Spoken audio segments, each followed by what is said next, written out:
Good morning, everyone. So we'll be beginning our day with public testimony on C1. It looks like we have 2 people signed up to testify, and then we'll move on to, we'll see if the council wishes to take action, and then we'll move on to our C2 agenda item. So we'll begin with Chad See and Jim Armstrong, followed by Patty O'Donnell.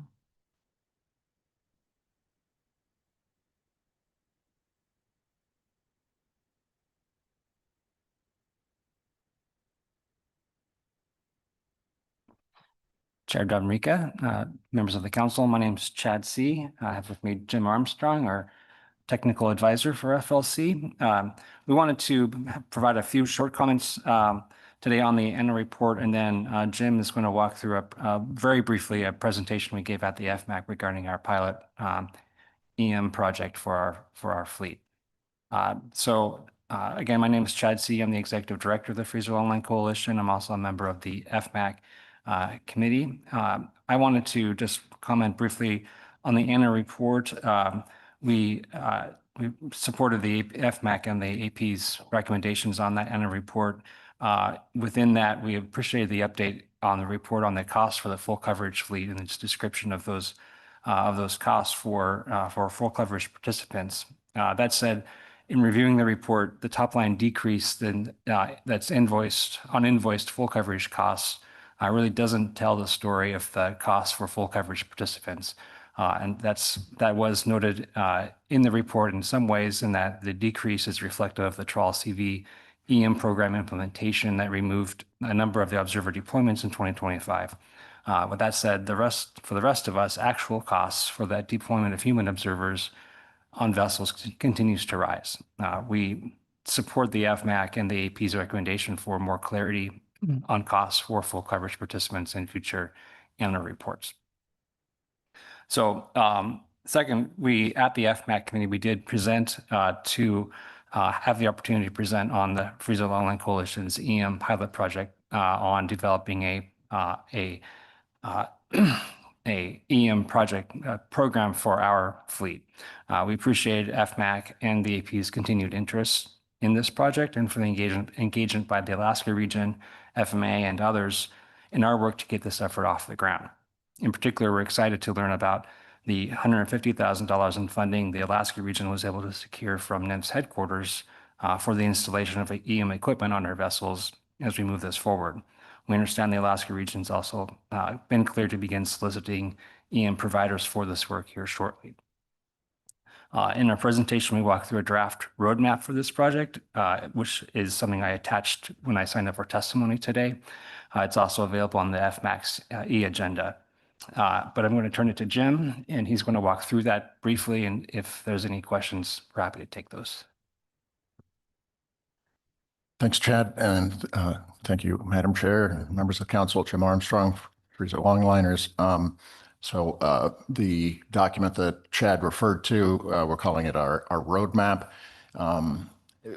The council was made aware of our interest in pursuing EM for our sector in a previous FMAC report.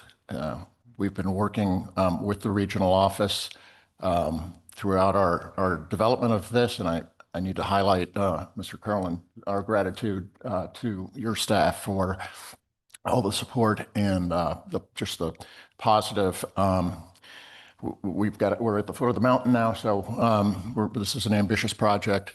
We're going to basically explore how far we can get EM going on our vessels, and if that creates opportunities for us.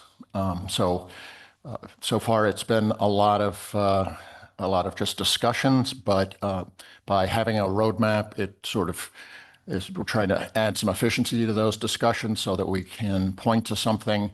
If people ask, "Have you thought of this, that, whatever?" We have, and it's in the document. And as we reported to the FMAC, this overall project really consists of a lot of mini projects there. So the roadmap it's called a roadmap because we have milestones, about 11 milestones, or depending on how you want to slice and dice. The first phase is just installation, and so the funds that the regional office was able to get is going to be used for that. We'll have EM systems installed on about maybe 5 of our vessels, and then we'll start the rest of that phase is just getting those things online, testing them and making sure they're operating, figuring out camera angles. And then once that's all kind of settled down, and that part includes also the flow scale. So we'll have, that's just integrating EM with that will be a part of the installation. And then we'll start to see what we can do in terms of data collection. That's really, 90% of this is to test the functionality of EM for tallying our target Pacific cod catch, and then as well as looking at methods, both in video review and on board with crew to try to set things up so that bycatch species identification can be as accurate as possible. And then we also held at PSC and effort gear like hook counts and measures of fishing effort. So all of the things that onboard observers do, we're going to see, how much of that can be covered by EM. And then once we've, and part of it is also daily reporting. So we're going to have methods for that developed. And then once that's been set up, we'll move to an EFP phase. So anyway, it looks like time's up. So I'll stop there and take any questions. Thank you both for your testimony. I'll see if there are any questions.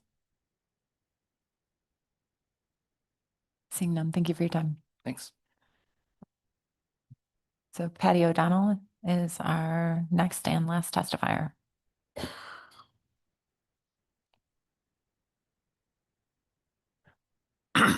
Good morning, Madam Chair, members of the council. I spoke to this during B reports. It has to do with improving, closing the odd strips, and it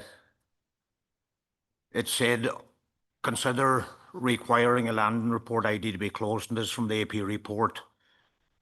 The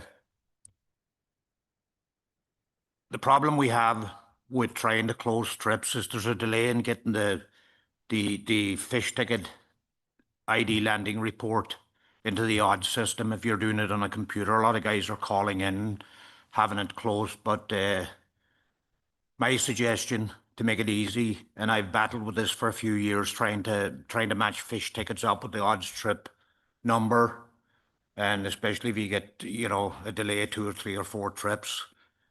Is one, you need to change the mechanism within odds where you can change the date, not the log date, but the actual landing date, and make that stick. And as I said the last day, that doesn't happen. So you can do a couple of things. A system where we can get a landing ID report as soon as we swipe the card on a fish ticket before the offload is complete. Then we have it, and we can attach it to our landing report, which we do an individual vessel landing report for ourselves, so that we have it for the office when we're trying to keep up with things. And a system where we can attach the odd strip number to the fish ticket would be very beneficial. That would make it easy for everybody, and you'd know where you're at as far as which odd strip goes to which fish ticket. So that's been an issue for years. I mean, it's like doing the jigsaw puzzle at the end of the season, trying to match everything up. So, like I say, report ID upon delivery, odd strip number on the fish ticket, and then a mechanism where you can change in the odd system and put in your actual day of landing, and it stays. And that's all I have on that. Thanks.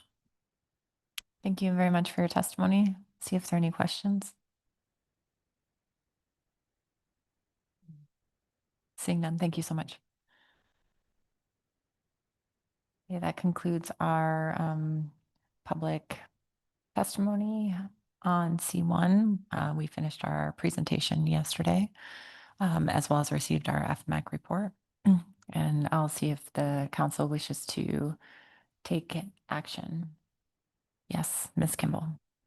Thank you, Madam Chair. I do have a motion.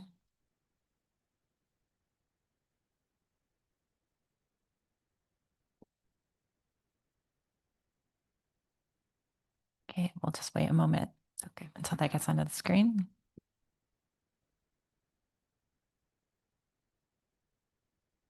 There it is. The motion reads, the 2025 annual report. Given changes to the council's future meeting schedule, the council supports NOAA's proposal to provide relevant data to the council at the May council meeting to support recommendations on the following year's annual deployment plan, with the final annual report released prior to September. Overall, the council recommends an abbreviated annual report with a focus on clear, plain language results on the projected and achieved observer or electronic monitoring coverage by sector and whether spatial and temporal distribution were achieved, statistics on the percentage of actual catch observed by gear type in the Gulf and the BSAI, as indicated on page 6 in tables 4.3 and 4.4 of the 2025 annual report. Identification in the executive summary of any notable changes from the previous year's deployment scheme and resulting changes in trends or conclusions as to their effectiveness. And an addition to the enforcement section to identify whether the vessel or processor was able to resolve the issue in season. On the 2027 annual deployment plan, or the ADP, the council supports the following recommendations for the 2027 ADP. For the partial coverage program, use the proximity allocation method, except for pelagic trawl EM and the following strata for deployment: observer, EM fixed gear, EM pelagic gear, or pelagic trawl, fishery management plan areas of the BSAI and the Gulf of Alaska, and gear type fixed and trawl. For pelagic trawl EM, maintain 100% EM at sea monitoring and the 33% sampling rate of EM deliveries by shoreside observers. Maintain the fixed gear EM selection pool of up to 181 vessels. If needed, prioritize placement in the EM selection pool based on vessel size, fishing effort, minimizing data gaps, and cost efficiency. Present criteria for inclusion in the EM programs for review such that NIMS could remove or deny vessels that have not been actively fishing or have repeated issues causing data loss from the EM pool. Provide a process to oh, that's a typo. I have two things in there on the same thing. Continue to improve EM video review times with Pacific States Marine Fisheries Commission and use prioritization rules to better allocate review effort to the fisheries, gear types, times, and areas most dependent on EM data for management. Present revisions to the zero selection pool, currently less than 40-foot fixed gear catcher vessels and jig gear for cost efficiency purposes. For pelagic trawl EM, ensure logbook explanations are available to EM reviewers to provide additional context for discarded pollock events. Develop a secondary blind review process for pollock discard events that may advance to enforcement actions, and support an OLE focus on compliance assistance given early implementation of the program similar to the fixed gear EM approach. The council recommends sending a letter to the Department of Commerce on the planned transition to login.gov multi-factor authentication for all public-facing systems such as ODDS, beginning as early as mid-2026. The letter should highlight the challenges for Alaska fisheries participants given unreliable internet and cell service in some areas of rural Alaska, and request reconsideration or accommodations. And with a second, I'll speak to it. Thank you for the second, Ms. Vanderhoeven. Ms. Kimball. Thank you for the second, Ms. Vanderhoeven. I guess the first thing I would note is that under the annual deployment plan, that fourth bullet is repetitive with the fifth bullet. So an amendment would be welcome to remove the fourth bullet. Overall, I think we've received a really comprehensive annual report. We know we're moving to a different schedule, so that's what I was trying to address in the first section of the motion. We still, I believe, will get relevant data to provide, meaningful input on the ADP, but we do need to adjust a little bit what we're getting because the agency can't provide a full annual report prior to a May council meeting date. I did still, in that first part of the motion, identify kind of the major things that we want to see in an abbreviated annual report. And I think the council's been supportive in the past of trying to condense that to make it both less work and on more meaningful decision points for the council.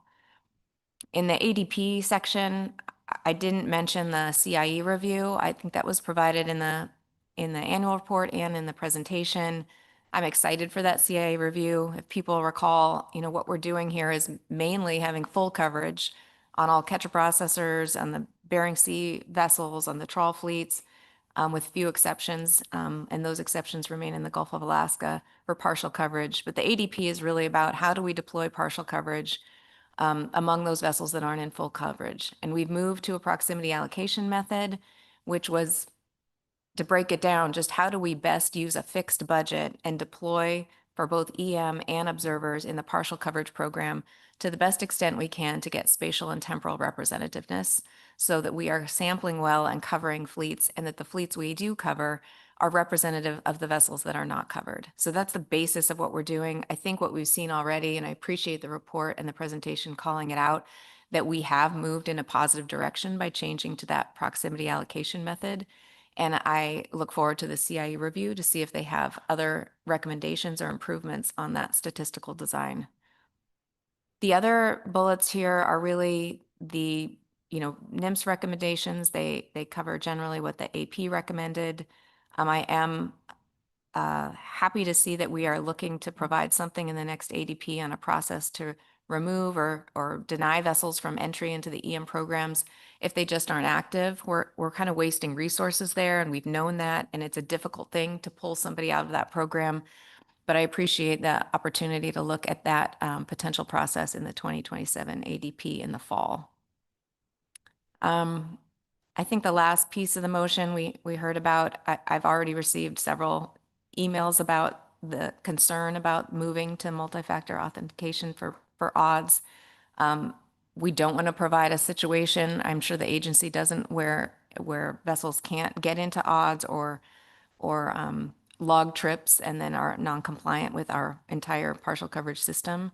And so I think just a letter trying to explain the circumstances in Alaska and doing that early, given that we potentially have a year for implementation, might be helpful in that regard. I'm sure I've missed something in terms of speaking to the motion, so I'd be glad to take questions. Thank you for the motion. Are there any questions? Yes, Ms. Baker.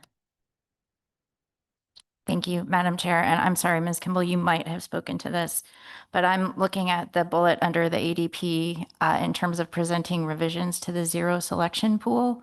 And I'm just wondering, I feel like we've requested this maybe in previous years. Was there discussion at the FMAC, or is there, are you thinking that that might actually be possible? And it was just always a capacity issue before, was my recollection, but can you please correct me on that if we think there's a good chance that a little bit of thinking could actually occur about that for the 2027 ADP? Thank you, Ms. Baker, for the question, and through the chair. Yes, I do think we're in a different position this year. I sometimes add that in just to show that we're still paying attention to that request from both the FMAC and the council for a few years. But I think the Observer program has provided notice that they will be able to provide something in the ADP, at least some possible changes to that zero selection pool. And I think it's somewhat in line with the things that the council's mentioned, vessels with very few trips, things like that, small capacity vessels that we could move into zero selection and then use our fixed resources on vessels that are actually doing more fishing. So I think we are at a different place than we have been in the past, but I appreciate the question because I did not speak to that. Thank you. Any other questions or amendments? Yep, I think we have an amendment. If someone would like to offer one. Mr. Pamplin. Thanks, Madam Chair. I move that we strike the fourth bullet under the 2027 ADP. Thank you for the second, Mr. Tsukada. Would you like to speak to your amendment? Thanks, Madam Chair. It sounds like it was just a typo. Ms. Kimball messed up. We'll note that one. Doesn't happen often. Okay. So any objection to that amendment? Seeing none, that amendment passes without objection. Any comments on the amended main motion?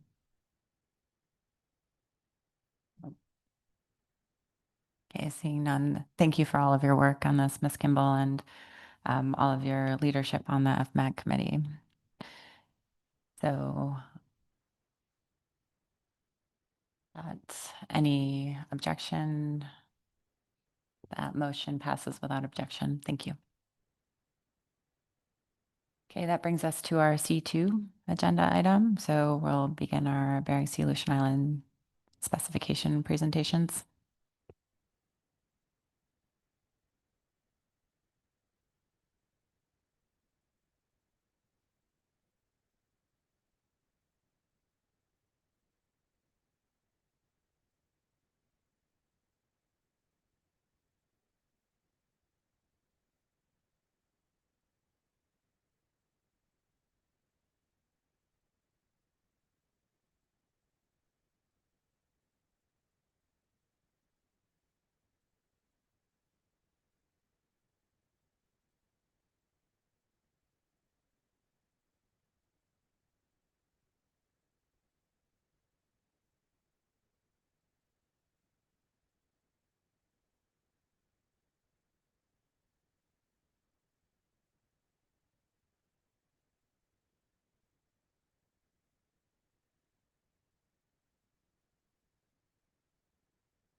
Good morning. I think the presenters are online, so we can get started. Madam Chair, members of the council, for the record, this is Anita Kroska, council staff. I'd like to introduce C2 BSAI crab harvest specifications that will be presented by crab plan team co-chairs Katie Paloff from the Alaska Department of Fish and Game and Dr. Mike Litso from NOAA Kodiak office. They will provide an overview of the final stock assessments and harvest specifications for 2 stocks, the first being Aleutian Island golden king crab and the other Pribilof Islands golden king crab. They will also review other items found in the crab plan team report. And with that, I'll hand it over to them, and I will stay up here for just a few minutes, just in case there are any issues with slide advancement. Go ahead. Good morning. Can you hear me okay there? Yes, we can. Good morning. Okay, great. Good morning, as Anita said, Katie Paloff, co-chair of the crab plan team. So assuming I can advance our slides here, we'll get going. Let's see. This is where my technology. Anita, I wonder if I need you to advance them or not. I'm not seeing an advance and the arrows aren't working.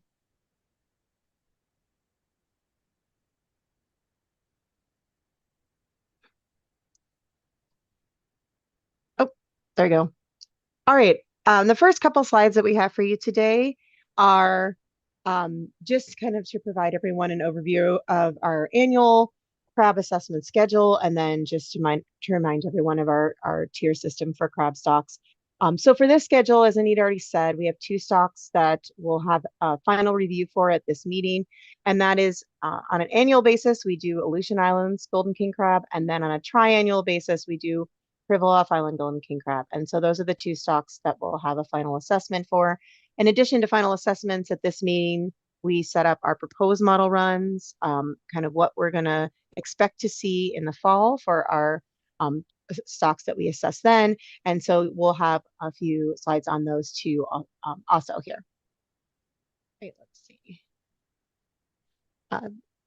For crab, we have a 5-tier system that's similar to that for groundfish. Most of our crab stocks lie in tiers 4 and 5, with the top like 3 being in tier 3, that being Tanner crab, snow crab, Bristol Bay red king crab, and Aleutian Islands crab. The tier system really relies on the amount of information that we have for that stock and our ability to assess them with different modeling options. Whereas in a tier 5 stock, we really do not have much more information than just average catch in most cases. So that may come up later when we talk about some of our crab stock specifications. This is kind of an overview of our May agenda. Those items that are in black font are those that we have slides on here in our report to you. The other items are things that we took up at our meeting, but that we do not have in our oral presentation, but they are in our minutes.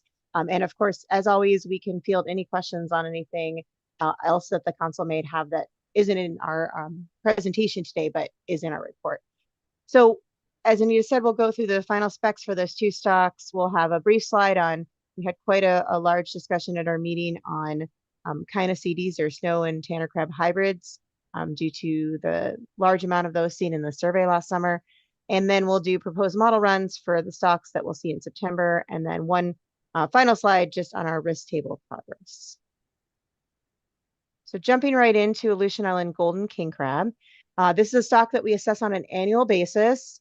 And it is the only stock that we have that we do not have survey information, but we still do a tier 3 assessment. It's based on fishery only CPUE and other fishery data. We had updates for the typical data streams for this stock going into this assessment. The fisheries were completed, which is great. Some years the fishery can still be ongoing when the assessment is done in late April, early May for this meeting.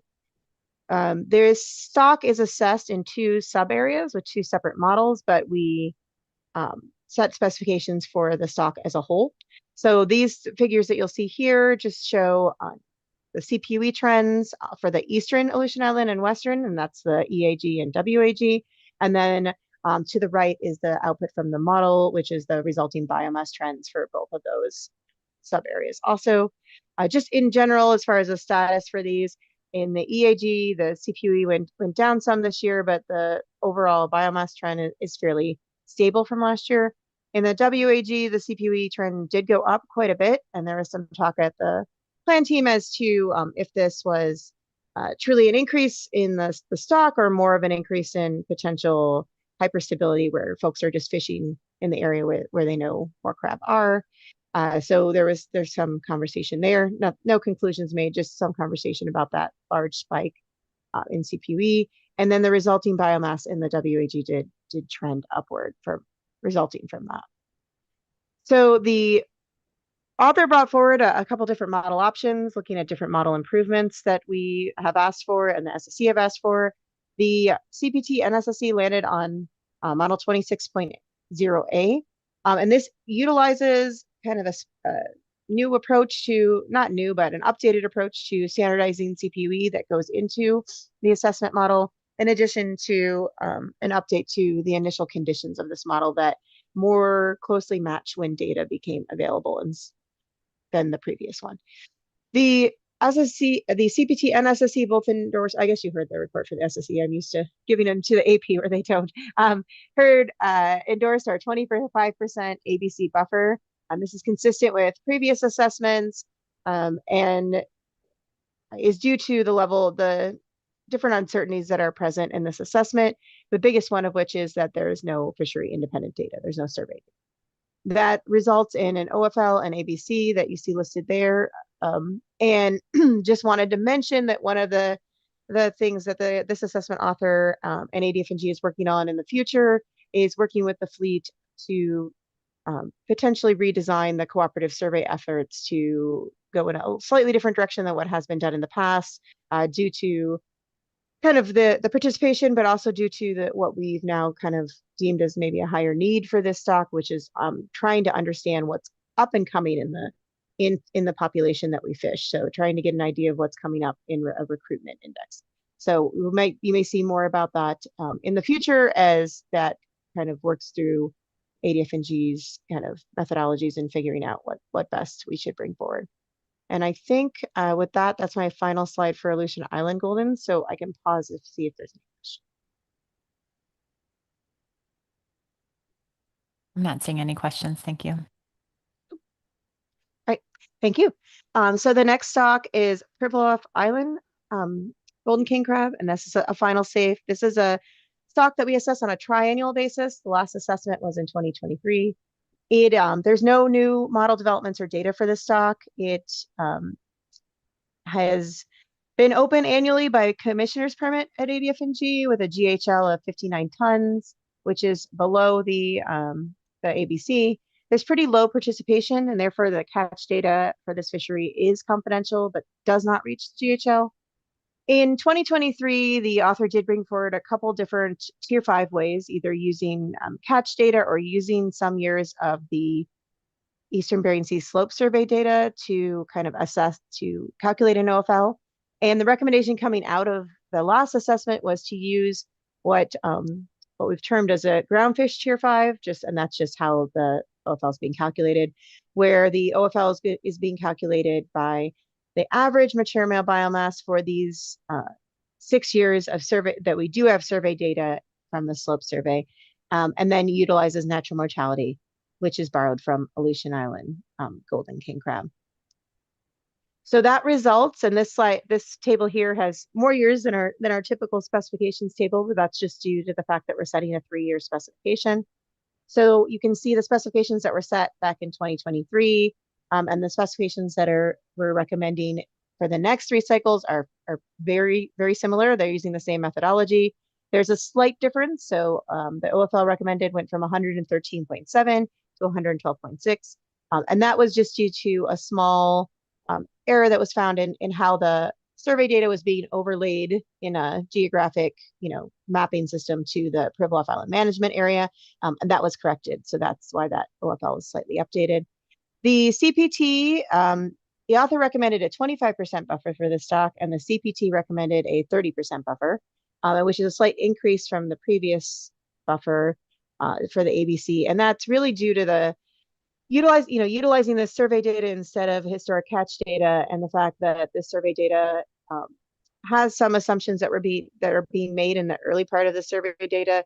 And also, it's been 10 years since we have any survey data for this from the slope survey, and just uncertainty as to if there's going to be data collected in the future for that survey. So, and also just we also had some discussion about consistency, especially among our other golden king crab stocks, such as the last one, Aleutian Islands, and potentially the uncertainty with the stock being higher just due to the data streams and the how we're making our OFL determinations. So I think with that, I can pause and see if there's any questions. I'm not seeing any questions. Thank you. All right, I'm going to hand it off to Mike. Good morning to the chair, members of the council. Mike Litzo, the co-chair of the crab plan team. To refresh your memory, as Katie mentioned, we saw an unprecedented spike in abundance of hybrid Kinesides crab on the survey in 2025. We saw numbers about 13 times higher than the time series average. Because of the very short time span between the end of the survey and the September crab plan team meeting, there's very limited capacity for staff to consider responses to this event. So the SSC made a number of recommendations for the CPT to consider. We got to those at our next meeting, which was the May 2026 meeting. So I've got a single slide to summarize our recommendations for dealing with continued very high levels of hybrid abundance in the system. First of all, at the request of the SSC, both the snow crab assessment author and the tanner crab assessment author ran sensitivity analyses to consider the effects of including hybrid crab in different parts of the data stream into their assessments. What we saw there is that there is very little effect on the reference points or the estimated quantities that came out of those models, depending on whether hybrids were or were not included. So it didn't make a big difference in terms of stock assessment for the parent stocks. And then that next bullet point was an important consideration that we identified, and that's that we really don't have the basic biology information for hybrids to support their inclusion in a tier 3 stock assessment model.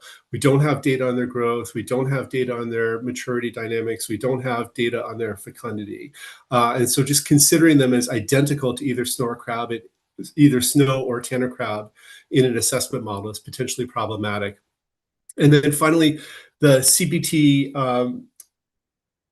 recommended that there are other priorities that are higher priority for these stock assessments, particularly for the snow crab assessment, which continues to suffer from convergence issues. So for all those reasons, the CPT recommended not including hybrids in the assessment models going forward. The SSC requested input from the CPT about the best way to convey information about hybrid abundance and hybrid distribution and hybrid size compositions to the management process and to this body. Our recommendation was that information should continue to be presented in the annual survey results tech memo that the NOAA Kodiak Lab puts out every September. That document already tracks all of the basic survey information about hybrids, and that information is presented to the CPT, presented to the SSC, and then presented to this body. So there's a good standing framework for presenting information on hybrids going forward to the management process. And then finally, we discussed the approach that the management body might take for dealing with high or elevated levels of hybrid abundance if those continue.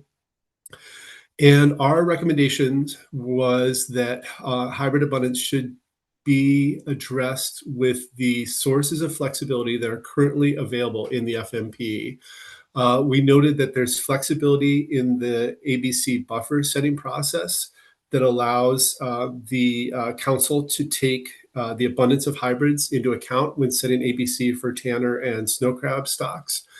And then we also noted that the state of Alaska retains tax setting flexibility, and the state has quite a bit of flexibility in the co-management system in terms of responding to unexpected events like the spike in hybrid abundance. And we saw the state use some of that flexibility for the last crab year.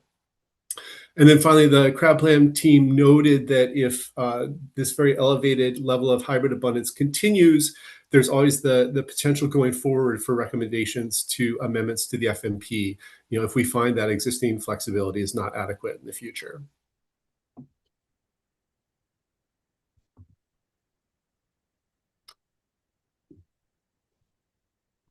Ms. Kimball. Thank you, Dr. Litzkov, for that. I'm still trying to understand how we treat hybrids currently and whether this is a significant change. My understanding is only when a hybrid crab is caught in the fishery, it counts against the snow crab TAC. And so is this move significant in that we wouldn't include any of those crabs in either the assessment for tanner crab or for snow crab? So we're looking at more conservative OFLs, ABCs as a result. I'm trying to understand what the results of this might be. Yes, through the chair, thanks for that clarifying question. And I should stress that this is a single slide that's summarizing an entire afternoon of conversation at the CPT. So there's a lot of background information there that's not covered. We are not proposing any change in assessment for hybrid crab. They're currently not included in either the snow crab or the tanner crab assessment. And you're correct that under state of Alaska regulations, about 98% of hybrid crab that are landed in the directed fishery are landed as snow crab. And that's because the state of Alaska regulation stipulates that any Cainicides crab with an M-shaped mouth and red eyes is a tanner crab, and anything without those characteristics is a snow crab. And so that distinction in state of Alaska regulations means that the vast majority of hybrids that are landed as snow crab. We did receive a presentation from State of Alaska management biologists at our meeting where they shared information about the incidence of hybrids in the snow crab fishery in this most recent crab year, and it was only about 3.2% of snow crab landings that were identified hybrids. So that's much less than you might expect, given the very high abundance that we saw in the survey.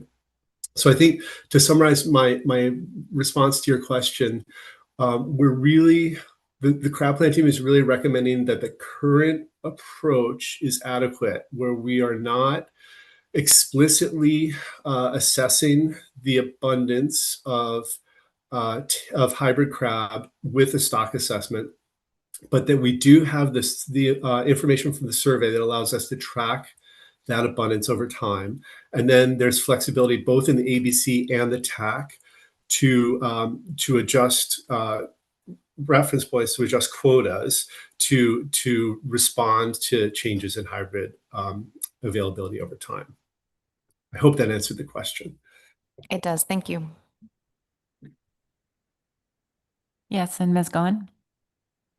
Thank you, Madam Chair, and thank you, Dr. Litzow. I'm wondering if you could speak a little bit more to the bullet on adjusting the ABC buffer to account for changing hybrid abundance and what the discussion there was among the CPT. Sure, through the chair. So as council members will know, the ABC for crab stocks is set every year based on expert opinion concerning the uncertainty around the true OFL, if you will.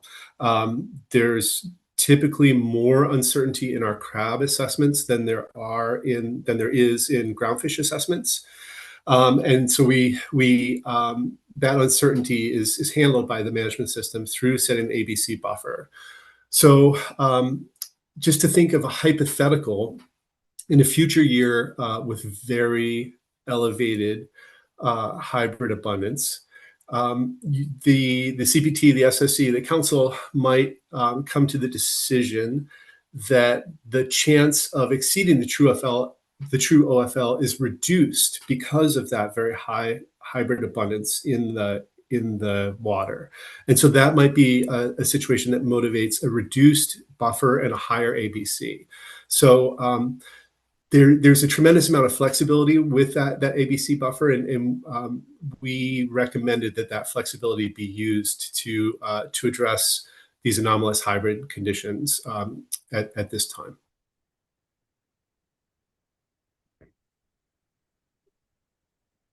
Okay. Thank you, Dr. Litzow. I'm not seeing any of the questions at this point. Okay, thank you. I think I might need assistance advancing the slide if Anita is still available to do that. And one more, please. I think Katie may be in charge. Okay. Thanks, Katie. So I've only got this one slide combining proposed model run discussions for the snow and tanner crab assessment for setting specs in October. The tanner crab author brought forward two models, both his custom or bespoke model and then a GMAX version of this model. Tanner crab is the last of our models that are, I'm sorry, the last of our stocks that is assessed with the population dynamics model that hasn't been moved into GMAX yet. The CPT recommended that GMAX would be ready for setting specs in October. As you heard yesterday, the SSC differed and recommended that an additional bridging analysis would be required, focused on differences in the OFL between the two model parameterizations before GMAX would be ready for setting specs. And I will say that offline, the assessment author investigated the causes of that difference in the OFL, and he believes that he's already identified the difference. So we are expecting that CPT and SSC will have an updated fix for that issue to consider in September and October. For snow crab, there's a new assessment author beginning this cycle, Grant Adams from AFSC in Seattle. He parameterized 14 different tier 3 models to bring forward to CPT at our May meeting. Unfortunately, those models are almost universally suffering from the convergence issues that we've seen with the snow crab model in previous cycles. The one fix that he was able to institute that showed the most promise was deemed by CPT not to be worth pursuing for a number of technical reasons. So at this point, we in the management system, we don't have a tier 3 model that is converging that we expect will be useful for setting specs in October. So we expect that this stock will again be assessed with a tier 4 assessment in 2026. Next slide, please.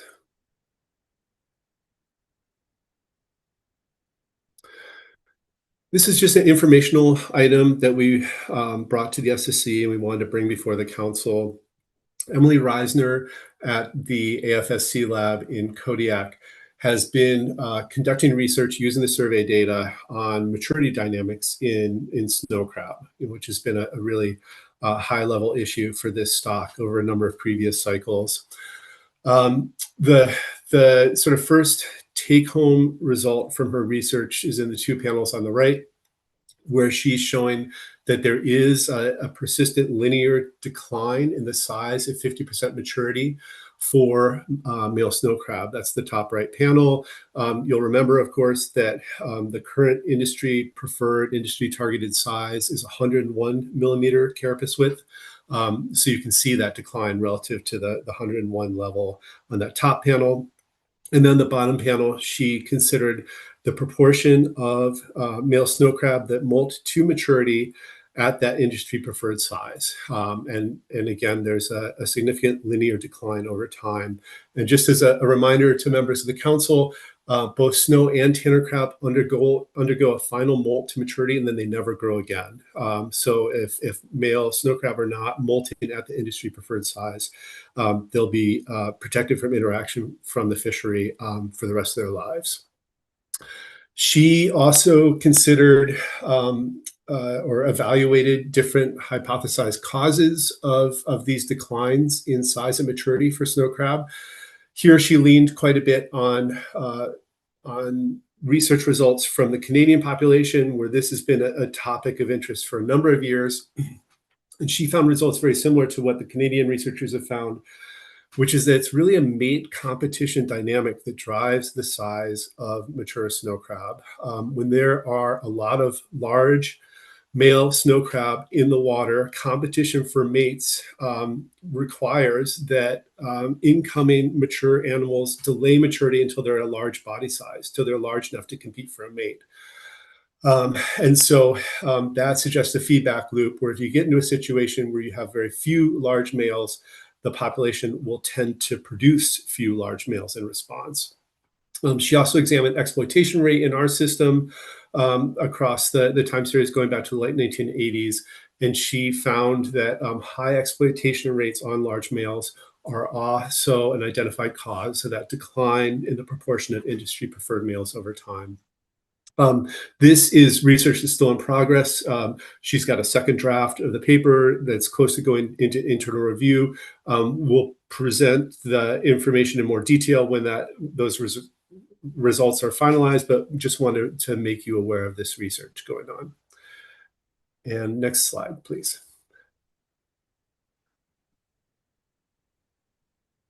All right, I'll take over from Mike on the next few proposed model slides.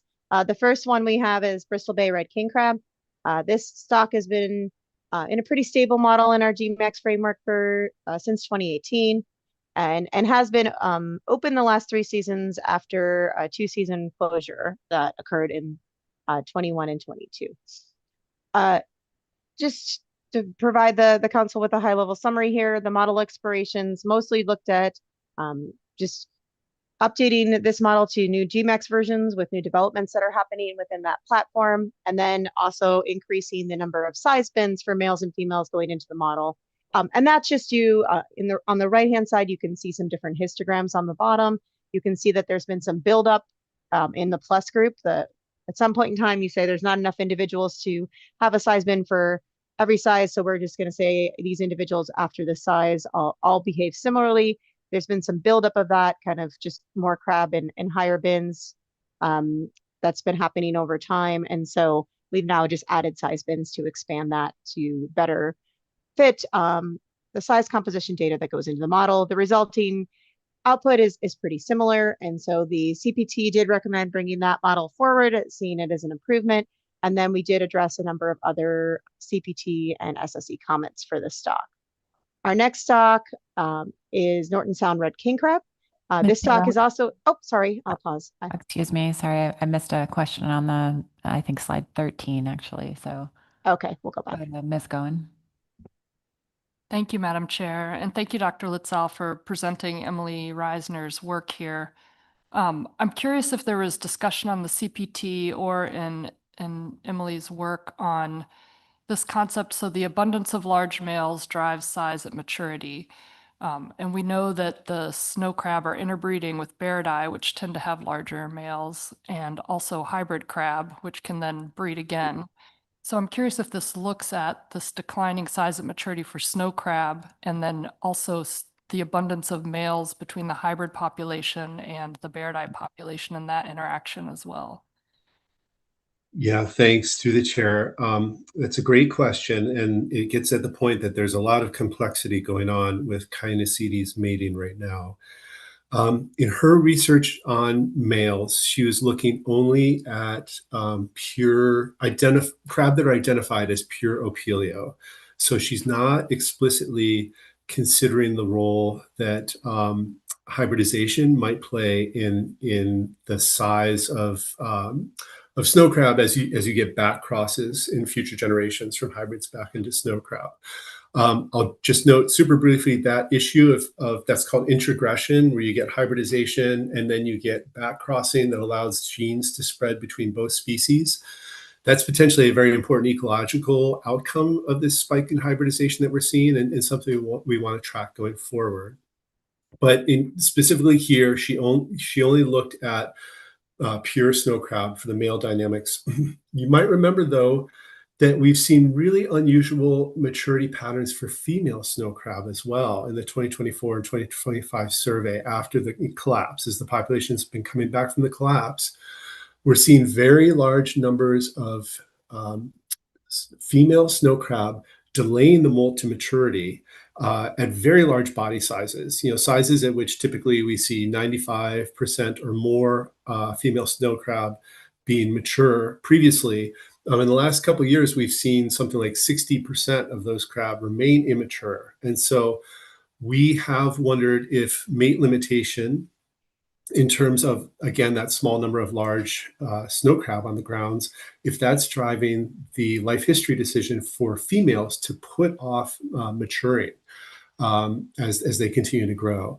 And she looked at that in this same research, and she did identify that limitation of mates as a factor that appears to be driving delayed maturity by female snow crab. So I would say this is a first look at some of those dynamics. They're complex and they're ongoing, but I think she's definitely finding some concrete answers in this first step. That's really helpful. Thank you. And just as a follow-up, is there additional research planned then to better understand this decreasing size at maturity and all these interactions with the hybrids and Bairdi? Thank you. Through the chair. So at this point, we're really focused on finishing up this first study that Emily's leading. And as I just said, I think it's really providing us with some good what appear to be robust initial answers to these questions. So we're really focused on getting that through the peer review process and getting it published. In her explorations, she has looked at similar dynamics for tanner crab. The declines in size and maturity for male tanner crab are not as severe as they are for snow crab, but there are some indications of declining size and maturity there. In terms of hybridization in the Kodiak lab, we have a pilot study planned for this year's survey where we're going to bring back identified hybrids for two reasons. First, to work on our identification, how to put it, like to uniform our identification among the different biologists that are working on the survey. That identification is based on a study that related genetic information to morphometrics, but on the survey vessels, we just use an evaluation, a qualitative evaluation of those morphometric characteristics to make the identification of a hybrid. We've worked over the years to make that identification process as robust as we can. We're bringing crab back to the lab this year with the goal of improving it even more if we can. And then the second part of that pilot study is that we're planning genetic identification of those hybrids to relate our IDs to the parentage of individual crab. So those are sort of the two research efforts that we have planned at this time.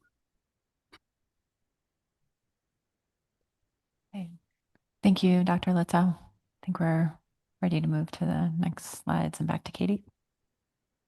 All right, great. Thank you. So the next slide would be Norton Sound Red King Crab proposed models. This is an annual assessment that we do a little bit off cycle from our other stocks just due to the fact of the fishery opening in early February. So we'll do proposed models now and they would do final specifications in November just due to the later data availability. This model also did some just housekeeping updates with GMAX and updates to that platform, but then also looked at a number of different models where we bring in what's called model-based indices instead of design-based from the survey data. And that was mainly to try to get a better overall index of red king crab in Norton Sound, utilizing both an ADF and D trawl survey time series and then the Northern Bering Sea trawl survey time series, which both have some gaps in years due to them not being necessarily performed in every year. So the authors spent some time on that, and the CPT sees that as an improvement, and having a good index that kind of covers the area where the Norton king crab stock exists and not just the high abundance area where the fishery occurs. So we recommended the author bring forward those in the fall and recommended a couple different variants of those based on some additional diagnostics that we asked her to bring forward. Also, and hopefully we'll be able to adopt that as a model improvement in September. There's a couple of number of other things the author is going to be working on for this stock, but overall we're seeing good steady model improvement for this stock and a better understanding of what's going on. And finally, our last stock that we'll assess in the fall is St. Matthew Island Blue King Crab. This is a biannually assessed stock. The last assessment was in 2024. And as you know, it is under a rebuilding plan and has been since 2020. We've kept this stock on a biannual assessment, even though there is no open fishery, just because of that rebuilding plan and trying to, determine adequate rebuilding progress. We want to provide all that information, as much information as possible to NOAA for that. So this also, the improvements that we saw with this model development were pretty straightforward is in terms of upgrading to new versions for GMAX. And then also similarly, the author is working on an additional model-based index here instead of design-based from the survey data. And that's due to the loss of the corner stations around St. Matthew Island that have not been sampled since 2023. So this now allows the author to have a consistent time series that goes into the model using the model-based index that can account for the loss of those corner stations, instead of assuming that the design-based estimate you're getting is similar, even though you know that there's no corner stations there. So this is seen as an improvement, and we encourage the author to bring forward that model in the fall for setting specifications, and then included some other work that I'm sure you heard a summary for the SSE. Both this and for Norton Sound, one of the things that we've asked the author to work on in the future is to then apply the same model-based index methodologies to the size composition data that's coming out of the survey. And so that's something that we'll probably expect to see in the next year or two as we move forward with the stock. And I think that's all we have for proposed stocks. We have one more slide here to share with you, but I'll pause real quick in case there's a question. Okay. I'm not seeing any questions at this point. Okay. I'll hand it back to Mike then. Thanks. So as Katie said, a final slide. This one's summarizing another long conversation that we had at our meeting about how we might follow up on the SSC request to institute risk tables for crab stocks, and specifically to institute risk tables to organize the information that we use to make the ABC buffer recommendation in each year.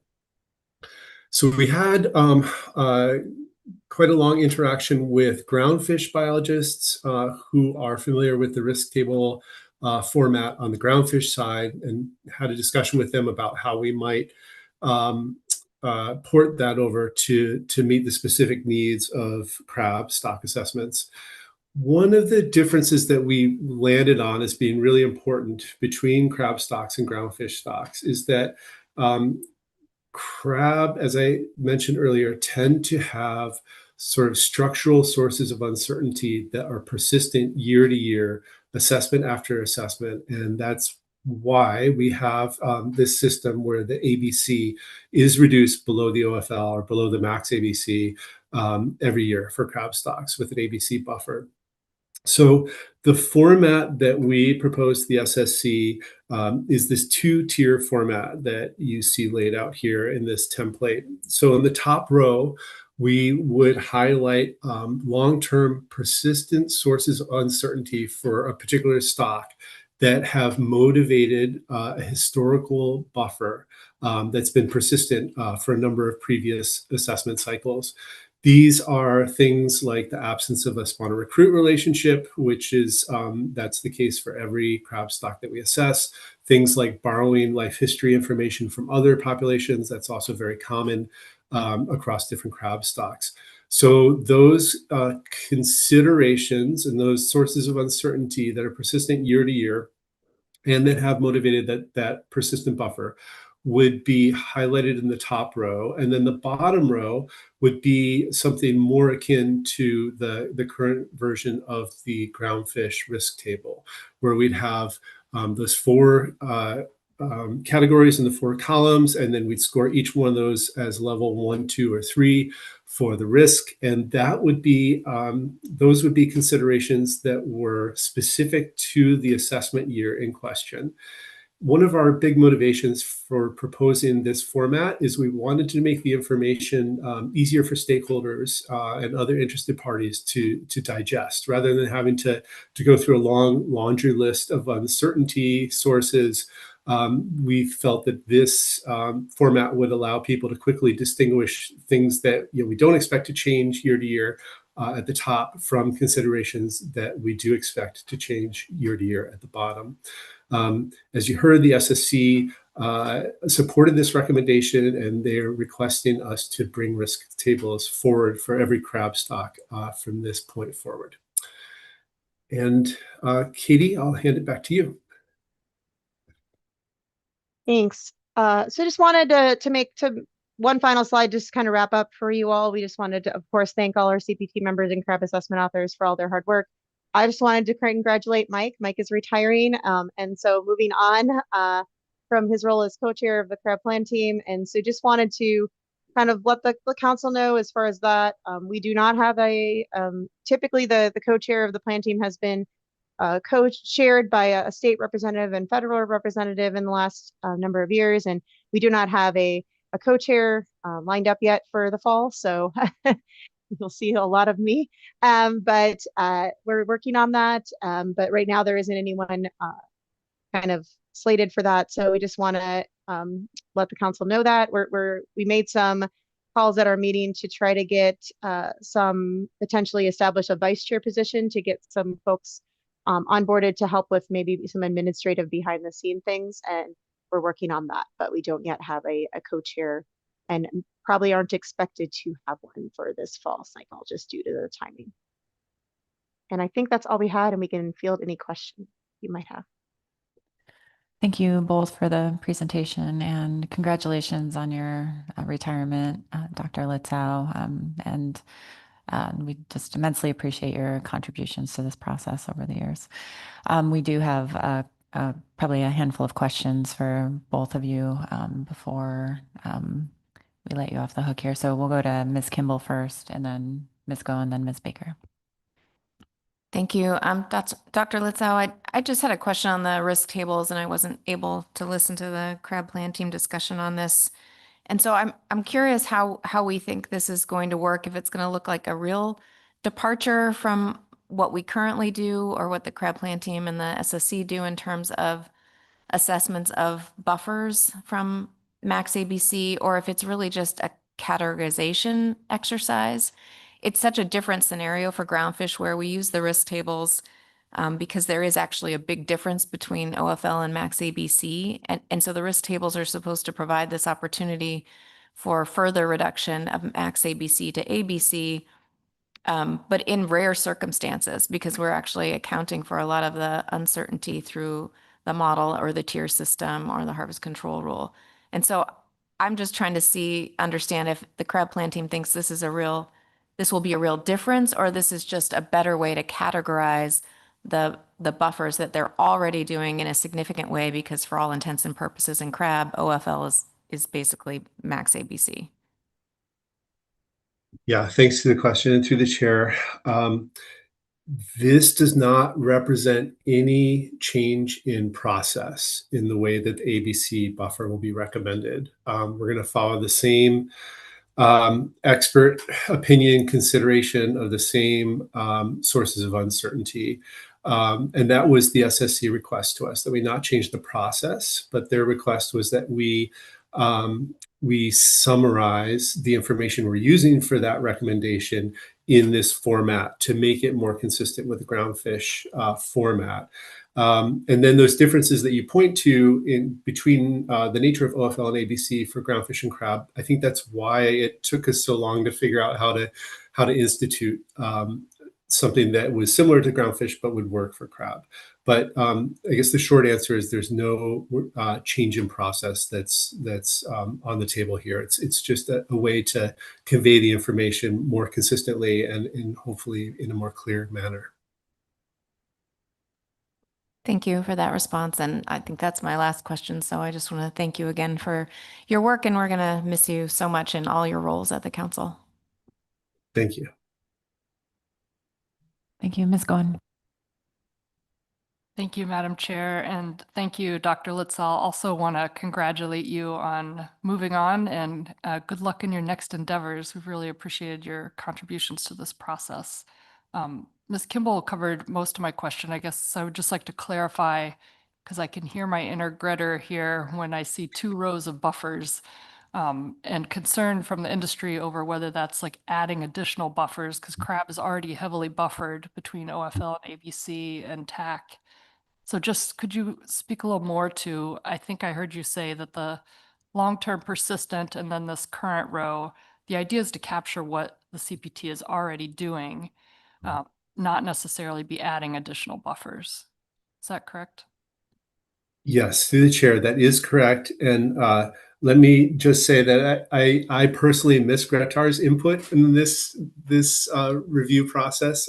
He was I think very effective in voicing industry concern over the buffering process. And that's a point that Gretar made, over many cycles, is that we had to guard against a situation where buffers only moved in one way, only got larger, and ABC only went down. And I think his perspective and that perspective from others has been really effective, and has certainly been taken up by the CPT, where we're very explicit that we don't expect buffers to only change in one direction, that they should be equally likely to go up or to go down. So that said, there is that persistence in some of those sources of uncertainty. Certainly in the most extreme case, the absence of a spawn-recruit relationship is unlikely to change for any of our stocks in any appreciably short time scale. But there have been other persistent sources of uncertainty. An example is retrospective patterns that have dogged some assessment models for years and were very difficult to remove and created uncertainty in trying to estimate OFL. There have been cases where those have been successfully addressed and have been taken out of consideration by the plan team and have resulted in a reduction in buffer. And so looping back to the previous question, we expect that same process will be carried out just through the risk table format. And we do foresee situations coming along where those long-term sources of uncertainty are removed, and we do see a reduction in buffer. Thank you. And Ms. Baker. Thank you, Madam Chair. Thank you for the presentation. And I'm not sure which co-chair this is best addressed to, but I wanted to go to the CPT report itself and ask about the CPT's discussion about the possibility of integrating Scallop topics into the crowd plan team review process. I realize this is a bit awkward since we haven't had the Scallop plan team report yet, but I just wanted to ask about that discussion, especially given, Ms. Paloff's reminder that fortunately for Dr. Litzel, but unfortunately for us, he's going to be retiring, and that'll be a big loss for us. So can you just give me a sense of the discussion there? It seems like since we have the benefit of the Scallop plan team chair also being on the crowd plan team, that you were able to talk through some of those capacity issues on the crowd plan team. And my question for you is the possibility of integrating Scallop topics into the crowd plan team, could that functionally be a merger of those two plan teams, perhaps, if we work through the logistics? Maybe I'll defer to Katie on that one, since she is the co-chair who will be going forward. Yes, to the chair of the speaker. Yes, I think that is the plan. I think the conversations that we've had is Scallops is somewhat, at least the way it is assessed right now, similar to our tier 5 stocks that we spend some time on every few years. And I think that one of the things that crab plan team has been tasked with is kind of reviewing our crab stock prioritization as to when we see, how often we see some of our stocks that we don't have complex or any assessment models for.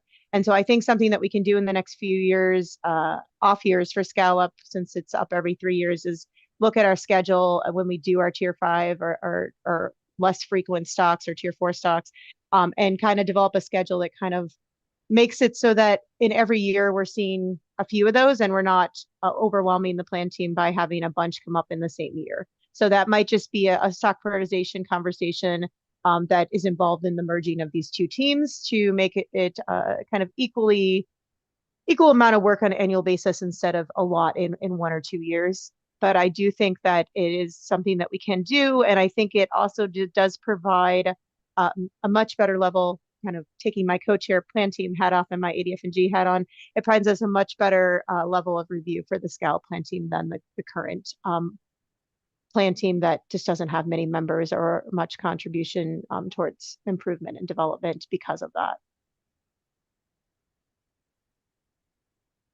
Ms. Baker.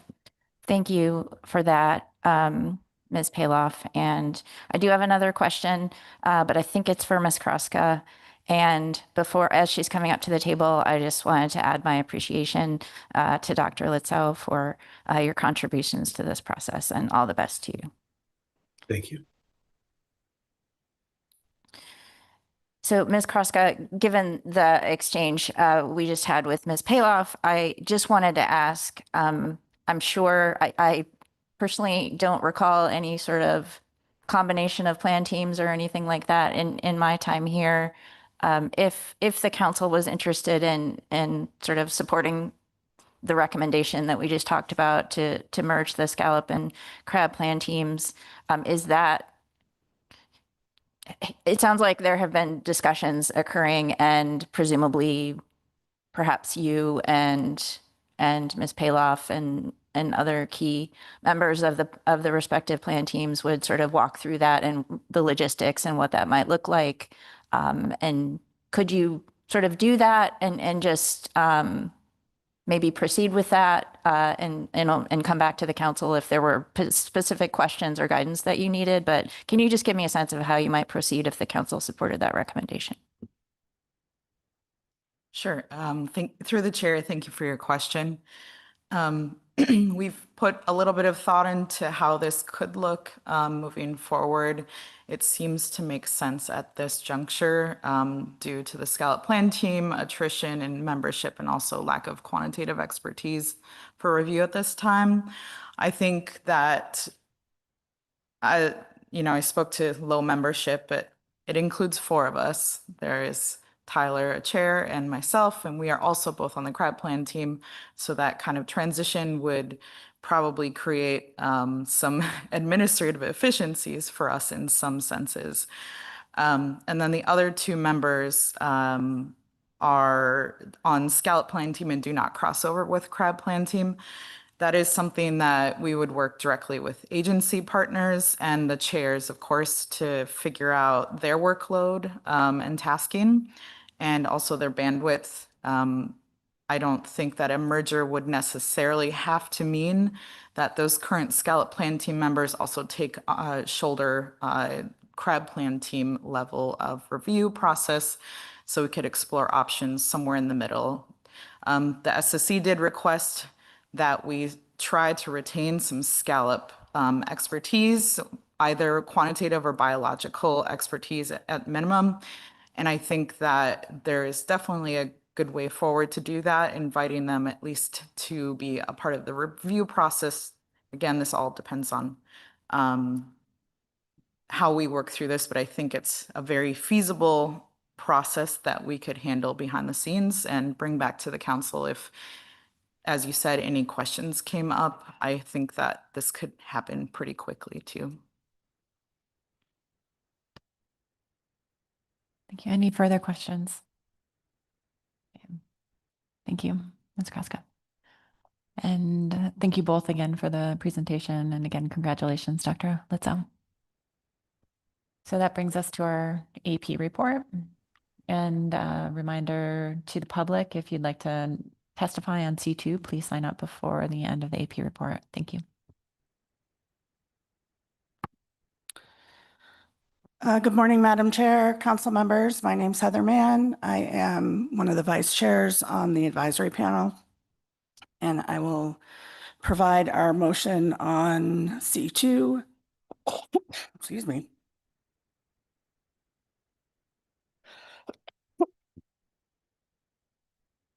The advisory panel reviewed the CPT report and recommends that the council adopt the 2026 Aleutian Islands Golden King Crab Safe Report Chapter, as well as approve the 26-27 Aleutian Islands Golden King Crab OFL of 3,493 kilotons and an ABC of 2,620 kilotons as recommended by the SSC. That motion passed 16-0. And you can see our rationale below, and I'm happy to answer any questions, even though there's a frog in my throat. Thank you very much for the AP report. Are there any questions? Seeing none, thank you. Thank you. Okay. Oh, no problem.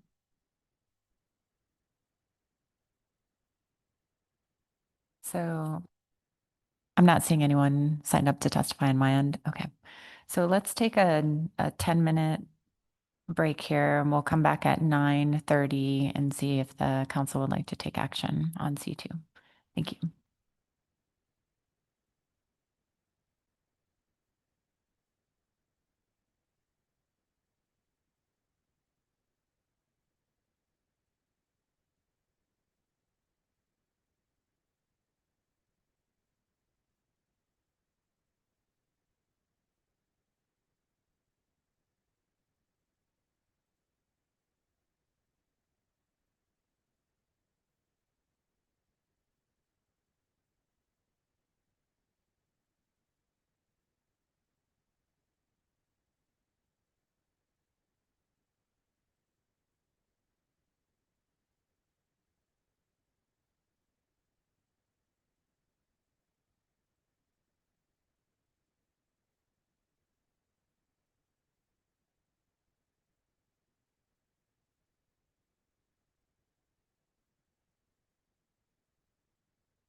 Council members, please come back to order.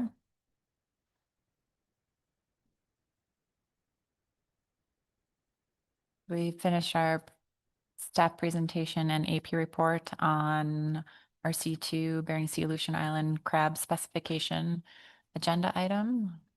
I'll ask if the council would like to take action. Ms. Baker. Thank you, Madam Chair. I have a motion that has been sent to staff. If you could post it, please. And I will wait because it has numbers and it's specs.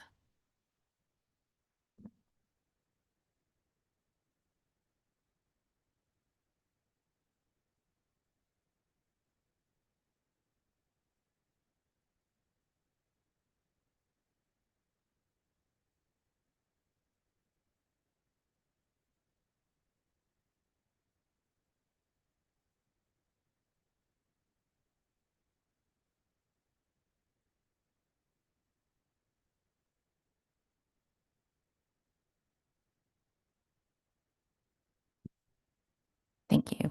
The motion reads that the council accepts the Aleutian Islands Golden King Crab and Pribilof Islands Golden King Crab safe reports and adopts the 2026-27 AI Aleutian Islands Golden King Crab OFL of 3,493 metric tons and ABC of 2,620 metric tons, and adopts the 2007 through 2029 Pribilof Island Golden King Crab OFL of 112.6 metric tons and an ABC of 78.8 metric tons as recommended by the SSC. Those numbers are reflected in the table below, and the council approves the recommendation to merge the scallop and crab plan teams. And with a second, I'll speak to the motion. Second. Thank you, Mr. Pamplin, for the second. Thank you, Madam Chair. I just want to walk through the key information for the specifications process. As always, the harvest specifications I'm recommending here are based on the best available scientific information available. The estimated stock biomass for Aleutian Islands Golden King Crab is above the minimum size stock threshold, and therefore the stock is not overfished. Overfishing status for Aleutian Islands Golden King Crab will be updated in September of this year when final groundfish fishery data is available. And for Pribilof Island Golden King Crab, total catches from 2023 to 2026 were below the OFL, and thus overfishing did not occur. And as we have in the past, the council is supportive of efforts to collect data for the Aleutian Islands Golden King Crab fishery through an annual collaborative survey with crab vessels and ADF&G, and this is consistent with the SSC reference to that as well. Finally, for the specifications, I'd like to thank the assessment authors, the crab plan team, and the SSC for their work and consideration of all the information to get to this point. Speaking to the last part of the motion in terms of approving the recommendation to merge the scallop and crab plan teams, we would refer the council back to the exchange we had with Ms. Paloff and Ms. Kroska.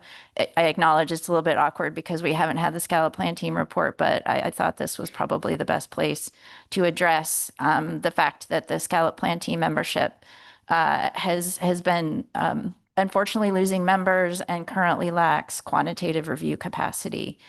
And so obviously conversations have been taking place in terms of how to integrate scallop items into the crab plan team process. And as Ms. Kroska said, merging those teams could potentially reduce some administrative burden and provide that quantitative review capacity for future efforts with respect to scallops. I do, however, want to acknowledge clearly that I understand also the capacity constraints on the crab plan team, given our change in co-chair representation.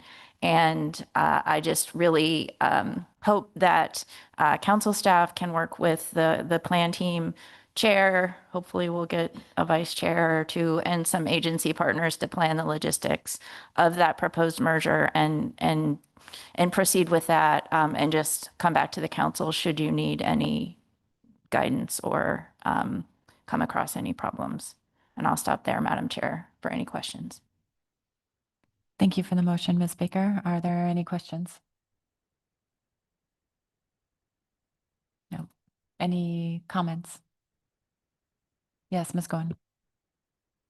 Thank you, Madam Chair, and thank you, Ms. Baker, for the motion. I'll be supporting the motion, and I'll keep my comments brief.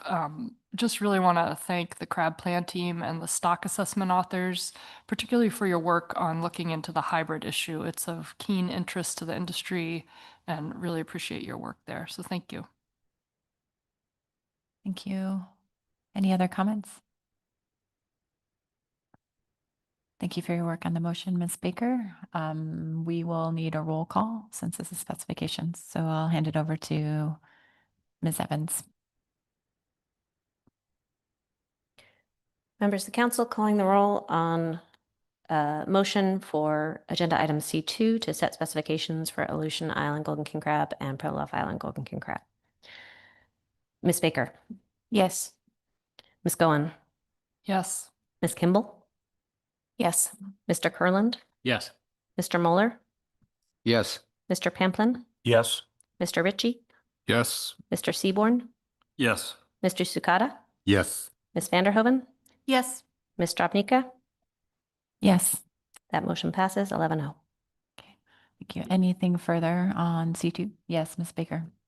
Thank you, Madam Chair. No motion. Just very briefly, I wanted to take us back to the B reports yesterday, and we heard about a request from ADF&G for the crab plan team to review king crab hatchery permit if time allows. And I just wanted to suggest to the council that I hope that we can be supportive of that.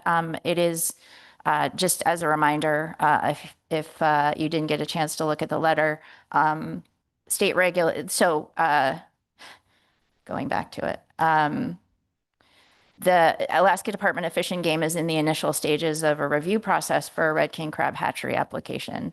And this is a new process. So part of our state regulations require consultation with federal and state agencies and technical experts to seek comments on the permit application.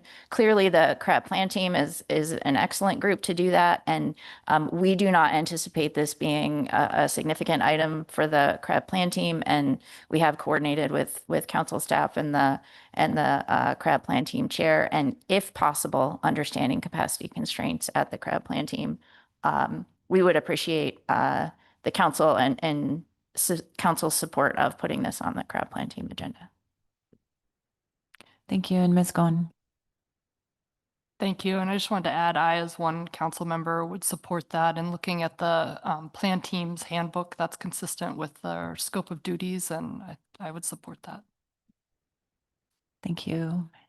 Anyone else? Thank you, Ms. Baker. Okay, I'm seeing some head nods, so I think there's general agreement in that. So that brings us to our C3 agenda item. And Ms. Kraska.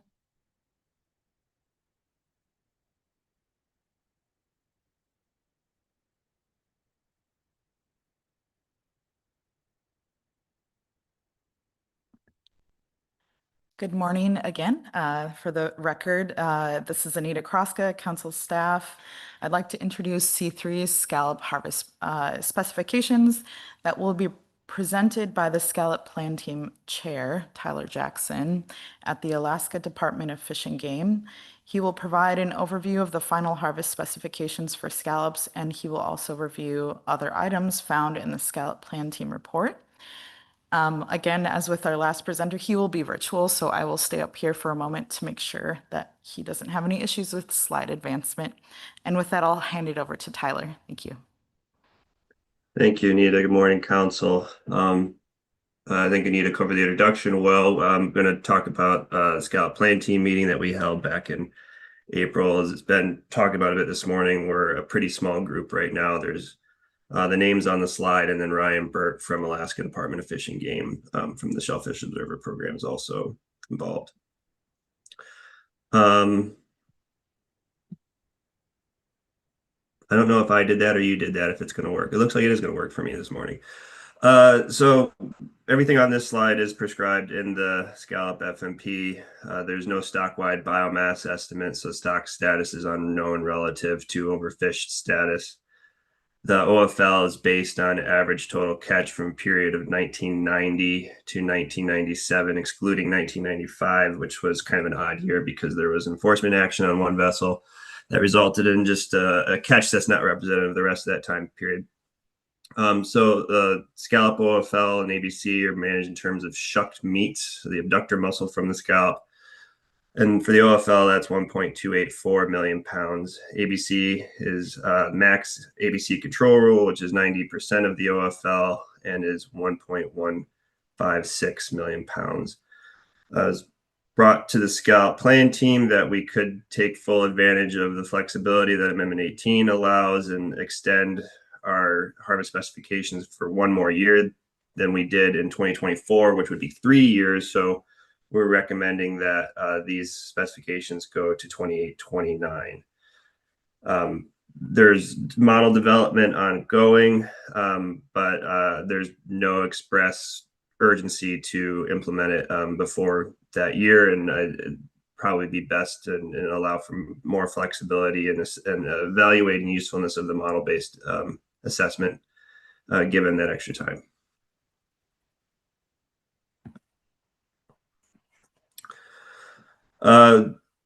There was a dredge survey that happens annually for scallops. It alternates between the Eastern Gulf, which is the Yakutat registration area, and the Western Gulf, which is the Kodiak and Cook Inlet registration areas. There was no 2024 survey. There was some mechanical issues, and then the 2025 survey ended up covering what the 2024 survey would have sampled, which was the Western Gulf. Sorry, that's a typo on the slide I'm now just catching. So Kodiak, Shelikoff, and Northeast areas, and Area H. There's Kodiak, Shelikoff, and Northeast make up a large portion of the statewide GHL, and they're heavily fished. Area H has not been fished in many years now, but it's a long time series for that area. So we continue the survey when it's possible. It only takes like half a day to do. I'll just clarify that the survey is used in state GHL setting, and then model development. Model that's being developed does use the survey index size composition data and other various biological data that come out of it, but this isn't informing the OFL ABC at this time.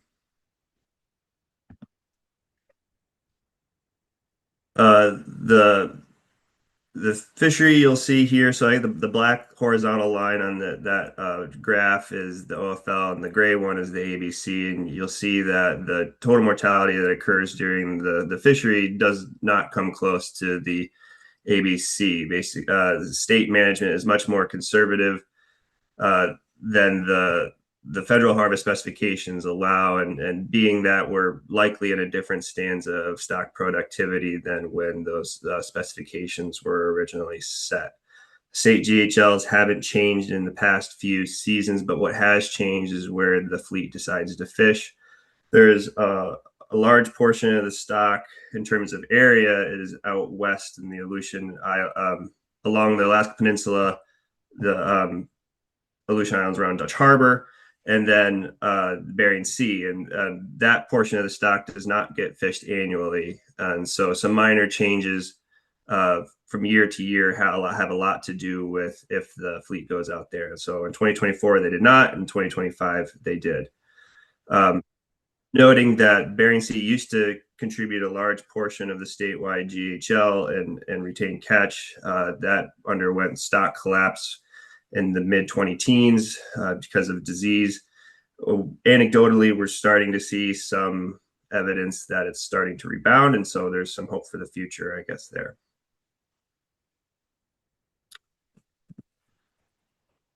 The fleet is 100% made up of members of the Alaska Scallop Association.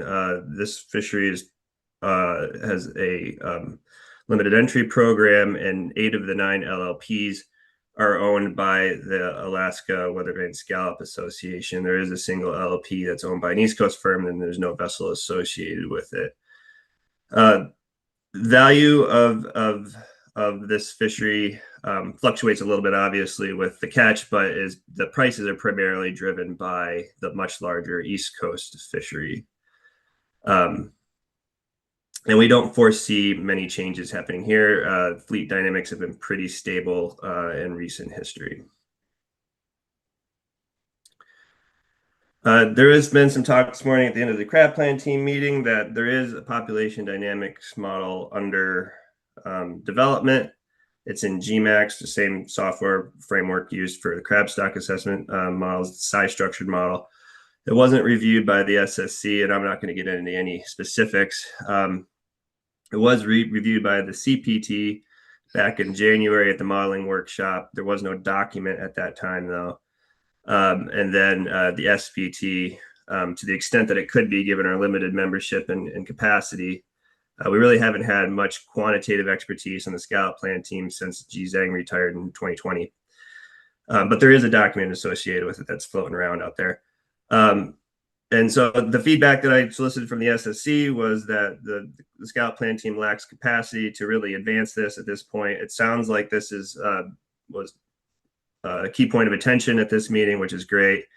And then second, the biggest struggle, I think, with using a model-based assessment for scallops isn't necessarily the development of the population dynamics model. It's how to use it within the management framework. So currently, under the FMP, scallops are considered a single stock, and the state manages them in a number of smaller registration areas and districts that undergo different population dynamics, it appears.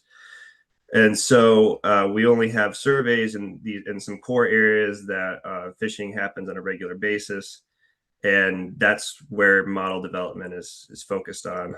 And so being able to use that information and apply it to the broader stock, there's several routes you could take. I think the one that has been discussed more in depth is coming up with some kind of split tier designation where there's a core area and a non-core area, and those are treated differently. But what information is needed to feel comfortable with going that route or better informing it is asking for guidance from the SSC and then deciding whether or not we have capacity to be able to develop those.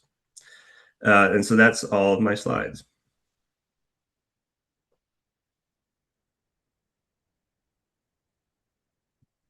Are there any questions on the report? Okay. Thank you very much for your presentation, Dr. Jackson. I'm not seeing any questions. Thank you. So that brings us to our AP report. If there are any members of the public wishing to testify on scallop specifications, please sign up before the end of the AP report. Let's try this again. Although I heard Bob Alverston was much worse than I was, coughing and choking. So good morning again. I'm Heather Mann, co-vice chair of the advisory panel, and I'll be delivering our motion on scallops. The AP reviewed the scallop plan team report and recommends the council approve the final 2026-27, 2027-8, and 2028-29 scallop overfishing level and acceptable biological catch as recommended by the SSC. The AP recommends the council approve the scallop safe report, and that motion passed 16-0, and I'm happy to answer any questions. Thank you very much. Are there any questions on the AP report? Okay. Seeing none, thank you for your work. Okay, I am not seeing anyone signed up for public testimony. Okay. See if action is ready. Yep, Ms. Baker. Thank you, Madam Chair. I have sent a motion for C3. I'll wait for that to be posted.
Thank you. The motion reads that the council approves the Scallop Safe Report and adopts an OFL of 1.284 million pounds or 582 tons of shucked meats and an ABC of 1.156 million pounds or 524 tons of shucked meats as recommended by the SSC for the 2026-27, 2027-28, and 2028-29 seasons. With a second, I'll speak to the motion. Thank you for the second, Ms. Vanderhoeven. Thank you, Madam Chair. Thank you, Ms. Vanderhoeven. Scallop removals for the 2024 and 25 and 2025-26 seasons were less than 30% of the ABC, and overfishing did not occur. In the absence of stock size assessments, the status of the scallop stock relative to overfishing is unknown. I will note that the council will be setting harvest specifications for 3 seasons as recommended by the Scallop Plan team and the SSC. And as Mr. Jackson noted in the presentation, state management of the scallop resource using area-specific GHLs, guideline harvest levels, continues to be conservative in terms of our management structure. Many thanks to the Scallop Plan team and the SSC for considering available information, and I'd be happy to answer any questions, Madam Chair. Thank you, Ms. Baker. Are there any questions for Ms. Baker? You have any comments on the motion? Seeing none, thank you again for all of your work on this, Ms. Baker. We'll need a roll call vote since we're at harvest specifications. Ms. Evans. Members of the council, this is a roll call vote for motion under agenda item C3 to set harvest specifications for scallop for the next 3 years. Ms. Goen, Yes. Ms. Kimball, Yes. Mr. Kurland, Yes. Mr. Moeller, Yes. Mr. Pamplin, Yes. Mr. Ritchie, Yes. Mr. Seaborn, Yes. Mr. Tsukada, Yes. Ms. Vanderhoeven, Yes. Ms. Baker, Yes. Ms. Drobnika. Yes. Passes 11-0. Thank you, everyone. So that'll bring us to our C4 agenda item. This, I know we just took a little bit of a break, but to prepare for our motion, I'm not sure if everyone was able to take that break. So let's just do an abbreviated one. We're at a good time for our mid-morning break. We'll come back, please, promptly in 10 minutes. So come back at, oh, actually, we need a little longer than that. So we'll come back at 10:20. We have to take a picture. So sorry, I didn't remind everyone.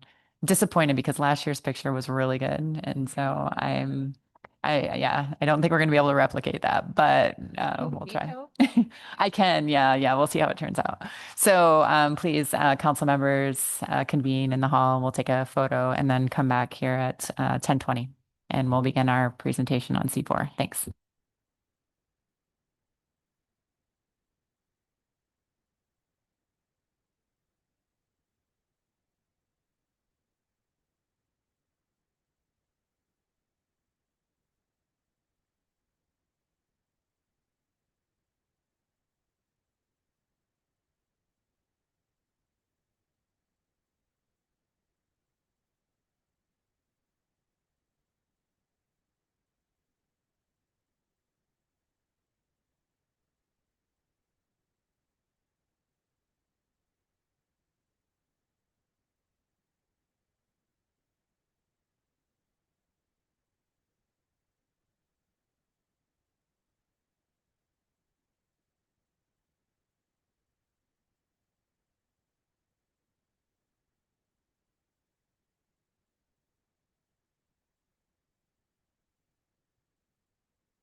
Council members, please come back to order. So we're ready to begin our C4 agenda item. I think we have Ms. Holman here to introduce.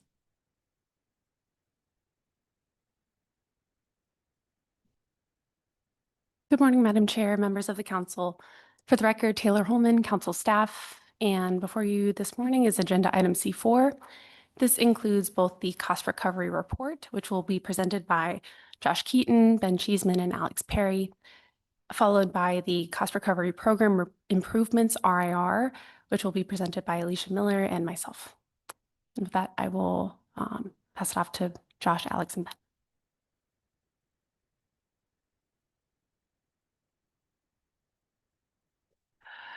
Good morning, Madam Chair, members of the council. My name is Josh Keaton. I work for the Alaska Regional Office. I'm here to present on the 2025 Cost Recovery Report for Alaska. Before I get started, I just want to note the author of this report was one of my staff members, Amy Hadfield. She does most of the cost recovery processes for all 8 cost recovery programs. She is also the primary author on drafting this, but this type of report could not be possible without the partnership that we have with our agency partners and providing the information that they do on the cost recovery when we collect, and also many people in the review, and thanks to the council for asking for more clarity.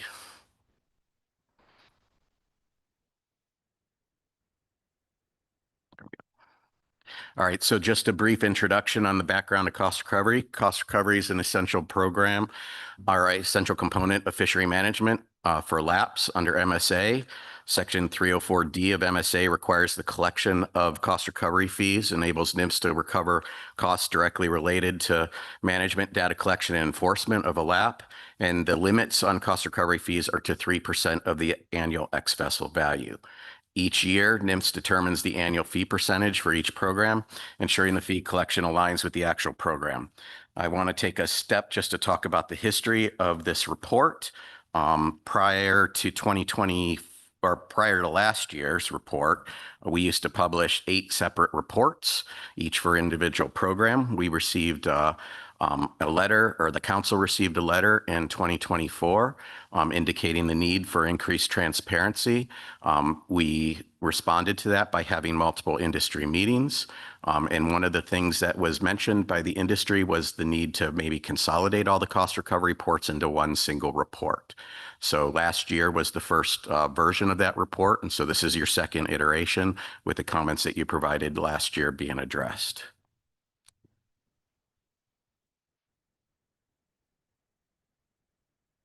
Sorry, a little delay.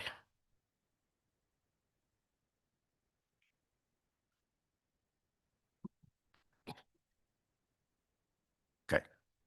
So just an introduction, further introduction on the background of cost recovery. As I mentioned, we have 8 cost recovery programs. They're all listed here on the screen. And MSA ensures that the industry participants contribute to the expenses incurred by regulatory agencies to administer this program.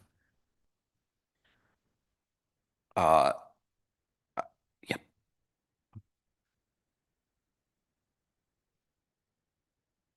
So in Chapter 1 on pages 4 and 5, you'll find a list of the items that came from the council motion last year related to cost recovery. We tried to address in that section in Chapter 1 each how we responded to those comments, our requests in the paper. So I didn't go through every single one on the slide here, but you can read them on pages 4 and 5.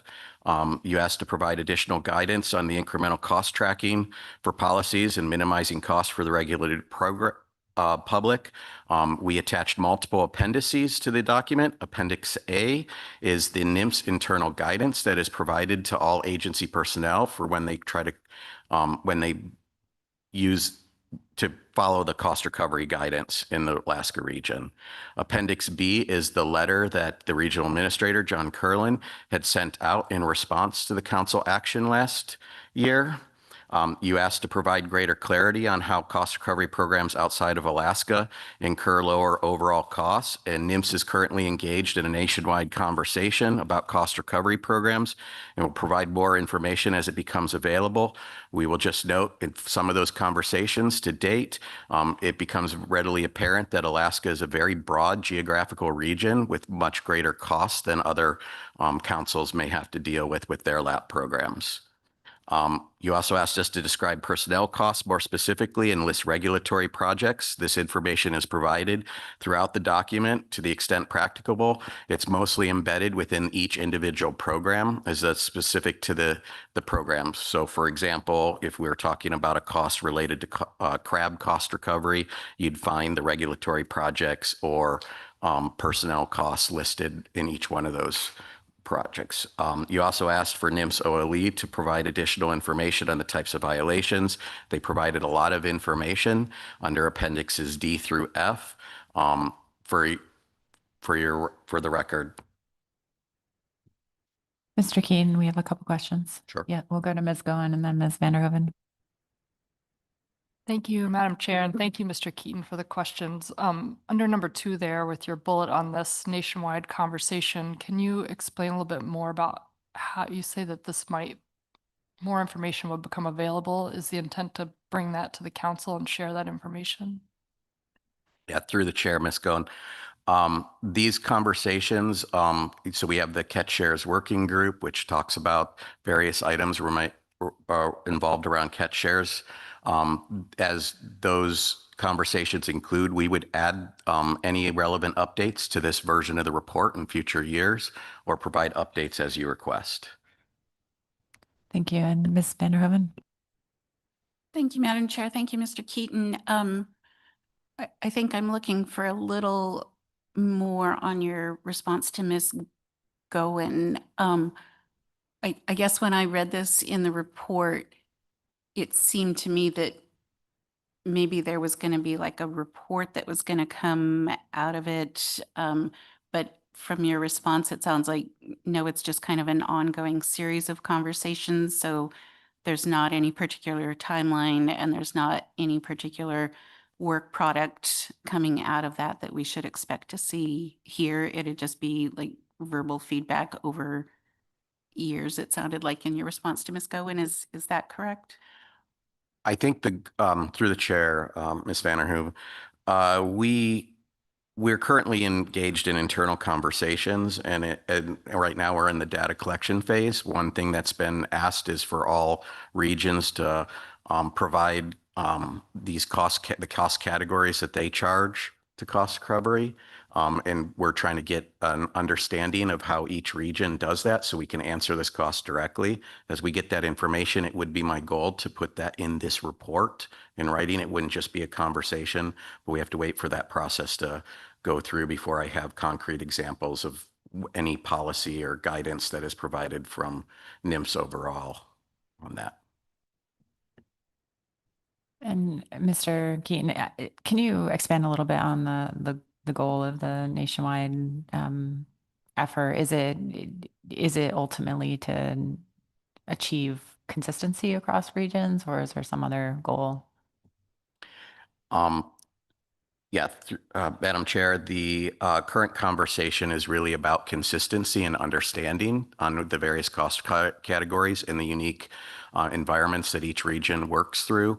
That would help us answer that specific question on why costs in Alaska may be greater than a cost in another region specific to their LAP program. Like I said, one of those issues is the large geographic area and travel and expenses there.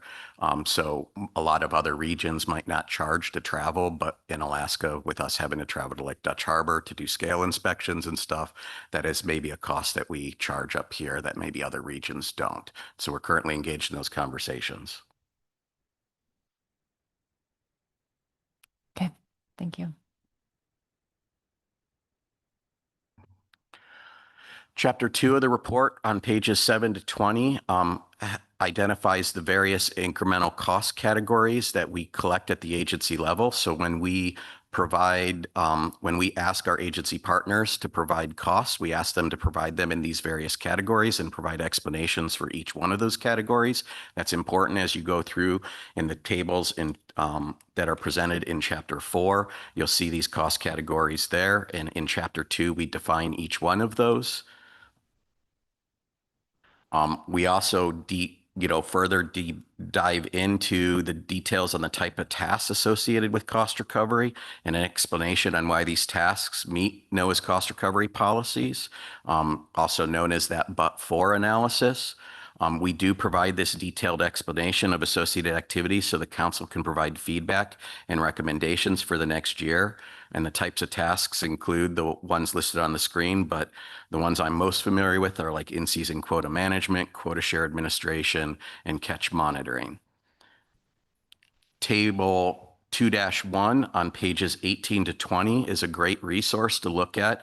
It's kind of a crosswalk between those different relevant cost categories and the various different activity types and examples of specific tasks that are appropriate for cost recovery. We also include in that table the billing entities that could have cost recoverable costs. That column is currently in development, and I'll just note that, for example, in the regulation writing, section of that table, it only lists AKR, but other partners may have costs associated. For example, if we're reviewing a regulation rewrite for one of our LAP programs, we would include our OLE partners, potentially this, state of Alaska or other, to review those regulations as we're trying to implement that, or the analysis there that are derived from that, and those may be recoverable costs. Chapter 3 goes in depth into the cost recovery process, followed by NIMS. We start by calculating the standard price for the fishery that is allocated, or the fishery species that are allocated for that program. We then use that to derive the ex-vessel value for each of the allocated species by multiplying that standard price by the total amount of landings in the LAP program. And that sum becomes the overall fishery value. That value is important so that we can, create that ratio to understand if we're greater than or less than 3%. We compile the total program costs attributed to each fishery program. Underneath that process, that includes communication with our agency partners and internal meetings to review the total program costs that were submitted by the agency and agency partners. Once we have the total costs, we can divide those total costs by the ex-vessel value for the fishery to calculate the fee percentage, and we publish that fee percentage in the Federal Register along with the standard prices depending on the action. And finally, we generate fee invoices for each permit holder by multiplying that fee percentage by the total ex-vessel value of that permit holder's fishery landings, and we send invoices to those fishermen and process and allow them to pay those payments through the eFish system. Yes, we have a question, Ms. Vanderhoeven. Thank you, Madam Chair. Thank you, Mr. Keaton. I don't receive the invoices for the cost recovery program that we participate in. Is there any backup that comes along with that, or is just here's the amount that you owe? Currently at this, or, up to this date, right, we've been providing just this is your fee percentage, this is your landings, this is, what your bill is, so to say, as an invoice. We don't provide much detail in that invoice, though we've heard from the industry through multiple things about the need for that. So some of the summary tables that are provided in Chapter 4 are readily available at that time, and we may look to include those in those invoices in the future. So you at least know how much was billed to personnel, how much was billed to contracts and stuff. Going into further detail because of the extremely, time crunch that we're under doing cost recovery, which will be covered in when Alicia comes up to give about cost recovery improvement processes. There is not a lot of time to do a lot of detail and to meet those regulatory deadlines to get those invoices out. But we could, because we've compiled those total program costs based on those cost categories, we could provide those in that invoice. Thank you. I've heard the same concerns, and I think that would be helpful. So thanks. Moving on. Sorry. Sorry. I heard ups. Ms. I've heard it a number of times, so I don't know where it's coming from. Maybe it's your hand doing it. Ms. Kimball. Thank you. I am not making that noise. My question is about, Mr. Keaton, if you're going to get into any more detail on how you compile total program costs, or if this is the extent of it and the right time to ask the question. And it's just the main question about, under the law, we're only supposed to be compiling or attributing to cost recovery the incremental costs. And I know you're well aware of that and have heard that. So in my mind, just very simply, that's not because there's a halibut vessel in an IFQ program. It's the incremental cost of that program. And I'm worried, especially in the halibut and sablefish program, is like my best example right now, that anything that has to do with anything touching that program is then a cost recoverable under the agency and OLE, just because they're in a program, not because it was additional cost as a result of the program itself. So is there more details on how maybe the region and OLE are compiling total program costs and what's attributable there? Or is this the extent of it in the presentation? Yeah, through the chair, Ms. Kimball, there's multiple sources that I would point you to in the report. Appendix A is the internal agency documentation or guidance on how to collect cost recovery costs, and with some of those questions that you just asked being answered there. Additionally, all our agency partners were very responsive in the request from the letter that John or the regional administrator had sent to the agency partners to provide. And as a result of that, we got appendixes D through F that answers the question on how OLE had indicated to the agency in the collection of those costs. I can go into a little bit more detail on the individual process on how we do that. It starts with us compiling our costs in those cost categories, but we send that document that is attached at the end of Appendix A. It's like a form to each one of our agency partners through an email. They fill out that form and provide usually attached documentation to justify per the our guidance on how how they came up with the conclusions that those costs were cost recoverable. That then gets received by our cost recovery coordinator. Currently, it's Amy Hadfield and Tristan Endeville that work on that together. If there's questions or on that, then those questions would go back and forth between the agency partner to gain more understanding and justification. And finally, we have the cost for each one of these cost recovery programs. We have an internal review meeting that includes most of the managers that we go through those costs for like that high level overview. Questions are asked, and then those staff go back and respond to the agency partners to get more information.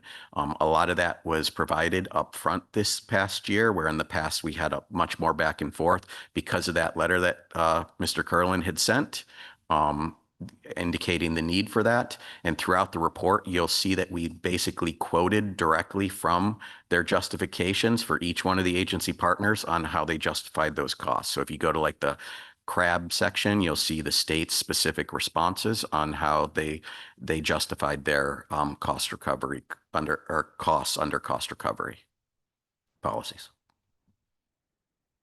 Thank you. And I appreciate that on Appendix A. I did look at that. And so my understanding is that is not in regulation. That's a regional policy on how to collect that. And so is our regional policy consistent with other regions?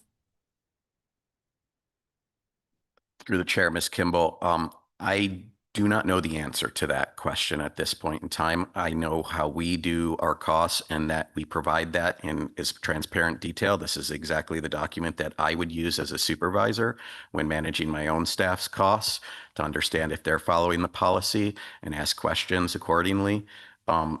If there are costs being attributed to their work that may be questionable, and we'd provide that justification. How other how other regions do that, I am unsure, but that may be something I could look into for a future version of this report. Thank you. Thank you, Mr. Kurland. Thanks, Madam Chair. On Ms. Kimball's question there, that's one of the main points of the review the agency is undertaking, is to take a look at the extent to which we're consistent, and if there are differences across region, make sure there are good reasons for those differences. Yes, Ms. Kimball. I appreciate that, Mr. Kurland. I guess to get to part of the point, it doesn't seem like are all the offices required to, since it's not regulation, abide by this policy? Because it does seem like OLE does it very differently than the region. And so I just don't know to what extent the policy extends to agencies beyond NIMS Alaska region. Is that maybe a question for Mr. Cheeseman, or if it's coming up in the presentation, I can definitely wait. Thank you, through the chair, Ms. Kimball, for the question. So in the regional guidance document, there is a description of, allowing for using an apportionment calculation or formula. Over the years since we've been doing this program, that is the formula that OLE has been using, and that's described very detailed in appendices E and F. Also, I might take advantage to note that since this process of reviewing our processes have begun in the 2024 version of this report, we have taken a lot of proactive steps to improve our methods. We do our reviews of the caseload, the patrols and the boardings at least annually, and oftentimes more than annually, to update our formula. And so we did a revamping to some extent of our electronic case management system to enable more accurate tracking of time from each individual cost recovery program. That contract is set to expire, I believe, in July. And then we're not certain yet who's going to get that contract, if it will fall to the same person or same company. But, we've been working proactively to improve the transparency of our process through this cost recovery annual process. And, we're looking forward to continuing to work with partners and council to meet what's there. But to date, we've used that formula that is described in the regional document as being an approved method. Yes, Ms. Vanderhoeven. Thank you, Madam Chair. Thank you, Mr. Perry. I guess maybe this is the right place to ask my question. As I was going through the report, recognizing ongoing public concerns about OLE costs in particular, and digging a little deeper, I stumbled upon in the tech memo, the 2007 tech memo, where it said the Alaska region is set up to capture time allocation formulas for all personnel who work on management or enforcement of an IFQ program at the 15-minute increment level. And I'm not sure, because I guess just weren't paying attention. I don't know when that changed, so I'm not sure why we can't go back to that and why we need to have this, what is not publicly transparent approach to how that billing is being done using. I totally get it for the IFQ, or not IFQ, the IT example. That makes complete sense to me, but I'm not getting there on OLE time. And so maybe if you can help me out a little bit there. Through the chair, thank you, Ms. Vanderhoeven, for the question. I don't know whether or not that statement in the 2007 technical memorandum is an accurate statement. I do know that when this process was undergoing review for the, I believe it was AFA and CDQ in 2015, there was specific mention that there was no way, based on OLE's current methods of tracking time, to do the calculation for how much the cost had been for that particular fishery, those particular fisheries prior to the advent of the program. And so there is specific language, I don't have it in front of me, that says that, at that time, that was not a feasible operation for OLE to do. As I said, we are working to improve our tracking processes in response to all of this. And I might add that when we review cost recovery costs, particularly under the personnel cost category, which is where I think a lot of the focus is on 15-minute increments, there's two categories that I view that people can report. There's those that are working on a discrete project. Say there's a regulation that is being drafted or analyzed specific to a LAP program, like revitalizing IFQ, for example, right? The staff person working on that can build directly, like I was working on this in 15-minute increments. And then there's staff members, they exist in my branch that work with all cost recovery programs all day long, dealing with maybe 3 different cost recovery or 4 different cost recovery programs within a 30-minute span. So we use that allocation similar to what you mentioned in the IT world, because it's hard to tease out the specific understanding. So like for e-landings administration, right? Our e-landing support people, they build their time based on a proportion similar to the process that is explained in the document. And I think that's in Appendix A on how those 2 different ways in which staff record their time. Yes, Lieutenant Commander Reske. Thank you, through the chair. Could either of the OLE officers speak about the administrative burden of the 15-minute tracking interval with reduced personnel? I know about 20 to 25% of the officers and agents have left the agency based on the numbers that you guys provided. So that's the first part of my question, is just about the administrative burden. And then the second part is whether or not you've ground truthed the data, basically did a test of tracking at 15 minutes and then compared it to your current method and seeing, is there a disparity between the two? Through the chair, thanks for the question, Lieutenant Commander. With our reduction in personnel, we've had to utilize a lot of personnel that would not regularly be working on certain types of cases to then go to different areas and work on cases in other LAP programs. So to answer your question, yes, we're having everyone jump all over the place trying to get the mission done. We've had in a couple instances, I think every enforcement person in one location, just because we didn't have enough people to do what we needed to do. And then for your second question, trying to break it down to a 15-minute interval for what they're doing, cost recovery related, it's just not feasible. We've asked to see if we can do that, say when they go out to Dutch Harbor and they jump on an Amendment 80 or an AFA vessel, and then they're looking at catch records and trying to figure out what LAP program, if any of them, they are under, and then taking that information back from the boarding and starting the case and how the case evolves and which program it would fall into.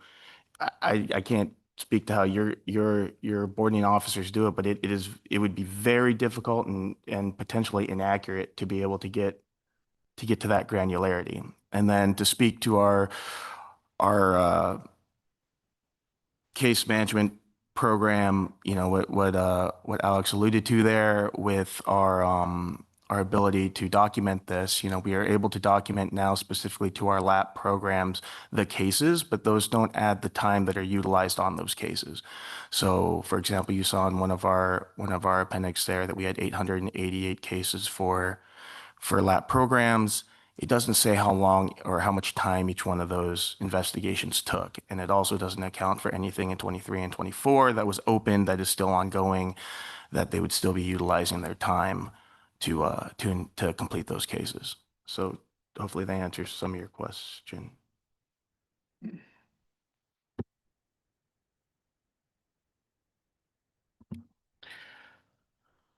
Continuing on with the report, I've alluded to, or I've mentioned Chapter 4. This was one of the specific asks by the industry when we were meeting with them to increase the transparency in this report. We provided summary tables which group all the various programs together, the direct program cost, the fishery value, and the fee percentage. I'll note that you'll see some fee percentages are greater than 3% here, but in those instances, the fee is capped at 3%, but we collect costs and we can calculate what the actual costs are relative to the fishery value. And that is generally published in the Federal Register, where we say the actual costs were 3.56%, and however, the cap is 3%, and therefore the fee is 3%. Other summary tables include a crosswalk of the various cost categories that I mentioned that were identified under Chapter 2, such as personnel benefits, transportation, printing, as it was applied on 2020 over to the 2025 year by program. And at the bottom right there, you can see the total cost recovery amount collected for all programs. That was a specific ask from our meetings with the industry so that they got an understanding of all cost recoveries together, or else they would have had to take 8 different reports and do the math. We also provide the total cost for each billing entity over the past 5 years. We'll continue that report. That gives the council and the public a transparent understanding of costs and how they change from year to year.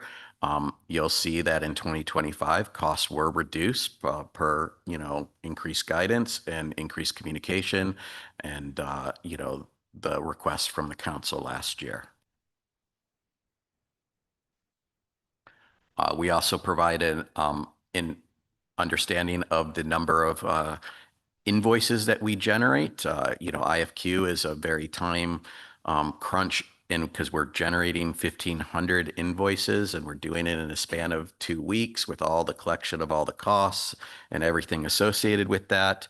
While there may be only 703 vessels, I think many are aware that the permits are held by an individual, not necessarily by a vessel, where when you get to a program like Amendment 80, you see there's one invoice that goes to the cooperative, though that represents 16 vessels.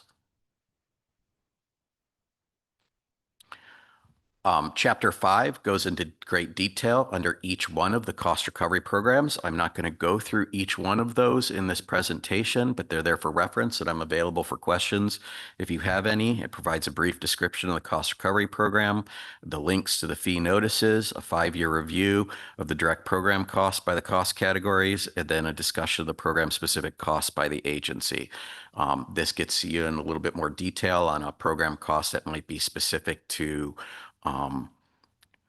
use an example, like the crab fishery, right, where the state of Alaska deploys observers. That wouldn't exist in other cost recovery programs, but it exists in that description. We also discuss any increases or decreases and the reasons thereof as we understand them. And I could pause for any questions if somebody has one on a specific program.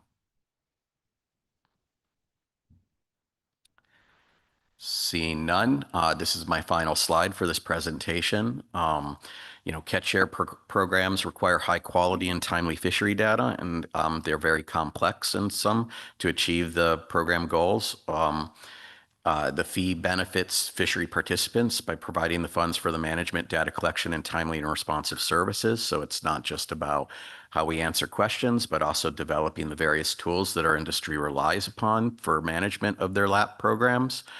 And without those cost recovery funds, NIMF's ability to manage and support the catch share programs would be limited. This consolidated cost recovery report was based on input from the industry and the council to increase transparency, and we appreciate any feedback so we can continue to make iterative improvements to this report in future years.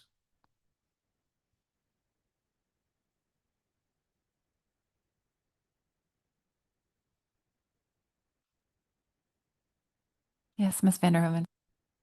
Thank you, Madam Chair. I wasn't really sure where in the presentation to ask my question, but I appreciate Mr. Cheeseman and Mr. Perry being here because I think the other place where there's still a lot of concern about transparency is kind of to Ms. Kimball's earlier question about what's being attributed as incremental costs. And I was trying to think, okay, what's kind of the best way to get there? Because I'm not always great at asking my questions as I'm demonstrating right now. And so I looked at from the GC report, just kind of the cases that have settled since the last. So I had real world examples. And so like we've got things like unlawfully transiting stellar sea lion rookery, and that was an IFQ boat. And so is a cost like that, is that something that OLE is attributing as an incremental cost?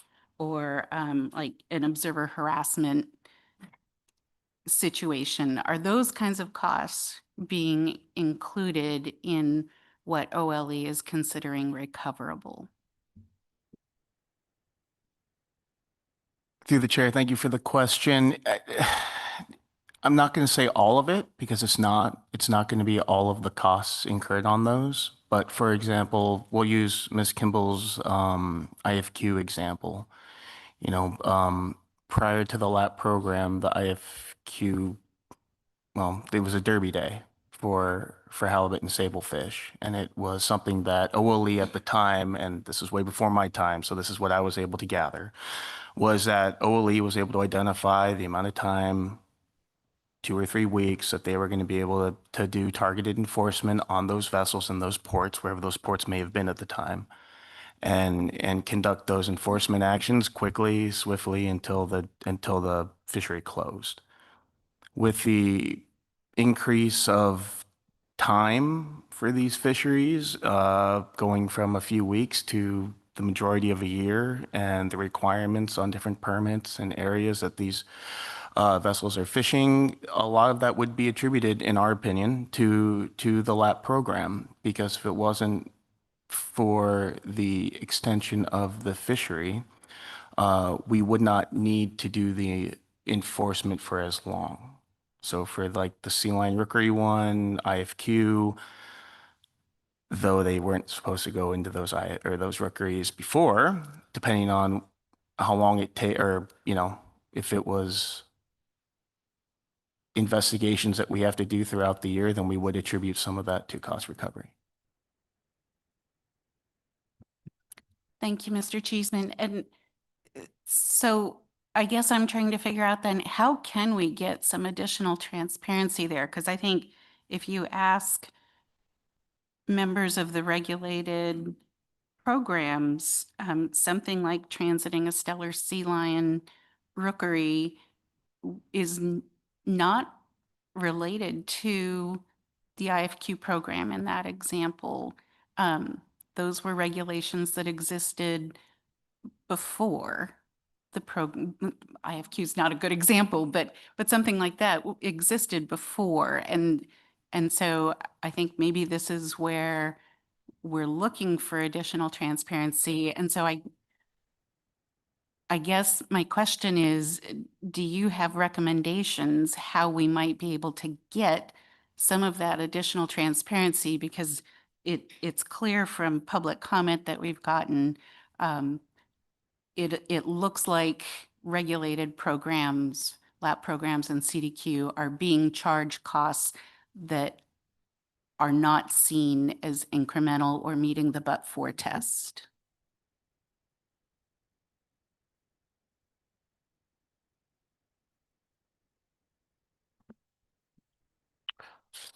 Through the chair, thank you, Ms. Vanderhoeven, for the question.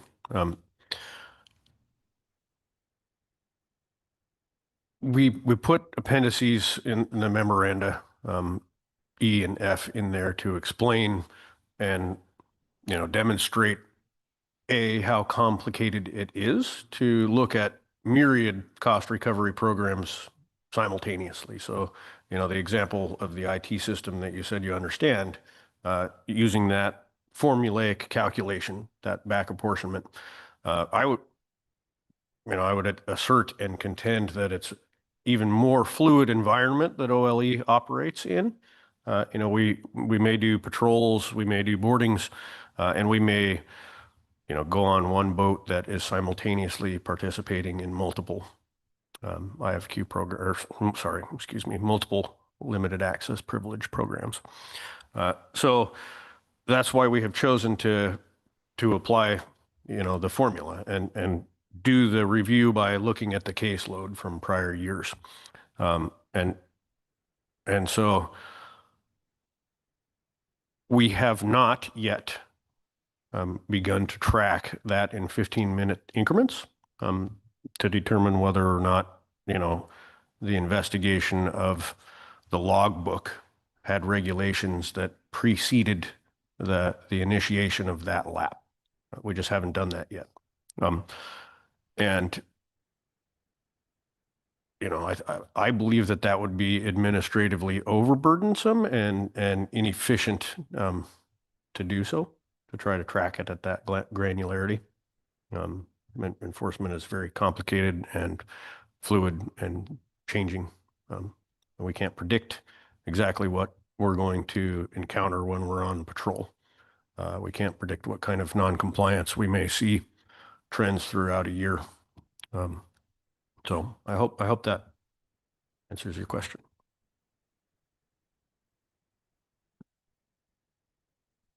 Thank you, Madam Chair. It really doesn't, and so I'm happy to talk to you about it more offline. But it sounds like, yeah, those things are getting lumped in with what's being charged because it's perceived on your end to be complex. And I don't want to get argumentative, but I think it's a conversation we can have offline because it's really not clear to me in any way, shape, or form at this point. So thanks.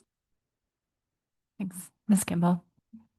I'll try not to thank you, Madam Chair, the same question. But I guess I just want to get a little bit away from the 15-minute increments. I understand how difficult that would be, that it probably take just a lot more time that would be recoverable if we were asking people to do that. That doesn't really make so much sense to me. And I know that differs from a lot of the industry comment, but I am trying to find a different path forward because it's either that kind of very narrow look and a lot of administrative burden, or it's what you have in your document, which is basically presuming that most of the enforcement activity occurring within a lap fishery is recoverable just because it occurs within a lap.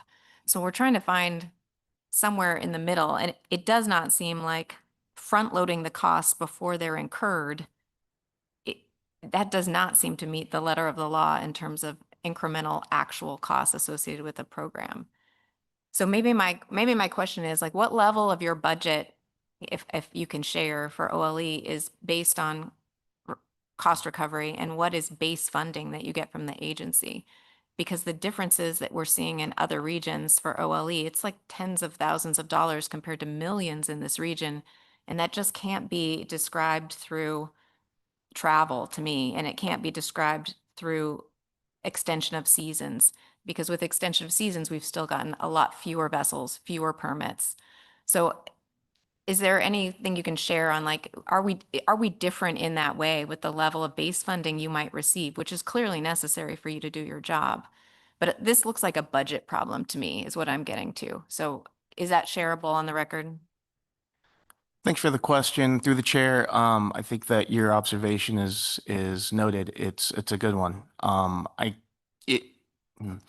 can't tell you exactly how much of the cost recovery is for our salaries versus our base, because it changes every time we lose someone. Every time we do our biannual update, we'll switch people around to different percentages based off their workload. But also, we're not front loading for the next year. We're utilizing work that was done prior and then utilizing that for the money that is then given to us the following year. So it's not us putting our percentages up for the current time is going to be based off of what we saw from before, but the actual data is data from actual time and work done.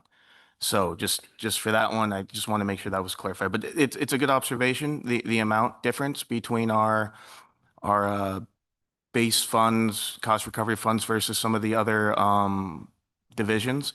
I'm not quite sure how they are getting theirs and the differences, but I appreciate that observation.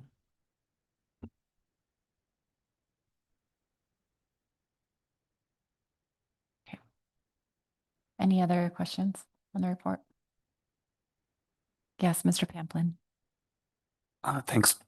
Thanks, Madam Chair. This is this cost recovery issue is a new one for me, but it's a familiar topic in terms of management of WDFW's budget and all the contracts and complexities that we have over a $800 million operating budget per biennium.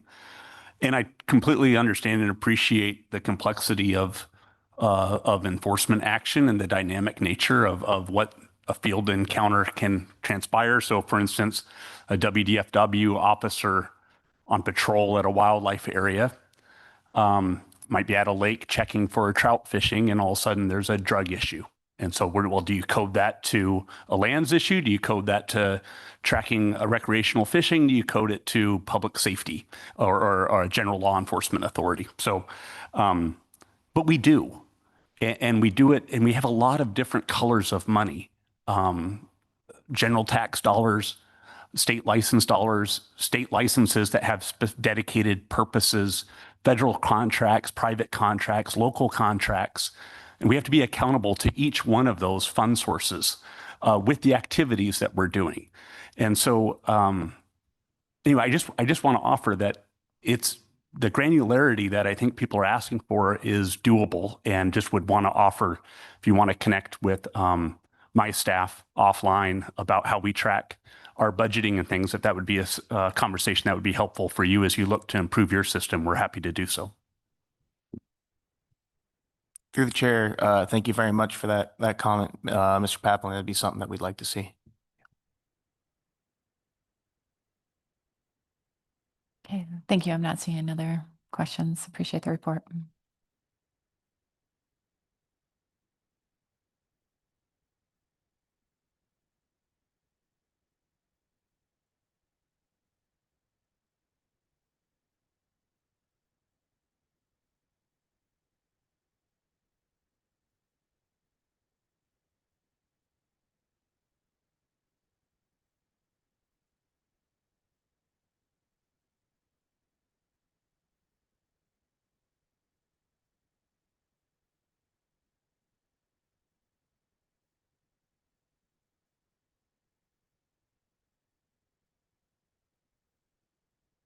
Ms. Miller? Good morning, members of the council. My name is Alicia Miller, NIMS staff. I'm accompanied by Ms. Taylor Holman, council staff, and we're here to provide you with the presentation on the initial review draft analysis for revisions to the IFQ cost recovery program. Just a brief overview of the presentation today. We're going to go over, keep it high level. You have a lot of detail in the document and in the slides. We're going to provide a short summary of the introduction and background just to remind you of past consideration of this action.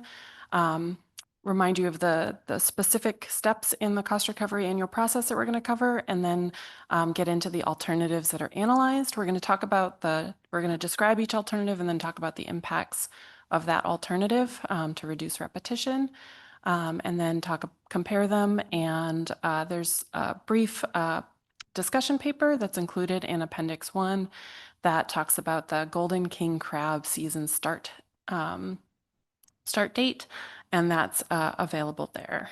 So we have just a couple slides on that. So just to remind you of the origin of this action item, the agency provided information in the December 2024 IFQ program review, highlighting the challenges with the IFQ program season dates and the extended season into December. At that point, the council requested a discussion paper looking holistically at for the agency to identify the challenges and issues associated with all of our cost recovery programs.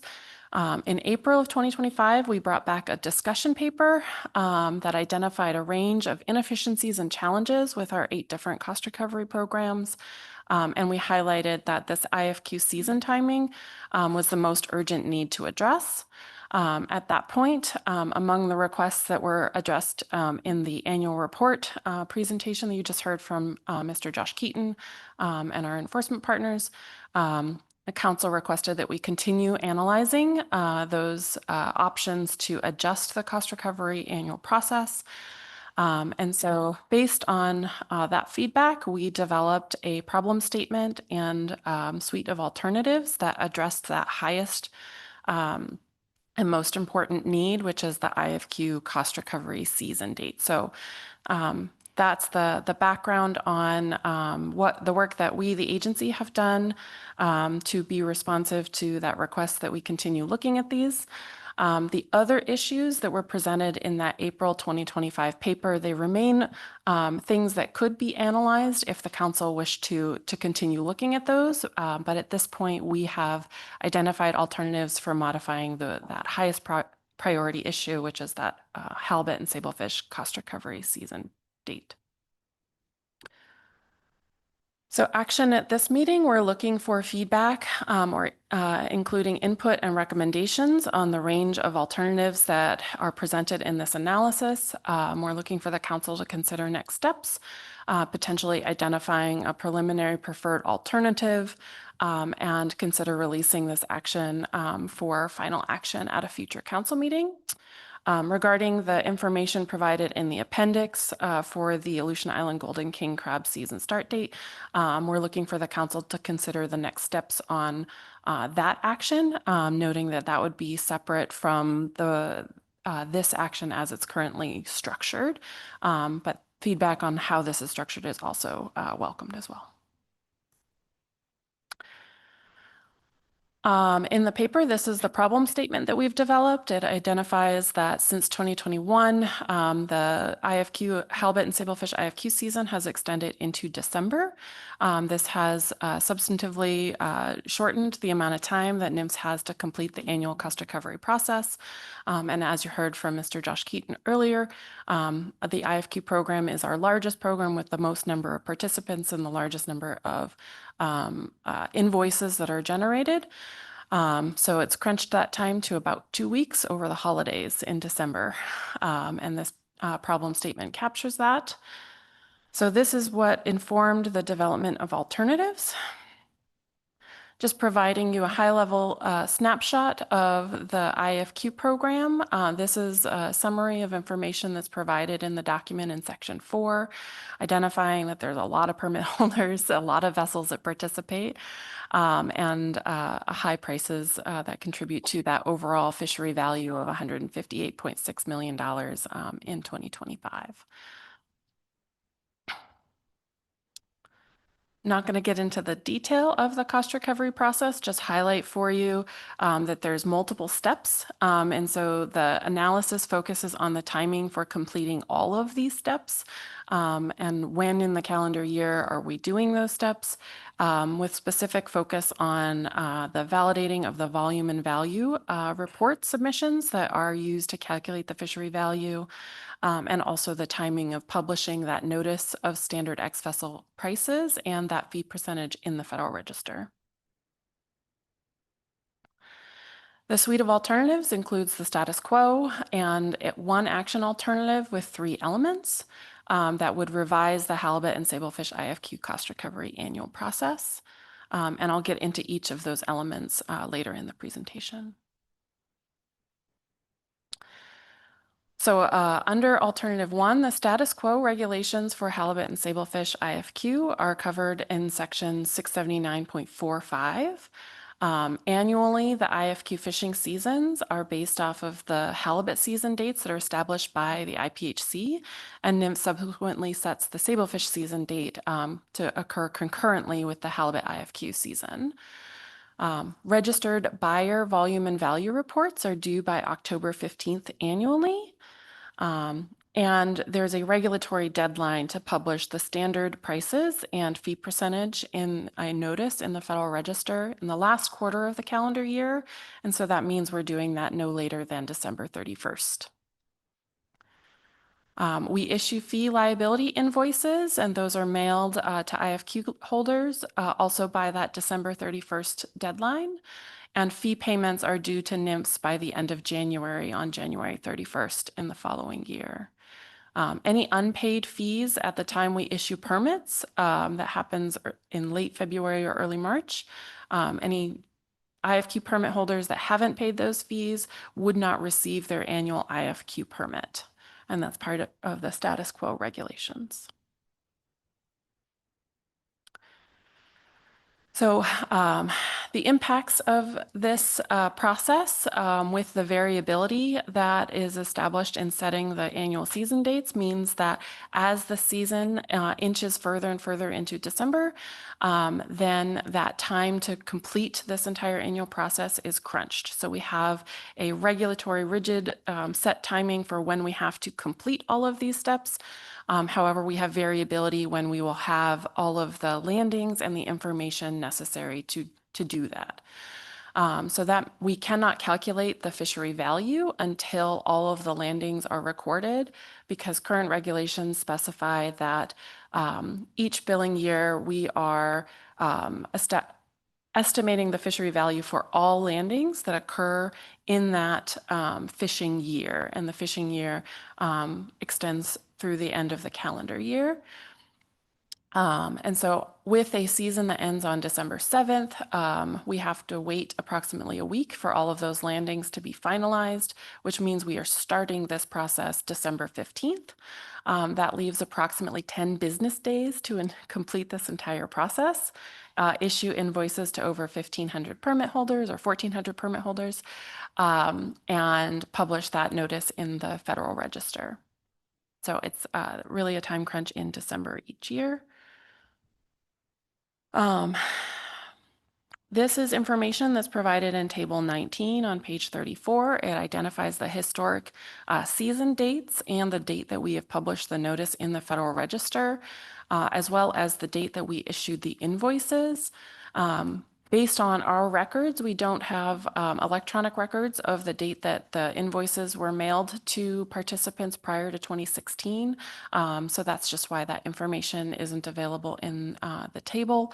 But looking at this time series, you can see that in the 5 years, 2016 through 2020, the season ended in mid-November, and we were able to issue the invoices at the end of November or early December in those situations, and easily publish the fee notice prior to the December 31st deadline. Since 2021, you can see the season date has been December 7th, and the invoices have been mailed much later in the year, with the latest being 2023 when we mailed the invoices December 27th. And then most recently in 2025 when we published the fee notice on December 31st, the last day that we could possibly publish that notice.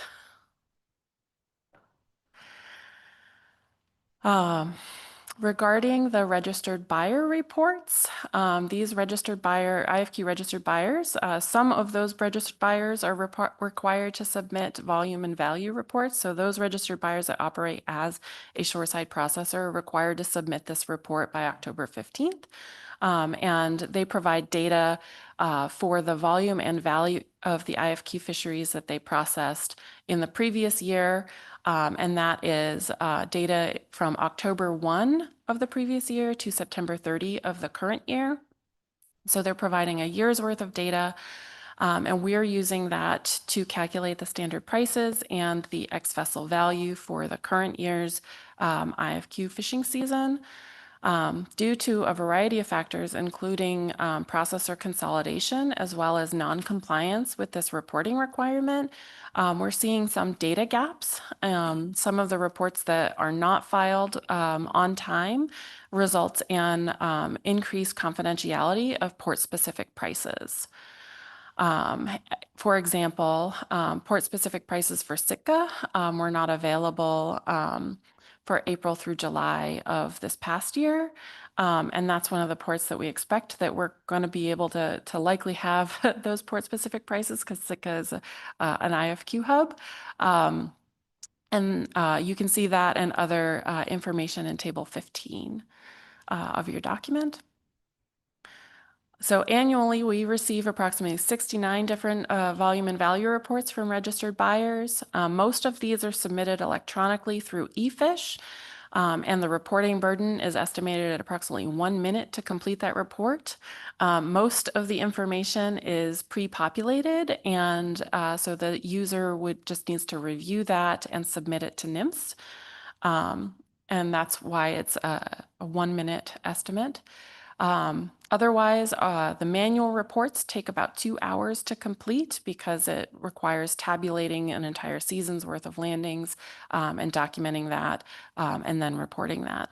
So in aggregate, this reporting burden is estimated at $266 annually for all 69 reports combined. So that's the total value, or total burden, excuse me. So moving on to the description of Alternative 2. Alternative 2 contemplates revising 3 different elements of the halibut and sablefish IFQ cost recovery annual process. I'm not going to read the slide here, but going to get into each of these elements separately in the following slides. Starting with element 1, this element would remove the regulatory deadline for publishing the fee notice and standard prices in the Federal Register. It would also revise the fee payment due date from January 31st and push that back to February 28th. So that would shift the timing of this annual process by providing NIMS with additional flexibility and more time to complete the steps necessary to publish that notice. We would continue to publish that notice in the Federal Register, so that information would become available. It's just there wouldn't be as rigid a timeline on when it becomes available. And then the second half of this contemplates moving that fee payment due date to a month later, which would also give us a month more time on the front end to tabulate the prices. This would push that fee payment due date much closer to the typical permit issuance, which happens late February or early March. And so the fees would have to be paid before issuing those permits.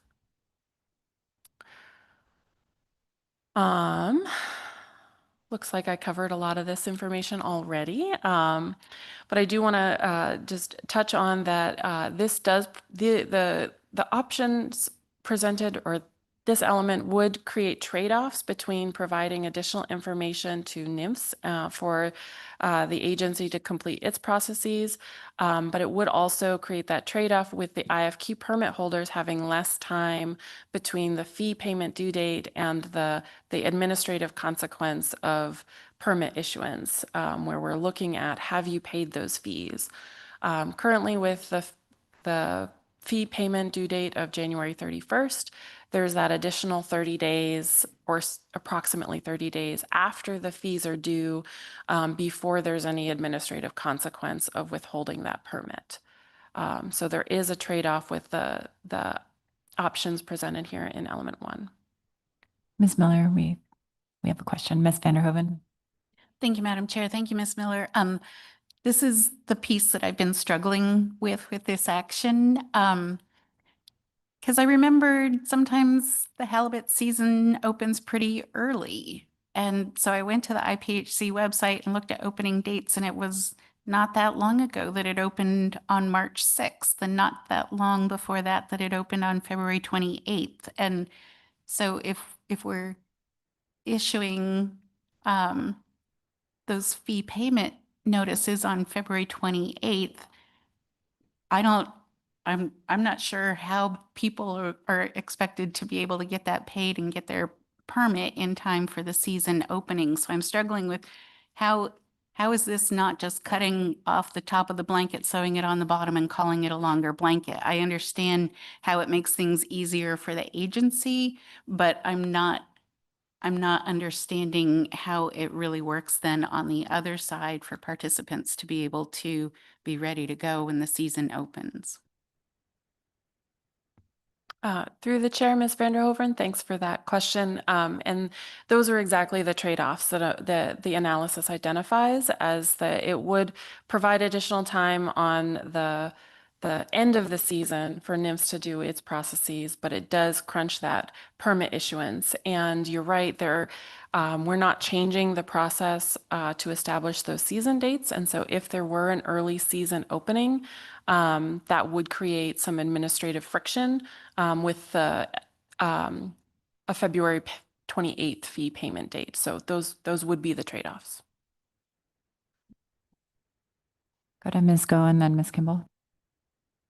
Thank you, Madam Chair, and thank you for the presentation. And building off of that, I'm wondering if the agency contemplated an exceptions to allow the issuance of quota prior to the fee payment due date, similar to what's contemplated in the Golden King Crab appendix in this document. Through the chair, Ms. Goen, that's not an option that we've analyzed in this document, but if that is something the council wanted us to look at, theoretically we could. Thank you. And Ms. Kimball. Thank you. My question was on the same timing question that's been talked about, but on the note that at a minimum, NIMS would issue invoices 30 days prior to the fee payment due date. Is that proposed to be in regulation, or is that just a commitment put in the slide?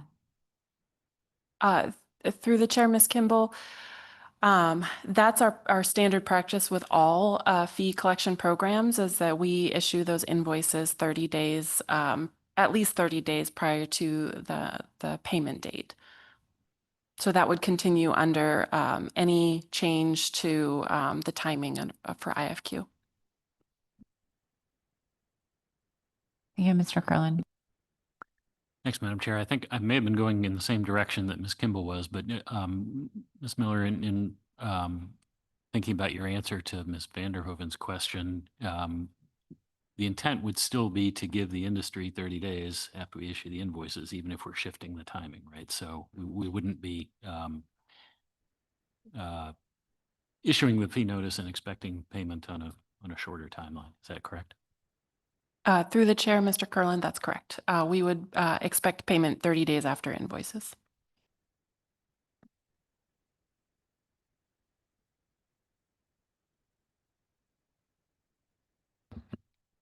Okay.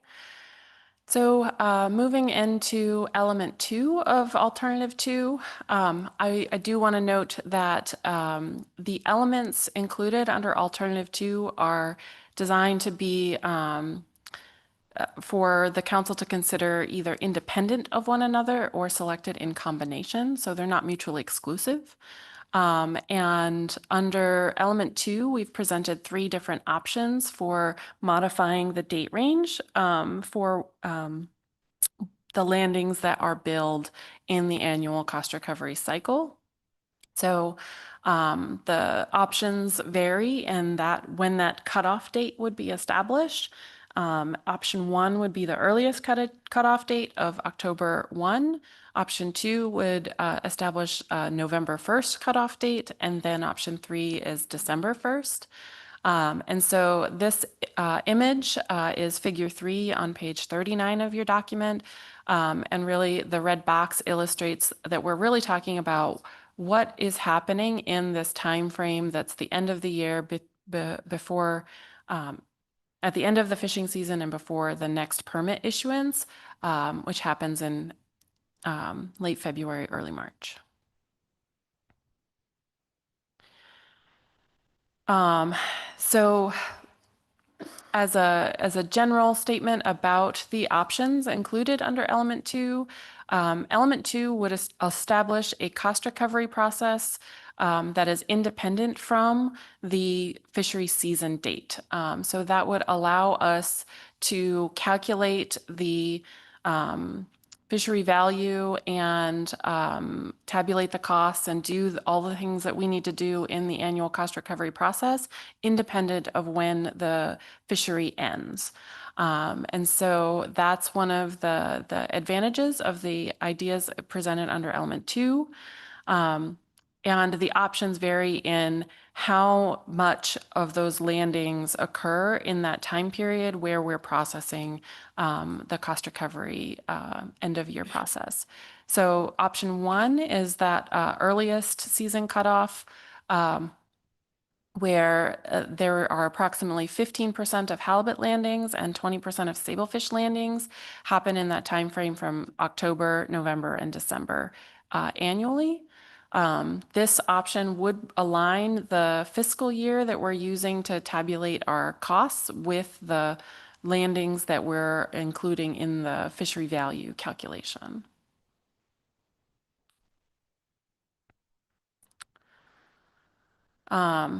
Under option 2, this would establish, well, options 2 and 3, these would establish later cutoff dates of November 1st and December 1st. These would provide less time for nymphs to complete that annual cost recovery process, less time comparably than to option 1. But however, it would include delaying billing for less of the landings. So with a November 1st cutoff date, that's approximately 5% of the halibut landings and 9% of the sablefish landings. And then finally, with option 3, the December 1st cutoff date, this provides the least amount of additional time. However, it is some additional time, approximately 1 week, and would result in the lowest amount of fee liabilities being delayed until the next billing cycle. And that's approximately 1% of halibut and 1% of sablefish landings annually.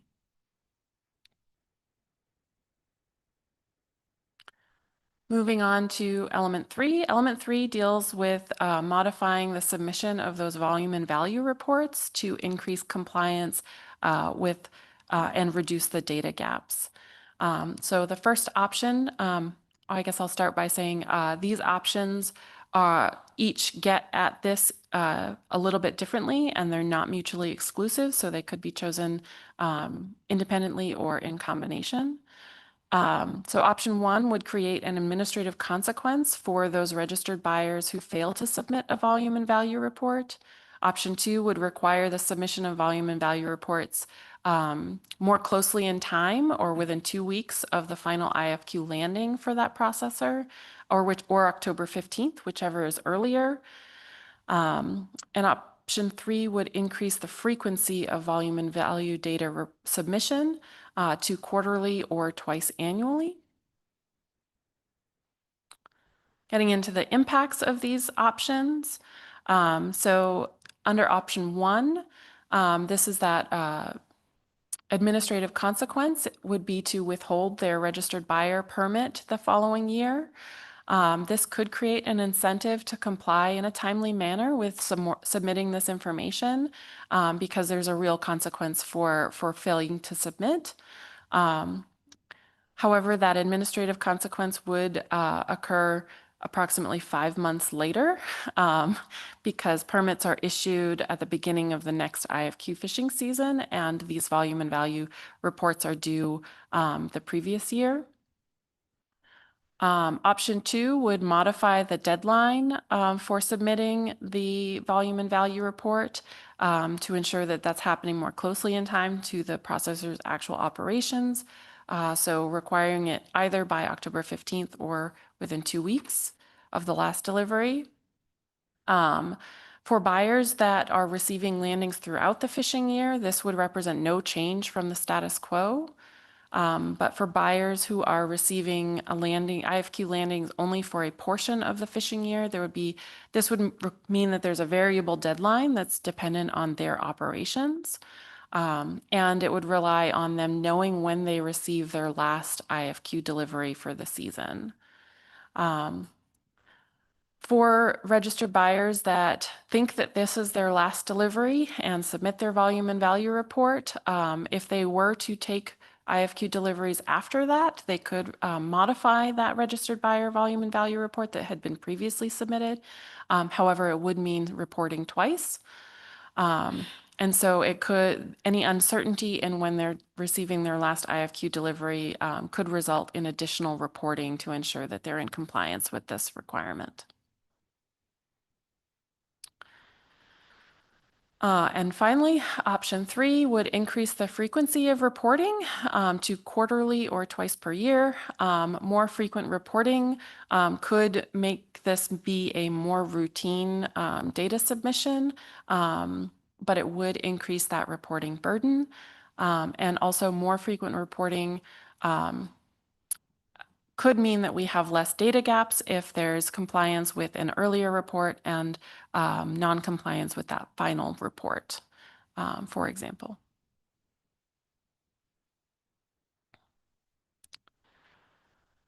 So to summarize, the options under element 3 could improve reporting compliance. The data that we receive in this volume and value report would remain the same as it is under the status quo. However, these these options are aimed at improving the compliance with that. And I do note in the analysis that just improving compliance with the status quo would result in the same improvements that we would expect to see under the options analyzed in alternative 2.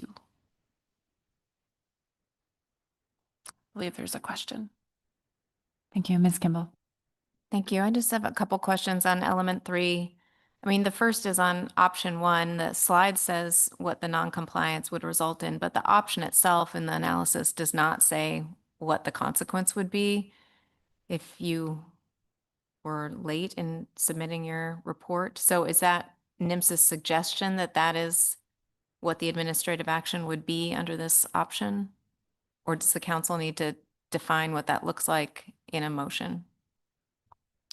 Through the chair, Ms. Kimball, because we developed these options and alternatives, we're definitely seeking feedback on what the specifics would be. The idea with option 1 would be similar to the administrative consequence for not paying fees. The IFQ permit is withheld from IFQ permit holders. And so as described in the paper, it would be to withhold the registered buyer report permit until the report is received. But additional clarity would be helpful in a council motion. Thank you. And then just generally under option 2 and option 3 under element 3, I mean, I'm a little bit confused by the conclusions. I feel like making people guess on when they're getting their last IFQ delivery is not going to improve compliance and would mainly mean a lot of people would be out of compliance by no fault of their own. And then under option 3, potentially requiring the reporting requirement 4 times a year instead of once per year also does not intuitively seem like it will increase compliance. So the conclusions on that being an improvement over status quo are really curious to me. I guess my question is, did the agency also consider the agency administrative costs with trying to track every buyer's last delivery and ensure that they're compliant with that particular date, which will now be different for everybody, and the administrative cost of now receiving buyer reports 4 times a year as opposed to once per year? Those seem like increased administrative costs to me, to the agency, which of course would be recoverable under cost recovery, and increased costs to the fleet. So are those things that we could draw out in the next version of this analysis? They seem like problematic to me. Through the chair, Ms. Kimball, thank you for pointing those out. Those are considerations that we could put in the next iteration of this analysis, and we would definitely take a close look at the additional administrative burden.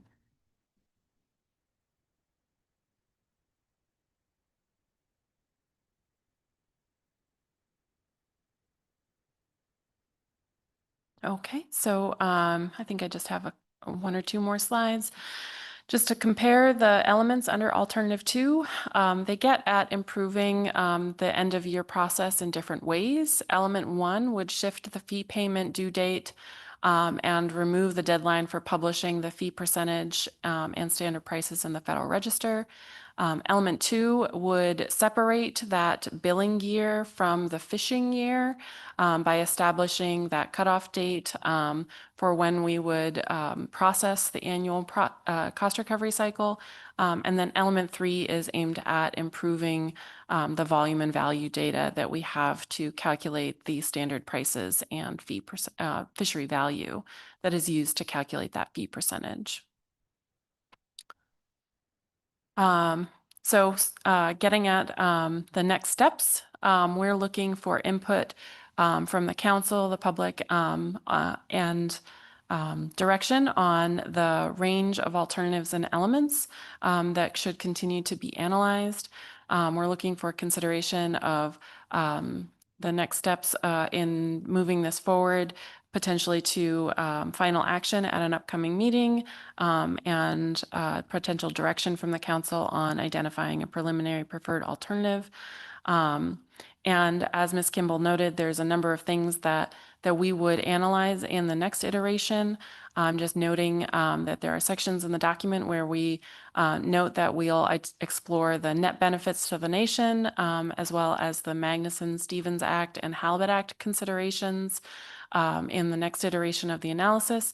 And we would also provide an assessment of the implementation considerations of the options and elements that would move forward.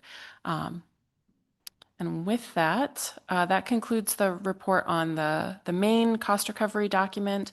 And I'll just pause to see if there are any more questions on that before we move into the Aleutian Island Golden King Crab Appendix. Yes, Ms. Kimball. Thank you. I have a question, and maybe Ms. Miller, is not appropriate for you to answer, but is there an opportunity to, since recoverable cost is such an issue right now, to kind of give an analysis, and maybe it's this one and others, a sense of like, are we increasing recoverable costs under these options, or are we decreasing recoverable costs under these options? It may be an extension to other analyses, is not specific to this one, but you're at the table, and it's such an issue. And to be transparent, when we're thinking about making management changes, it seems like a good category to include. Is that something you could consider? Through the chair, Ms. Kimball, thank you for that question. Yes, that's a section we typically include in our council analytical documents to address the cost recovery considerations. And since this entire analysis is about cost recovery, I can definitely add a section in the next iteration that addresses that. Are we increasing or decreasing? But generally, when we're modifying actions that are specific to a limited access privilege program, the staff time and work that goes into implementing those actions are recoverable costs. And we tend to include a section in the analytical document to identify the types of activities that are necessary for implementation. So that's what I'm getting at with the implementation considerations bullet point that's on this slide. So I view that as within information about increasing or decreasing costs that would fit under that bullet point and what I'd provide in the next iteration. And thank you for that. And just as follow-up, and I understand, even though I think it's good for us to remind ourselves every time we do an analysis, you can charge us for it. But I actually meant more substantively on options that council's looking at. You know, are those really moving us in the direction of more recoverable costs versus less? So not just in the preparation of the analysis and the rule, but our actual decisions on changing management. So I think you understand my question now, and I just appreciate you considering that. Through the chair, thanks, Ms. Kimball. Yes, we'll consider that. Thank you, Ms. Goen. Thank you, Madam Chair. And just a question. I'm curious, when I looked through the analysis, I didn't see a list of like stakeholders consulted.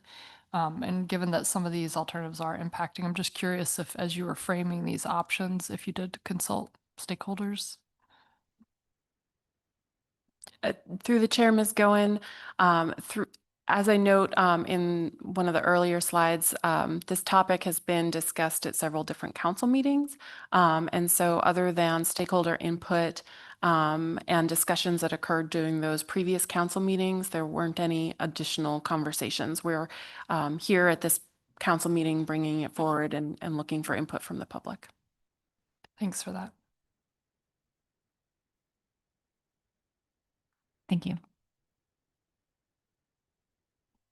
All right, with that, we just have a couple slides relating to Appendix A, which is the Aleutian Island Golden King Crab Season Start Time action. This was first brought forth by the council in June 2021 as a motion for a discussion paper and combined with the cost recovery action before you today, given the alignment between the two issues. The June 2021 council motion asked to identify potential regulatory or administrative changes that would allow EAG and WAG IFQ to be issued or fished prior to August 1st. I won't spend too much time on this slide. This just gives a brief overview of the season timing considerations specific to Aleutian Island golden king crab. This crab stock is in season timing is unique, and it opens before all other crab fisheries on August 1st annually. Stakeholders have repeatedly stopped modifications to shift the season date earlier, both at the Board of Fish and through the council process, including through this action back in 2021.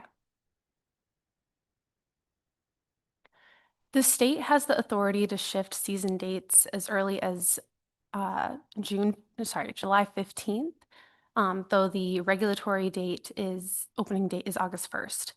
The state has shifted the season date back to July 15th in recent years to accommodate for the cooperative pot survey. In most years, they only shifted the season date back for the CDQ fishery, and there are no associated administrative issues that have been identified with this solution. However, all Aleutian Island golden king crab fisheries, CDQ, IFQ, and ACA, were opened on July 15th in the 2019-2020 crab year. And it's specifically this early IFQ issuance or IFQ season opening date piece that creates a mismatch in the timing of the cost recovery process. Permit holders who do not pay their cost recovery fees by the July 31st deadline are not issued IFQ or included in the QS calculation pool. Therefore, if IFQ season dates are open prior to that date again in the future, it is unlikely that NIFS would be able to issue IFQ permits before August 1st in the future without a regulatory change.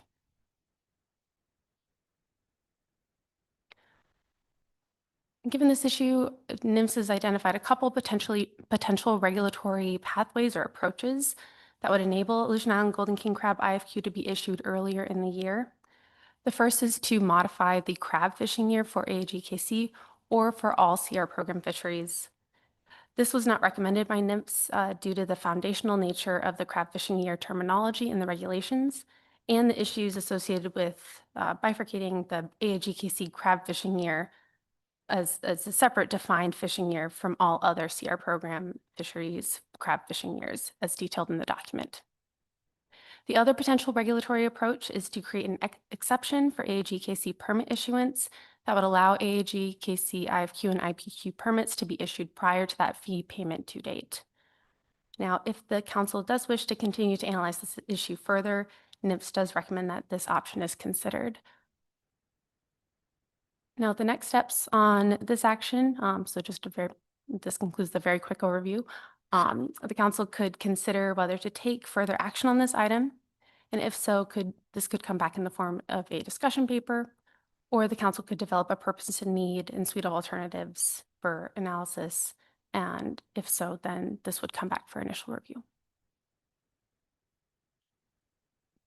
Thank you. Are there any questions on this last part? Yes, Ms. Kimball. Thank you. Thank you, Ms. Holman. This was so long ago. I guess I was surprised to see it lumped in here, but appreciate the agency able to track and keep track of these motions. But given that and having no written public comment on this appendix, have you been receiving any notice from stakeholders, or maybe we'll get verbal public comment today, or anything about the continued interest in this? I recall it was very few stakeholders originally, and I'm just trying to understand whether there's still a perceived need for this action versus like what the substance of the potential solution might be. Through the chair, thank you for the question, Ms. Kimball.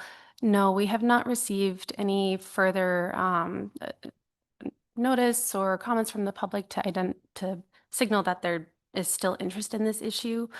I'll also note that this was originally brought forth as a in public comment to the council in response to the earlier shifting season opening dates back in 2019, 2020. That was the solution identified by Fish and Game at the time. to accommodate for that cooperative pot survey done in the Aleutian Island Golden King Crab fishery. There was not a cooperative pot survey done in 2025, nor is there plans to do one again in 2026. And so this combined with the fact that the state has pivoted to the solution of just issuing CDQ early rather than CDQ, IFQ, and ACA, it appears that this is a fairly limited in scope issue, and we are bringing this forth at this time to see if there's any remaining public interest, and if so, that could be identified within public comment for this issue. But no, we have not received any to this date. Okay, I'm not seeing any other questions. Thank you for the presentation. Thank you.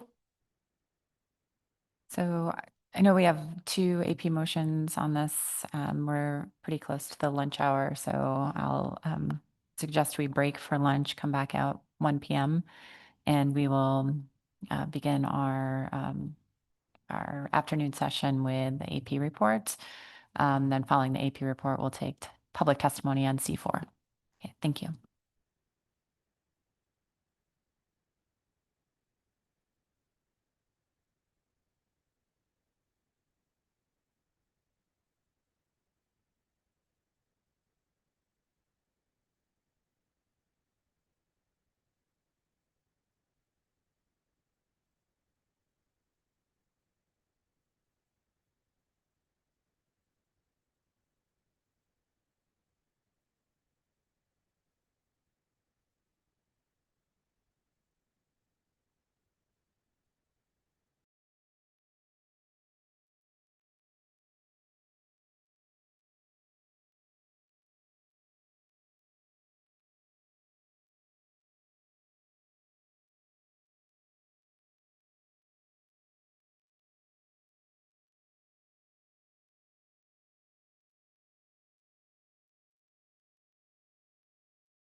Welcome back from lunch, everyone.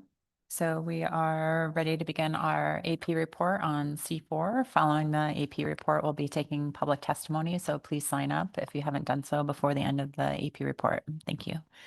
Ms. Riddell. Good afternoon, Madam Chair, members of the council. For the record, my name is Chelsea Riddell, co-vice chair of the advisory panel, and I will be giving the AP report on C4. We have 2 motions.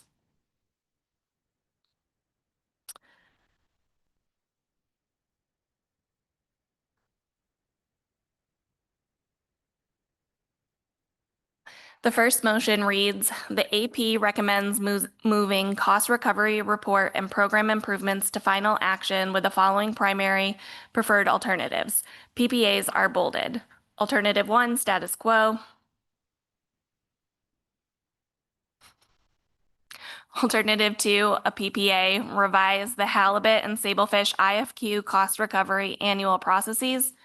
Element 1, remove the regulatory deadline for publishing the notice of standard prices and fee percentage in the Federal Register and revise the fee payment due date from January 31 to February 28th. Element 2, a PPA, modify the date range of IFQ landings used to calculate annual cost recovery fee liabilities. The annual billing year would include IFQ landings from option 1, October through October 30th, option 2, November 1 through October 31, option 3, the PPA, December 1 through November 30th. Element 3, also a PPA, modified the submission of volume and value reports. Option 1, selected as the PPA, create an administrative consequence for registered buyers who fail to submit volume and value reports. Option 2 requires submission of volume and value reports within 2 weeks of the processor's final IFQ landing of the season or October 15th, whichever is earlier. Or option 3, increase frequency of volume and value data submission to quarterly or twice per year.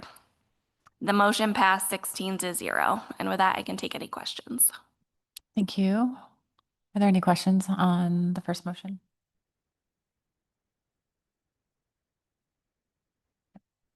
Okay, seeing none, thank you.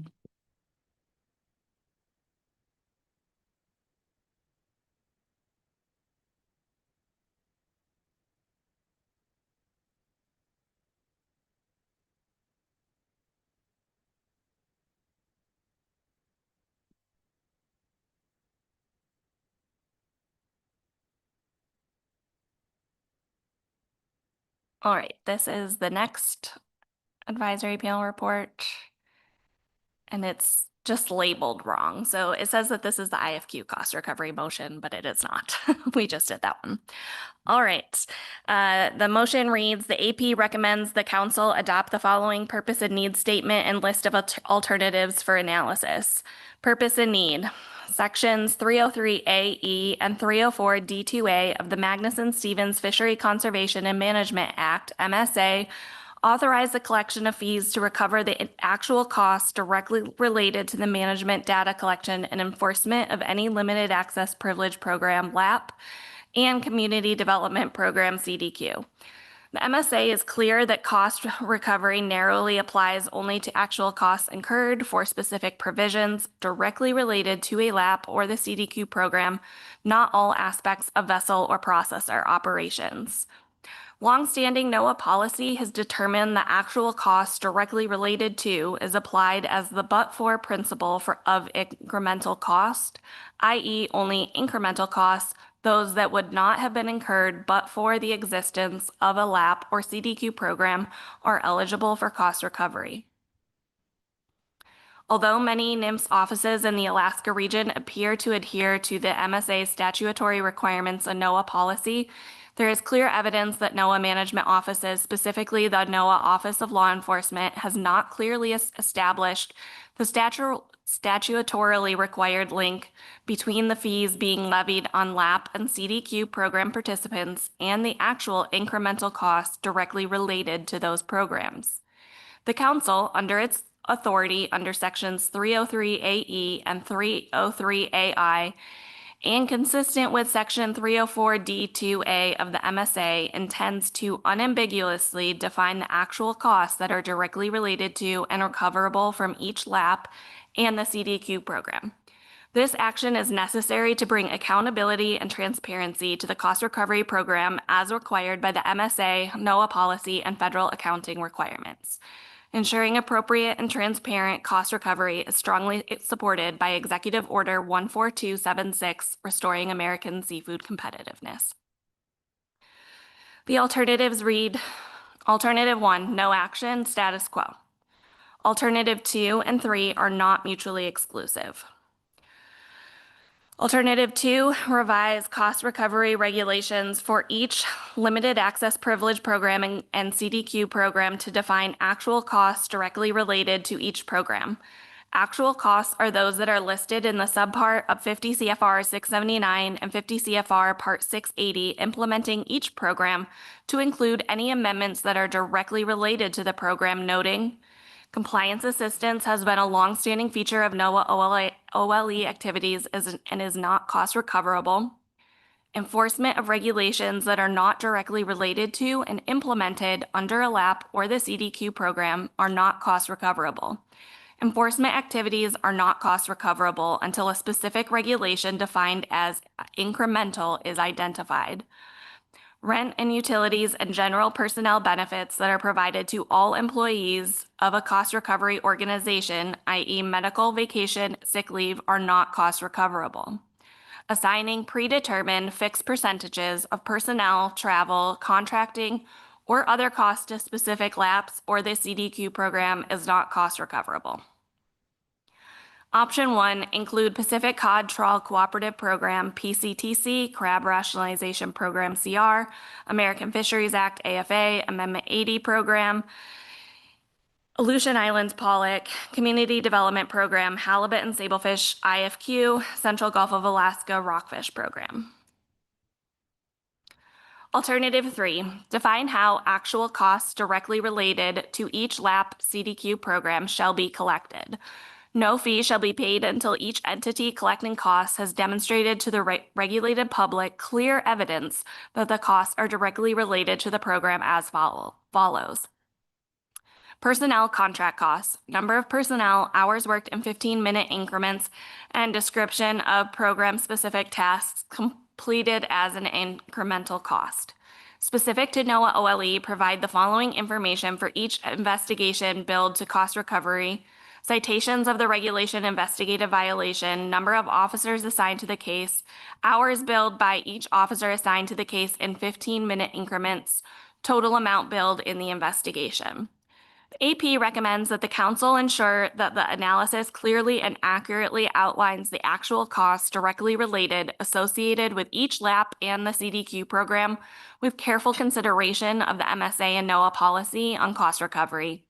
The AP recommends that the council ensure that the directly regulated public be provided the opportunity to clearly describe costs that are and are not associated with each LAP and the CDQ program. And the motion passed 16-0, and I can take any questions.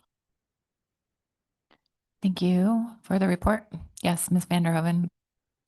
Thank you, Madam Chair. Thank you, Ms. Riddell. I have two immediate questions. The first, I'm looking at option 1 under alternative 2, and it looks to me that's all of the current programs and CDQ. And so I'm not clear on what option 1 is intended to do that would be different if the option just wasn't there. Does that make sense?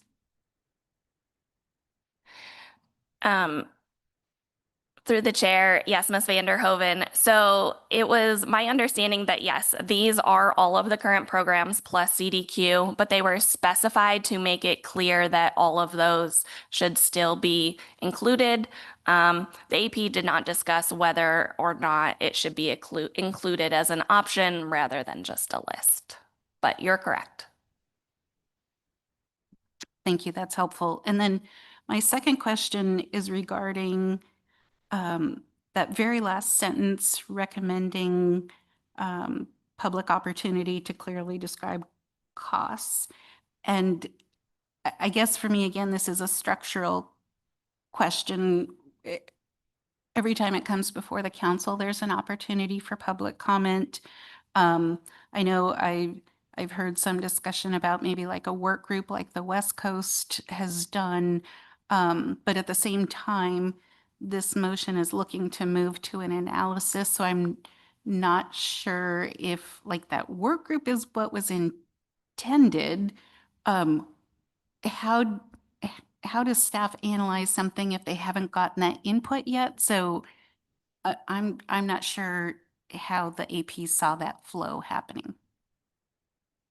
Yes, thank you through the chair.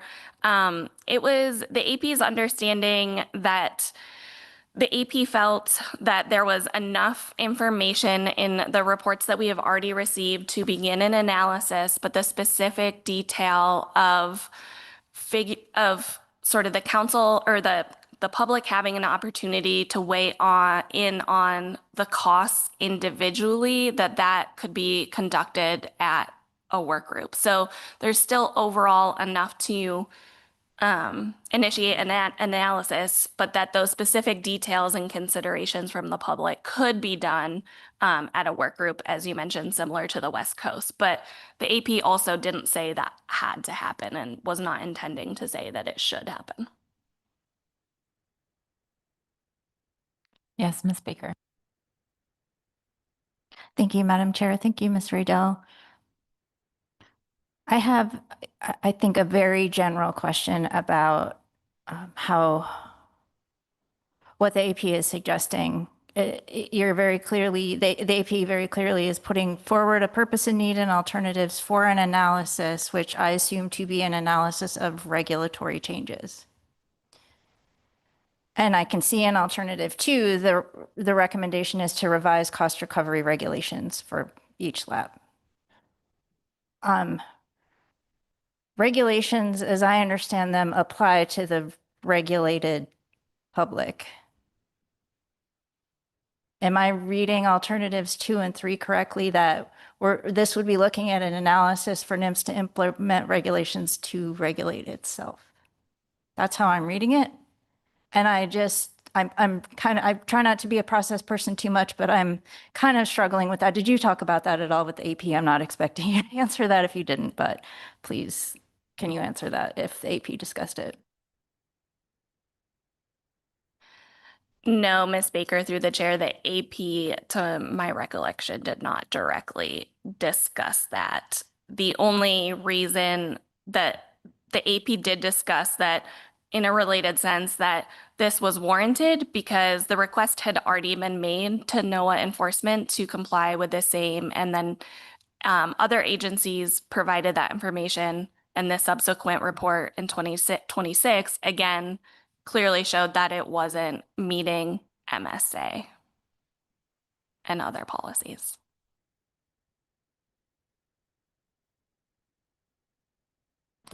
Any further questions? Yes, Ms. Goen. Thank you, Madam Chair. It's not on this motion in particular, so if I should wait, I can. Yes, Ms. Kimball. Thank you. I just wanted to understand the, Ms. Riddell, the discussion under alternative 3. I hope this isn't repetitive. I was trying to read this while other council members were asking questions, but we would be defining in regulation how the costs are collected, and that there would be, did you ask this? There would be some process in place to ensure there was demonstration to the regulated public prior to those costs being collected. What was the discussion around that? Yes, thank you, Ms. Kimball, for the question through the chair. To my knowledge, there wasn't any further discussion other than what I had communicated to Ms. Vanderhoeven. It was just communicated that the West Coast had this process that in overhauling and looking at their cost recovery program, public weighed in very specifically on the actual cost directly related portion. But the AP didn't discuss where in the process that fell.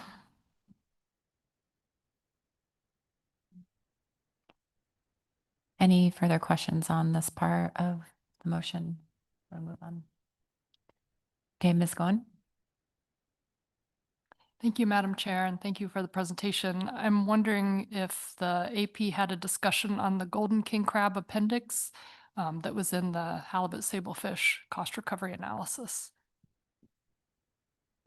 Thank you for the question, Ms. Goen, through the chair. No, the AP did not have any discussion there.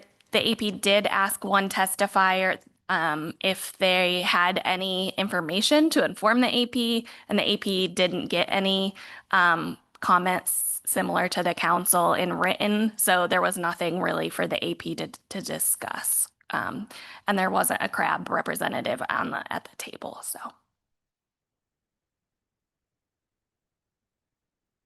Okay, I'm not seeing any further questions. Thank you so much for the AP report. Okay, that brings us to public testimony. I'm going to pull up the sign up list here. Okay, as a reminder, individuals and organizations will have 3 minutes. For individuals and companies, 3 minutes. Organizations and associations, 6 minutes. It looks like we have 8 people signed up. I had a request here to take Chris Woodley first, and then Andrea Keikkala.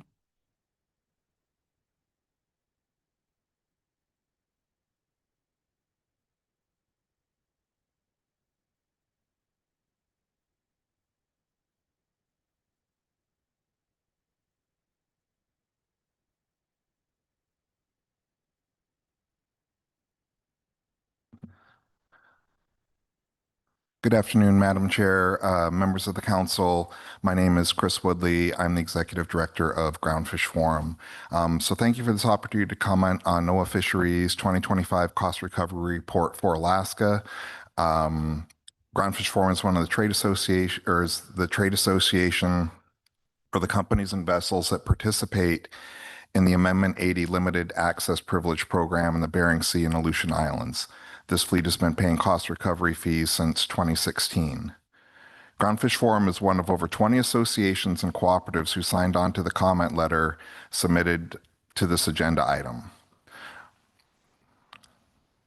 And while I'm not up here to speak on behalf of these myriad groups and cooperatives, all of whom have a varied history with cost recovery, I do think that Groundfish Forum's concerns have much in common with those of the wider industry.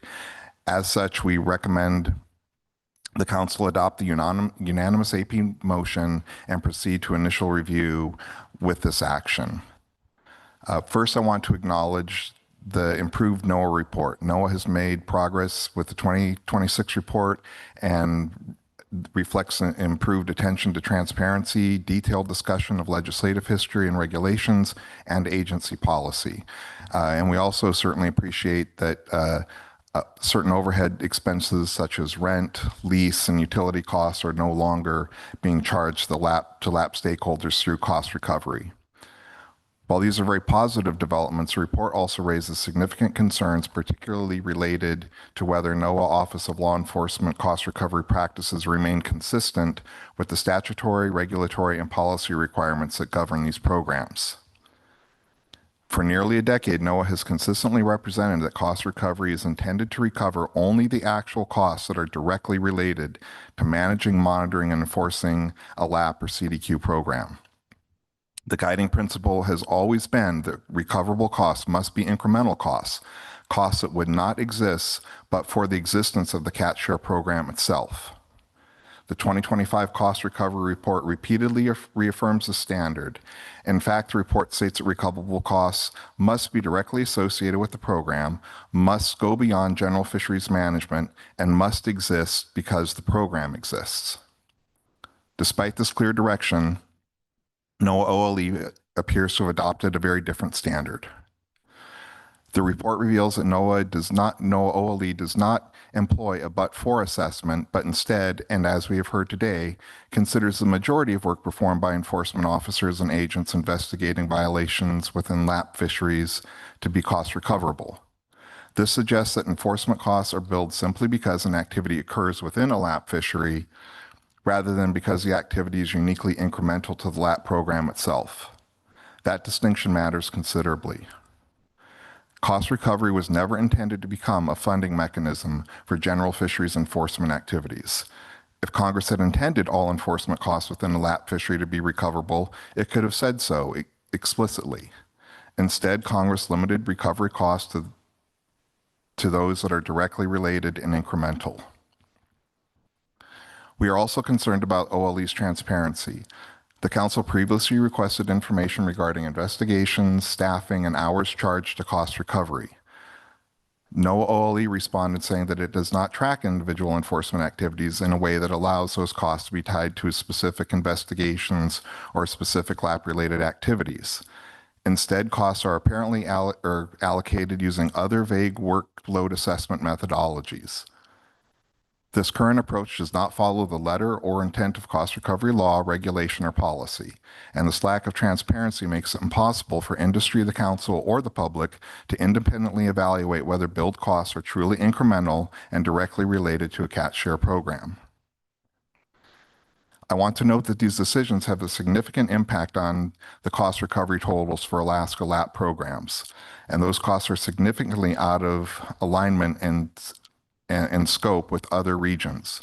The report shows that NOAA OLE costs exceeded $3.8 million in 2025 and represented roughly 42% of total Alaska Catch Share Program costs in 2025. In contrast, comparable LAP programs in other regions show dramatically lower or even zero enforcement costs being billed to cost recovery. So Groundfish Forum, as a member of the 20 associations that signed on to the industry letter, requests that the council adopt the AP motion and move this to initial public review. A clear regulatory framework would improve transparency, provide consistency across programs, and ensure that cost recovery remains faithful to the intent of the Magnuson-Stevens Act. Thank you for your time and consideration, and I'd be happy to answer any questions. Thank you for your testimony, Mr. Woodley. Are there any questions? Yes, Ms. Kimball. Thank you. Uh-oh. No. I have a very simple question on because I am interested in the differential treatment between our region and other regions.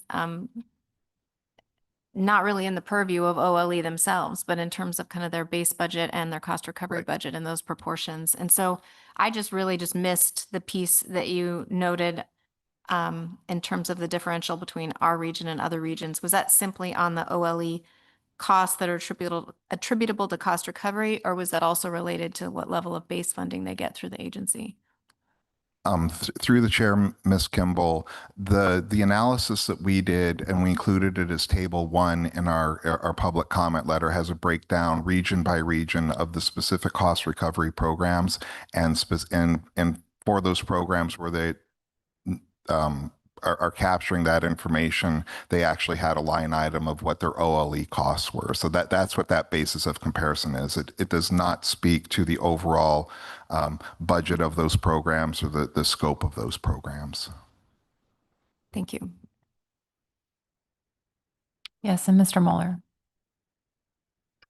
Yeah, thank you, Madam Chair. Thank you, Mr. Woodley, for your testimony. The OLE report that we heard earlier before lunch there mentioned meeting with stakeholders and industry relative to putting their report together on the transparency issue that's been raised to the council. Was your organization a part of that outreach from OLE? Through the chair, Mr. Mueller, we do meet the Alaska Seafood Cooperative, which is our harvesters cooperative. We have an annual skippers meeting every January, and we do invite NOAA OLE to attend that, and they do come in and meet with us for about an hour. Also during that week, they also typically meet with all of our individual member companies. I've attended these meetings for several years, but I don't think we've ever really talked about the specificity of cost recovery or any of those issues. We've talked more about just compliance with existing regulations, if there's any changes to the regulations, or if there's a particular priority that NOAA enforcement is going to be looking at for the year. So, yeah. Okay. Thank you for your testimony. All right, thank you. So Andrea Keikkala is up next, followed by Linda Behnken.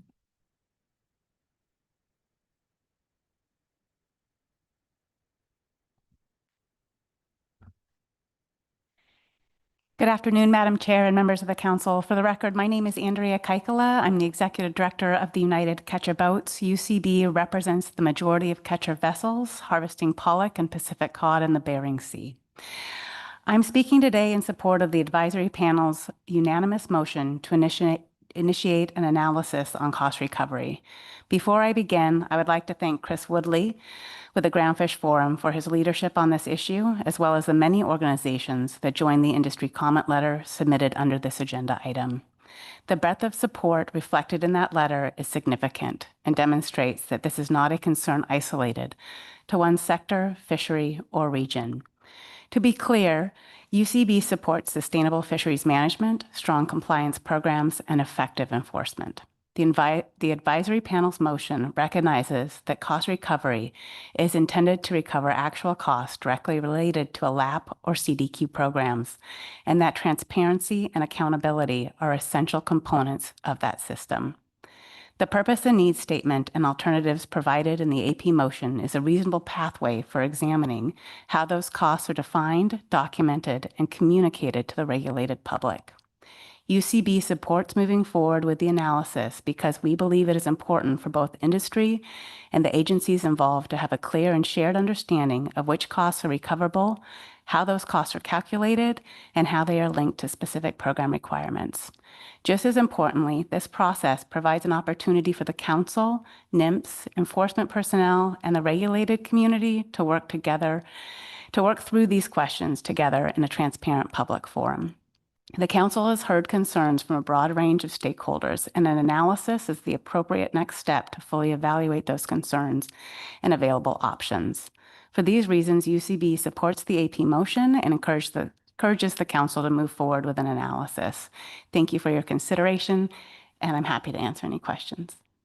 Thank you for your testimony. Are there any questions? Okay.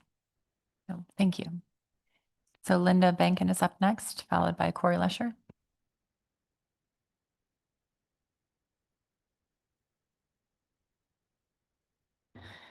Thank you, Madam Chair. Linda Behnken testifying for Alaska Longline Fishermen's Association. We were also signatory to the group letter and thank Chris Woodley for his leadership on this. We join them in thanking the agency for the work they've done to make cost recovery charges more transparent. It was really helpful to have that paper to read through. But along with others who signed the letter, we are concerned still about some of the ambiguity around the cost to the industry relative to enforcement and wanting to have a little more clarity around what costs really should be charged to the industry that are directly associated with LAP or CDQ programs. So we support the motion that came to you from the AP. I'm not sure I could answer all the questions that were raised about that motion relative to process or how some of the transparency and public comment would work, but believe that this issue does deserve council action and some more direction. Having listened to the presentation before lunch, I can say we don't want to cause undue complexity for OLE and tracking time spent on this action. But even our small organization has to track time with the kind of granularity that was discussed here by Mr. Pamplin, and maybe there is some kind of middle ground that can be found that gives us the information that we need and make sure that the charges to the fleet really are in compliance with the Magnuson Act. I also wanted to comment on the IFQ cost recovery issue before you, at least briefly. We did submit written comments on that. We recognize that the extended season for the IFQ sablefish halibut fisheries has created some administrative bottlenecks for the administration. We're supportive of the changes that they have requested. If you ask me about priorities, I'll definitely tell you we want small sablefish first. But we are supportive of them making those changes to make their workflow more smooth, that be more smooth for them. We support the AP motion. And I think I'll just end there. Happy to answer any questions. Thank you for your testimony. Any questions? I'm not seeing any. Oh, Ms. Goen. Thank you, Madam Chair. Sorry, I was slow to get my hand up. Thank you for the testimony, Ms. Behnken. On the IFQ program in particular, do you have thoughts on the element where it would have a February 28th date, which really compresses that window on getting your permit and getting payment in? Yeah, thank you for that question. I mean, we were a little bit worried about shrinking that time frame. I understand it'll be the same if you're talking about the beginning of the season as what we have now. There would still be 30 days. I think people have had time to get their payment in if they agree with what they've been charged. At times, what fishermen have actually been paid for their fish is different from what the agency assumes as standardized prices, and if they contest it, it can take a while and can lead to a delay in issuing that permit. I think what's proposed here doesn't change that. It keeps that window the same.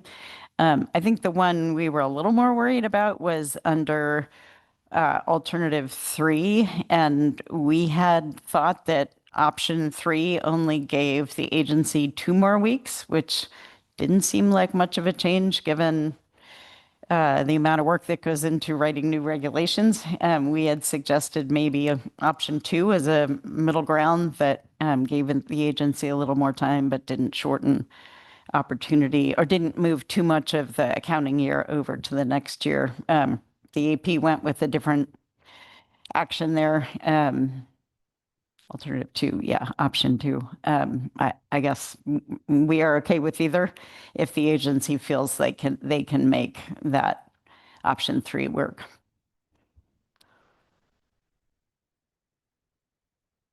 Thank you for your testimony. Cory Lescher is up next, followed by Edward Poulsen.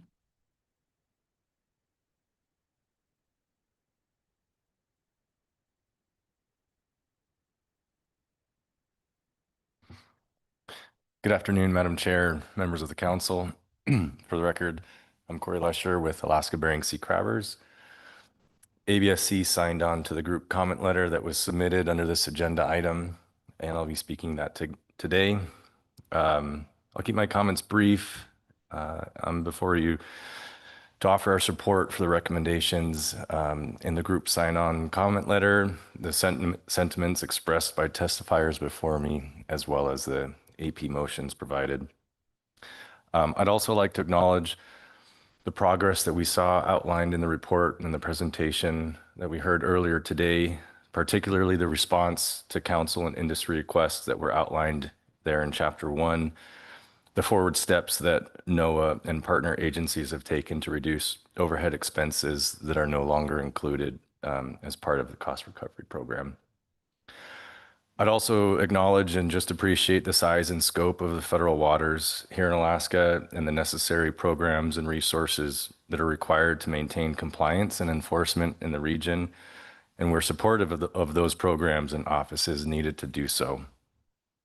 So similar to the testifiers before me, we're asking the council to initiate action to clearly define through regulation the distinction between those baseline fisheries enforcement and incremental LAP enforcement activities to ensure alignment with regulatory requirements per the MSA. Now, Madam Chair, I'd like to remove my ABSC hat and speaking on behalf of the Aleutian King Crab Research Foundation, the Research Foundation overseeing Aleutian Island Golden King Crab. The issue of the Golden King Crab season start change that was buried in Appendix A. My apologies for missing this earlier in time to provide testimony to the advisory panel. But I did have the opportunity to connect with the 5 entities, the active entities in the fishery. So both captains, vessel owners, or representatives, and have received unanimous feedback for them seeing no need for further interest in changing the season start date. As outlined in the presentation we heard this morning, it's currently set for August 1st. And we understand that there's opportunity to start the survey early in July. I think that's July 15th. And that's sufficient. So I'm happy to elaborate on that further if there are any questions, but I wanted to provide that feedback today. And that concludes my testimony. Thank you. Ms. Goen? Thank you, Madam Chair, and thank you, Mr. Lescher, for your testimony. My question's on the Golden King Crab Foundation, and you mentioned unanimous support. That's from all stakeholders in that fishery? Yes, I didn't speak to 100% of the stakeholders, but I did reach representatives from every vessel or entity that participates in the program. Thank you for your testimony. So Edward Poulsen is up next, followed by Peggy Parker.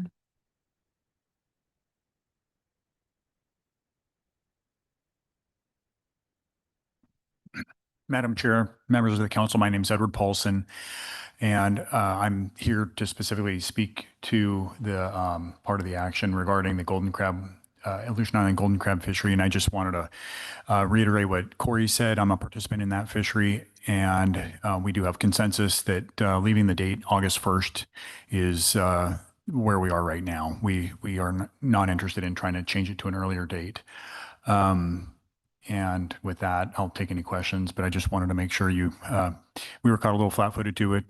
Things have changed in the years that we were trying to pursue this. I think staff did a good job of trying to summarize the changes that have happened in the meantime. And at this time, we'll take a little work off the plate. Thank you. We appreciate your testimony. Peggy Parker's up next, followed by Glenn Merrill.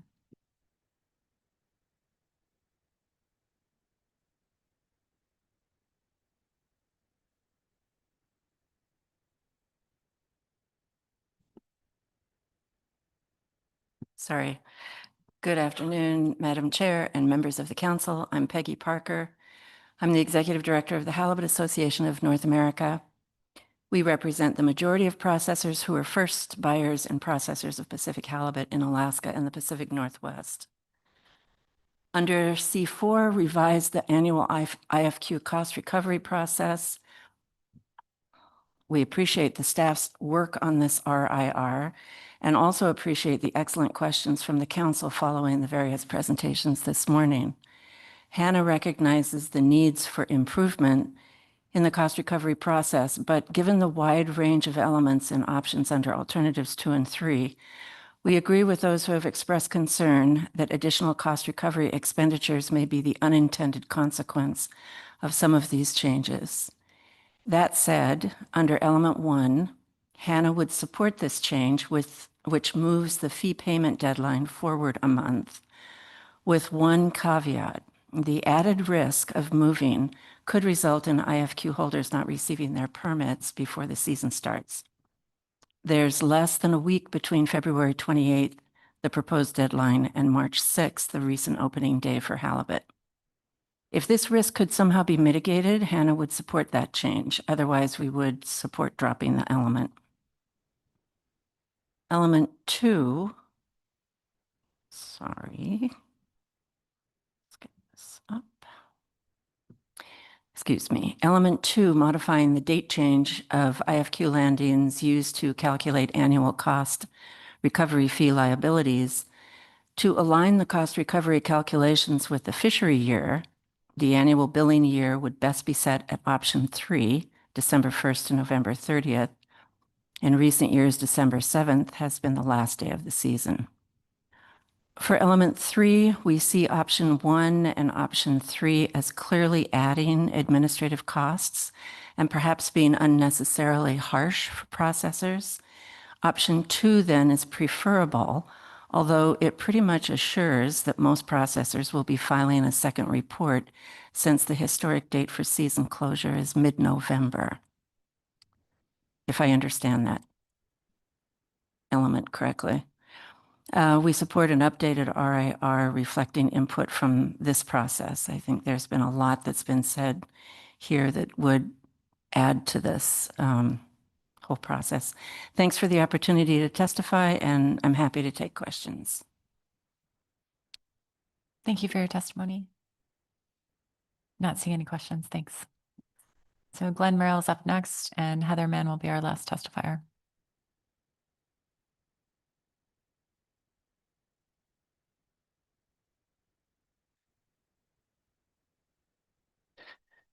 Thank you, Madam Chair, members of the council. My name is Glenn Merrill. Today I'm representing both Glacier Fish Company and North Star Fishing Company. Collectively, our companies participate in 4 limited access privilege programs and or the CDQ program for which we pay fees, 3 in Alaska and 1 here on the West Coast. I want to start with appreciation. I really do personally understand the challenges of providing this information. I really appreciate the agency's willingness and OLE's willingness to provide us with additional information. I think it's been very helpful. I do support the AP motion, and I think there's a theme that we've had throughout this meeting, which is the best way to ensure that we in the directly regulated public understand what it is that we have to do is through clear regulations. That assists us with compliance. I think it also provides very clear understanding for the agencies that are involved in the cost recovery program, what exactly these terms mean, and a consistent interpretation of those terms. The way we get there is through our normal analytic process. We initiate an analysis, we have extensive discussion about these things, and we come up with regulations.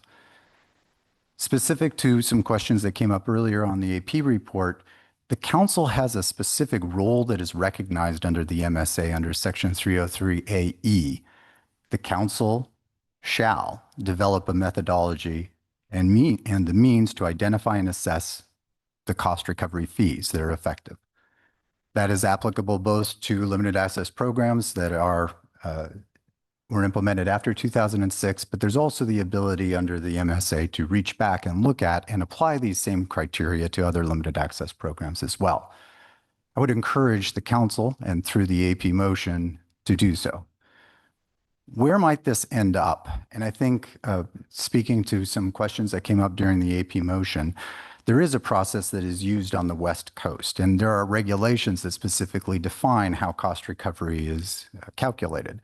Specific to those programs that are the trawl limited access programs for the West Coast, there are provisions that state actual incremental costs mean those net costs that would not have been incurred but for the implementation of the trawl rationalization program, including additional costs for new requirements of the program and reduced trawl sector related costs resulting from efficiencies as a result of the program. I think that's helpful for you to understand, and it's where we may end up ultimately at the end of the day with the AP motion. A better understanding in regulation about how the directly regulated public is regulated, how cost recoveries apply, and consistency throughout all of the agencies that apply these fees to the directly regulated public. Thank you again for your time, and happy to take any questions. Thank you very much. Ms. Kimball. Thank you for your testimony. I am unfamiliar with the West Coast regulations to the extent, like, do we have good feedback that those have been working in the way intended?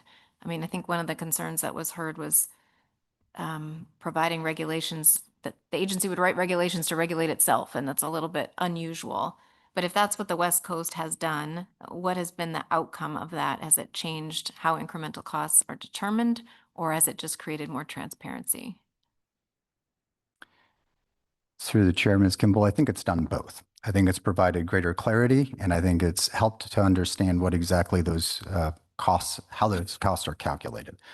I think also, as you'll probably hear from others who've been involved extensively in the West Coast process, is that there's been an iterative ongoing process through workshops to be able to understand exactly how these processes are implemented. So I think it has been effective in trying to identify savings, which is a specific statement in the regulatory language relative to the West Coast, and also the additional costs.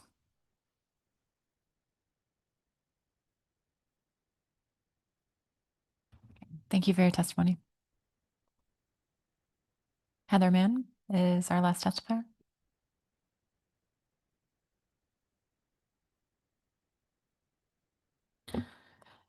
Good afternoon, Madam Chair, council members. My name is Heather Mann. I'm speaking on behalf of the Midwater Trawlers Cooperative.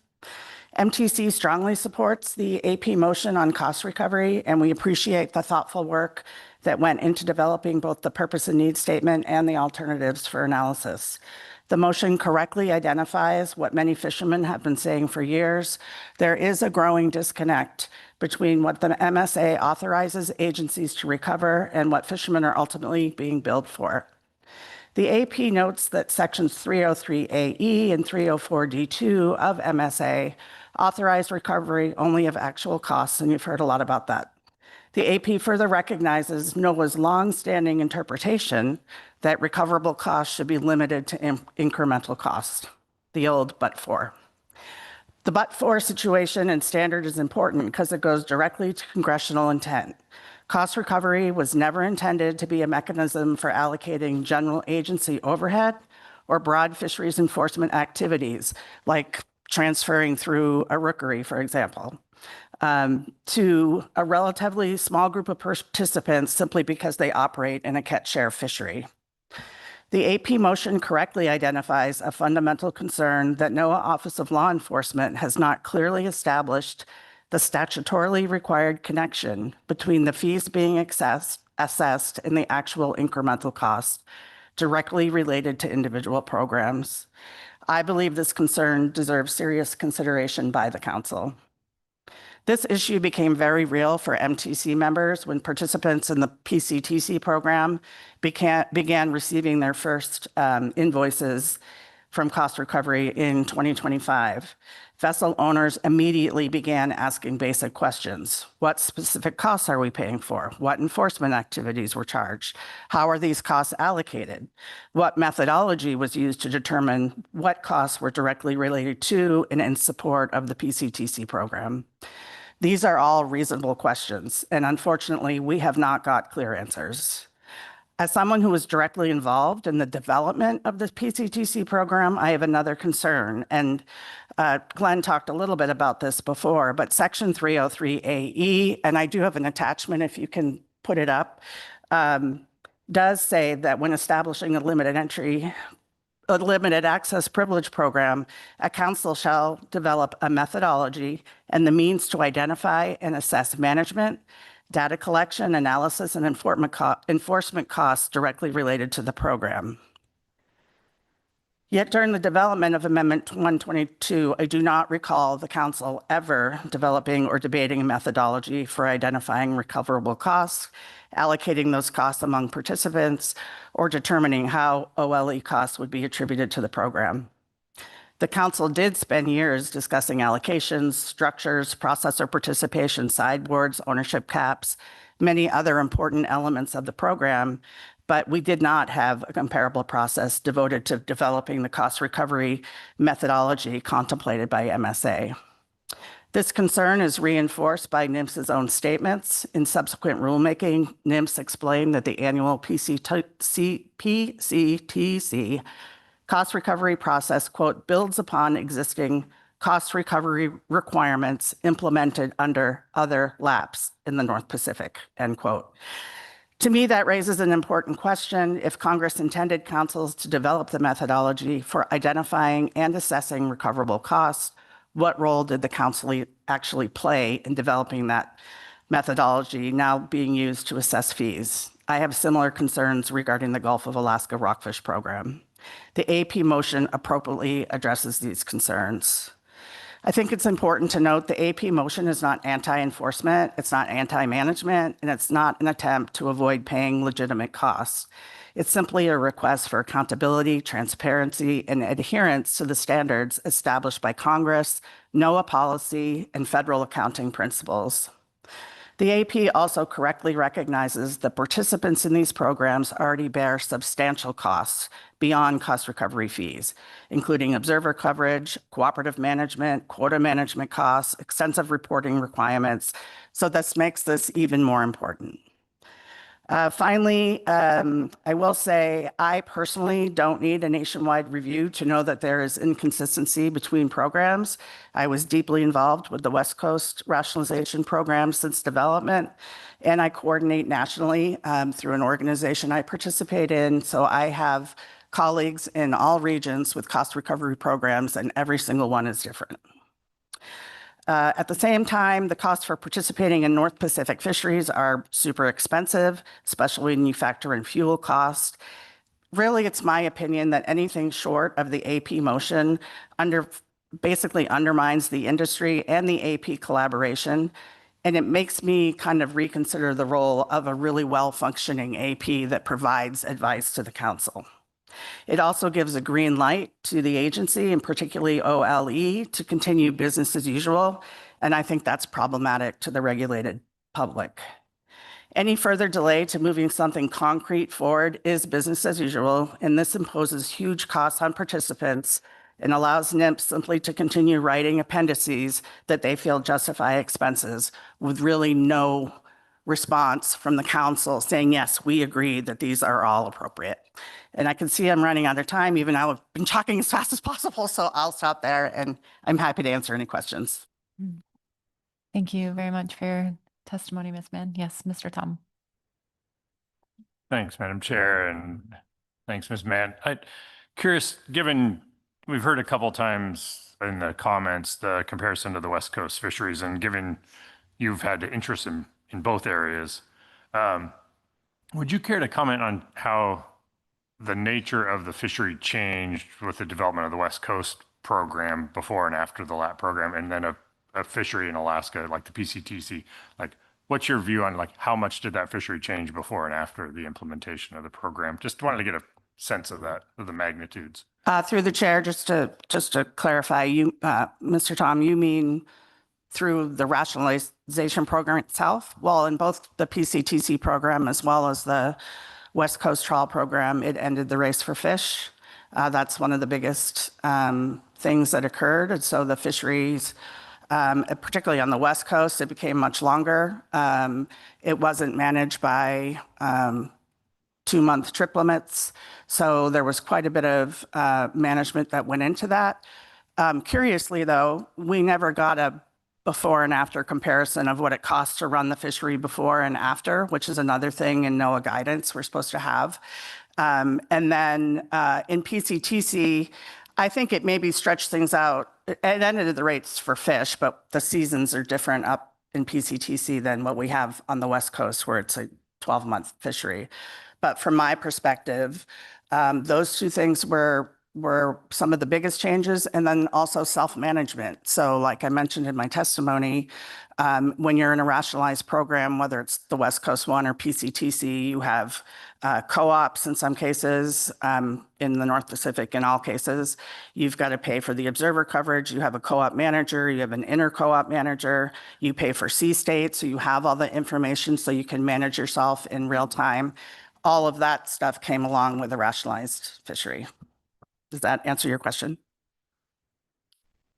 Yeah, I think that helped a lot. And maybe just your perspectives on, like, did it increase or decrease the need for enforcement? Just to, as one example. I mean, you mentioned the season lengths changing, but are there other aspects that may, given the accountability that's provided in the fishery? Yeah, thanks for that question through the chair, Mr. Tom. I think that on the West Coast in particular, the need for enforcement was reduced. And I think that the records would show that because you don't have the race, you don't have the trying to qualify the 2-month limits. There's 80 some odd species on the West Coast. 28 of them were in one rationalization program. And so having that all encapsulated within the self-management part, the enforcement definitely was reduced. And I can tell you for sure the costs are nowhere near what they are in the North Pacific. Thank you for your testimony. That concludes our public testimony on C4. Let's take a 15-minute stand down to consider public testimony and see if the council will return and see if the council would like to take action on C4. So let's come back at 2:15, please. Thank you.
Council members, please come back to order.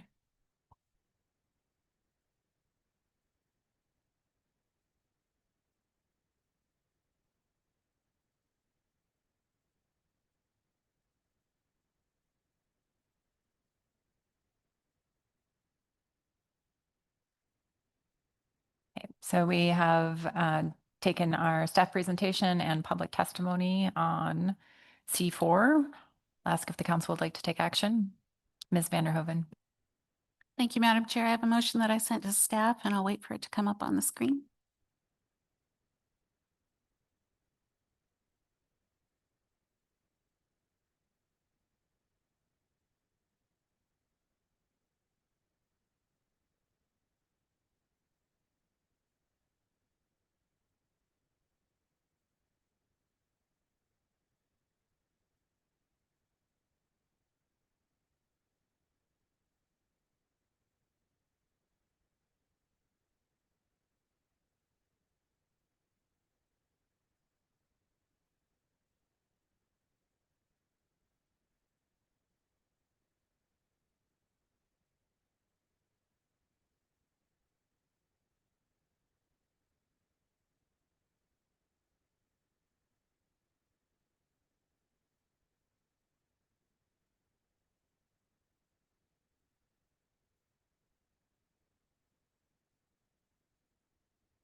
Okay, thank you, Madam Chair. Motion reads, the council appreciates the efforts to date to improve transparency and accountability of incremental costs billed to the LAP and CDQ programs in cost recovery reports. Although many of the NIMS offices and partner agencies appear to adhere to the MSA statutory requirements and NOAA policy regarding cost recovery, the council is concerned that the NOAA Office of Law Enforcement has not clearly established the statutorily required link between the fees being levied on LAP and CDQ program participants and the actual incremental costs directly related to those programs. The council, under its authority under sections 303AE and 303AI, and consistent with sections 304D2A of the MSA, implore NIMS to unambiguously clarify the actual costs that are directly related to and recoverable from each LAP and the CDQ program to ensure accountability and transparency to each cost recovery program as required by federal law. Ensuring appropriate and transparent cost recovery is consistent with Executive Order 14276, Restoring American Seafood Competitiveness. To achieve that goal, the council requests the following changes to current procedures be implemented starting with the current billing cycle. Regional administrator establishment of recoverable cost categories requires council consultation. Specific to NOAA OLE recoverable costs, enforcement activities are not recoverable except for specific enforcement activities directly attributable to the LAP or CDQ program, number of investigations and boardings per program, and total hours billed must demonstrate how the cost satisfies NOAA incremental cost policy guidance to justify the incremental nature of the costs. For recoverable costs that apply to more than one LAP or CDQ, the billing division or partner must demonstrate how cost proportioning was determined, describe the apportioning formula used for that individual project or investigation, and provide at the time of billing an accounting of the recoverable costs accrued to the LAP or CDQ for that billing cycle by division of NOAA or partner agency, i.e. actual costs used in the calculation of the fee. And with a second, I can speak to the motion. Thank you for the second, Ms. Kimball. Thank you, Madam Chair. Thank you, Ms. Kimball, for the second.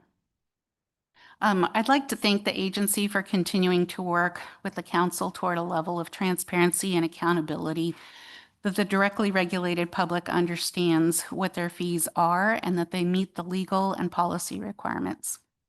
We've come so far in this iterative process, but I think we still have a little more to go to get there.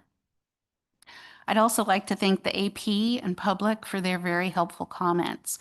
I hope they see where their work has been incorporated in this motion.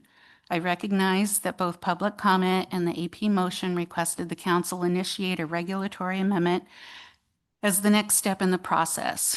And if this motion passes, I assume that some of them will be disappointed. But I do think that with this motion, we can resolve the issue nearly immediately without the time it currently takes to get a package through the council process and rulemaking. I do, however, want to be abundantly clear that the ongoing resistance to council requests for transparency that we've seen from OLE continue to be problematic. I anticipate that with this council's previous requests on this issue, the agency will report back at an upcoming meeting and with the status of our requested changes. And if we can't get to a point that satisfies the council and the directly regulated public, we will need to consider initiating a regulatory package similar to what was put forward unanimously from the AP. Additionally, it's my intention that as this motion is crafted, this approach will apply to all existing LAP and CDQ programs and can apply to any future programs in the region where cost recovery is required. The first bullet requires the regional administrator to consult with the council for approvals of recoverable costs. My intention is that for any change to accounting or reporting methods within the council's authority, those proposed changes first come before the council with an opportunity for public comment prior to implementation. I see this as a safeguard to ensure that our efforts to get an appropriate level of accountability and transparency don't slip backwards over time. The bullet specific to OLE is an effort to get the level of transparency necessary to ensure costs are truly incremental and satisfy the but-for policy directive by NOAA. Further, it responds to the concerning comments made by OLE that they consider nearly all of their costs to be recoverable. Requiring the specific regulation or regulations being investigated goes to ensuring the costs satisfy the but-for test. Reporting the number, the hours billed by investigation basis may not be easy or as efficient for OLE, but it's inconceivable that OLE can't do it. We all deal with vendors like shipyards who break out their billing by project code and further to parts and labor. And even my lawyer breaks his time down in six-minute increments by client and project. So I have confidence that we can find a way for OLE to do that. The third bullet pertaining to projects or investigations involving more than one LAP or CDQ addresses projects like the IT example provided. That makes perfect sense to me. My intention is to carry that same methodology where it may be appropriate for other divisions or partner agencies. And finally, the bullet requiring supporting documentation be included when invoices are sent out. Currently, when invoices are sent out, there's only a total amount due with no explanation. The breakdown of costs and explanations of how the fee was determined isn't known until the annual cost recovery report is provided to the council. I was pretty shocked when I learned that. And so my intention is that the same level of detail provided in the annual cost recovery report for the direct costs by division or partner, and I think I heard staff refer to it as the cost category table for each program being regulated, is what would go out when that fee notice goes. And clearly that information is available because that's what went into calculating the fee. And with that, I would be happy to take any questions. Thank you for the motion and rationale, Ms. Vanderhoeven. Are there any questions?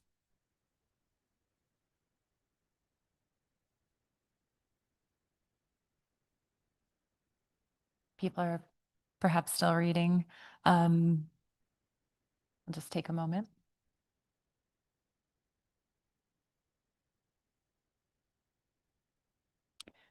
Ms. Vanderhoeven, can you repeat process-wise what you anticipate coming back to the council on bullet one and the mechanism and opportunity for public engagement?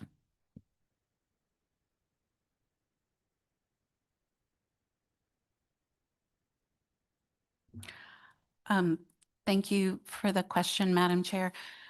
I think similar to what we've seen in this iterative process, the cost recovery report has come back with where they've been able to implement the changes we've requested. And so we would continue to see that as part of the council process. We would be able to receive public input. And like I said, I'm cautiously optimistic that we can get where we need to be over the course of this current billing cycle and not have ongoing issues. And I'm sorry, I forgot the other part of your question. No, you covered it. Thank you. See if there are any questions. Yes, Ms. Kimball. Thank you, and thank you for the motion, Ms. Vanderhoeven. I'm, maybe this is too in the weeds, but have you thought through, or does this motion provide any options for how in bullet 2 to be more specific to OLE about recoverable costs, how to apply that but for statement? I'm thinking that for so many of these programs, or all of these programs, we know the number of vessels that were participating pre and post catch share program. We know the number of processors, we know the days fishing, we know all of that kind of information prior to a catch share program being established and post. Is that some of the kind of information you would expect NOAA to understand or look at when they're trying to determine the but for question, if we're trying to get to incremental costs? Through the chair, thank you for the question, Ms. Kimball. I think that's going to be very situational depending on what the particular investigation is, right? Like in questioning during the report, I asked a question about things like stellar sea lions that doesn't have anything to do with the LAP program. And I think from comments that we've gotten in public comment and through the AP, I think the question is, for a lot of the current lack of transparency in charges, is that programmatic things rather than related to like number of participants beforehand. It's more, is it part of a LAP or is it something that has nothing to do with the LAP at all? And I hope that answered your question. It does. I guess I'm trying to get to the core of, some of the rationale being used currently is that the season is longer or that there needs to be more presence on the water. But in several of these programs, the fleets have actually shrunk. The season looks very similar to what it did before. So I appreciate it. You didn't get into that level of detail, so I shouldn't push that on you in the bullet. I'm just, I guess, expressing my interest in that level of thinking.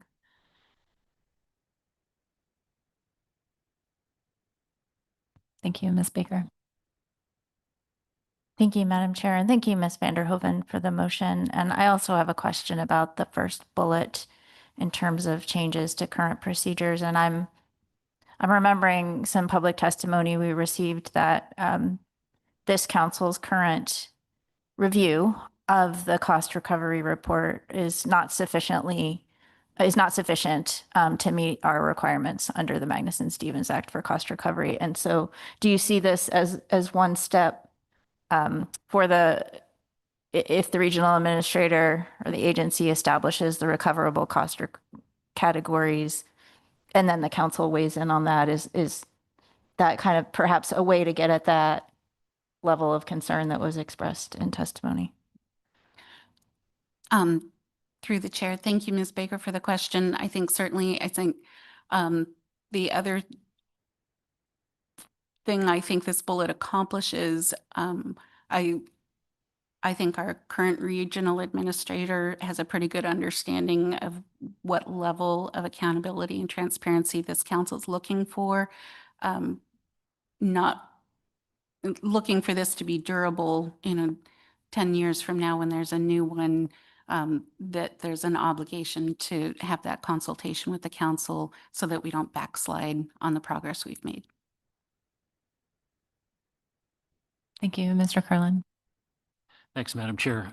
Just building on this discussion, Ms. Vanderhoeven, I guess the way I interpreted the first two bullets together, and I'm looking for some validation from you if this is consistent with your intent, but if, for example, the agency looks at all of our enforcement categories and subcategorizes that in some manner into bins that we determine, well, these bins would be appropriately charged and these bins would not, that we would bring those categories back to the council for some discussion and validation. Is that kind of what you envision?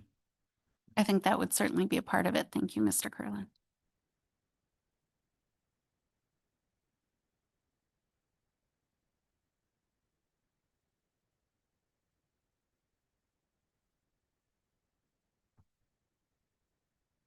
And two, I'm not seeing any other hands, so I'll ask another question just to, Mr. Kurland's clarifying point. Did you, there was reference in public testimony and some questions drawn out about the working group model in the West Coast. I'm just thinking about the value and the potential value in having assistance from an industry work group to provide more focused feedback and guidance to the council should we be commenting on some potential future changes to guidance and cost recovery. And wondering if you had put any thought into that in your development of the motion. Thank you, Madam Chair, for the question. I did put some thought into that, and I'm not as familiar as others might be with the West Coast work group and how that works. And because I wasn't initiating a regulatory package to go forward, I didn't incorporate it the way that the AP did.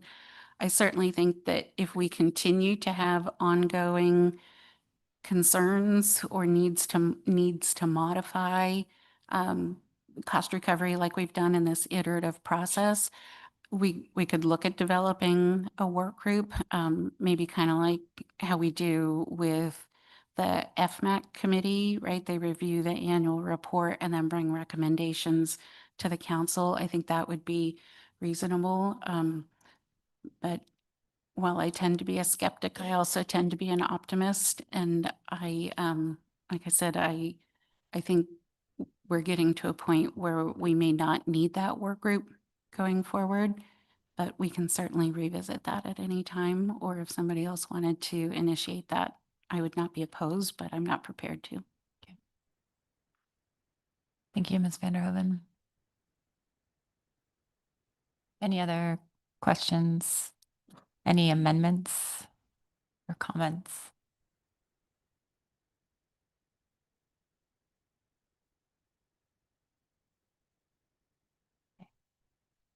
Yes, Mr. Kurland. Thank you, Madam Chair.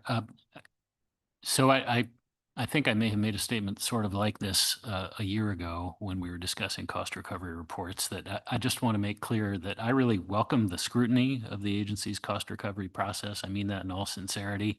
If there is not broad public trust in how we are administering these provisions, that's a problem. And we are committed to working on that and trying to resolve that. I do think we've made quite a bit of progress in transparency and having the comprehensive report. And then after the first iteration of the comprehensive report across all the programs, building in a number of revisions in response to feedback. It's not perfect yet, but we're going to keep working on it. Really appreciate everybody's patience. I understand the frustration around these issues, and I'm committed to trying to get us to the point where there's more comfort with this whole process. Thank you, Ms. Goen. Thank you, Madam Chair, and just want to say appreciation to Ms. Vanderhoeven for her leadership on this motion. I'll be supporting the motion, and I appreciate the agency's comments and really want to commend the agency on continuing to be responsive. This is starting to be an iterative process, and really appreciate the improvements that we've been seeing here in the agency's efforts. So thank you.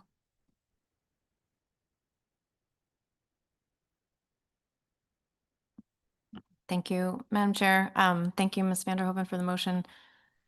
I'll be supporting it. I do think we have a problem, and I appreciate Mr. Kurland's remarks about trying to continue to make progress. I mean, this is real money to an industry that in some cases is facing very tough times or very small margins. I mean, $9 million, sometimes $11 million in cost recovery fees.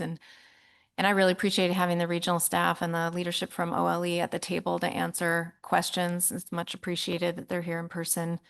But I do think we need to make meaningful progress on this, or it's just going to become a bigger and bigger issue. So I know the agency is strapped, but I think providing the spotlight that you did on it in the report that was provided and then continuing to make progress beyond even this motion, I think will be very helpful. I don't think this issue is going to go away. So I think we need to be really committed to tracking it. I hope that this is a meaningful step forward. I appreciated your comments on, if not, we can look at a regulatory amendment, but this might be a quicker means. I personally think a quicker means is dealing with the OLE budget, and we can speak to that a little bit later, but I'll be supportive of this step, and I do appreciate the working that you did to provide this for us. So thanks. Mr. Mueller. Yeah, thank you, Madam Chair, and thank you, Ms. Vanderhoeven, for the motion. I too will be supporting the motion. I think the potential expanded path or expedited path to address this issue that's been brought in front of the council, hopefully it makes some sense versus a full-blown regulatory package, of which we all know takes more time than any of us would like. But that being said, I also would support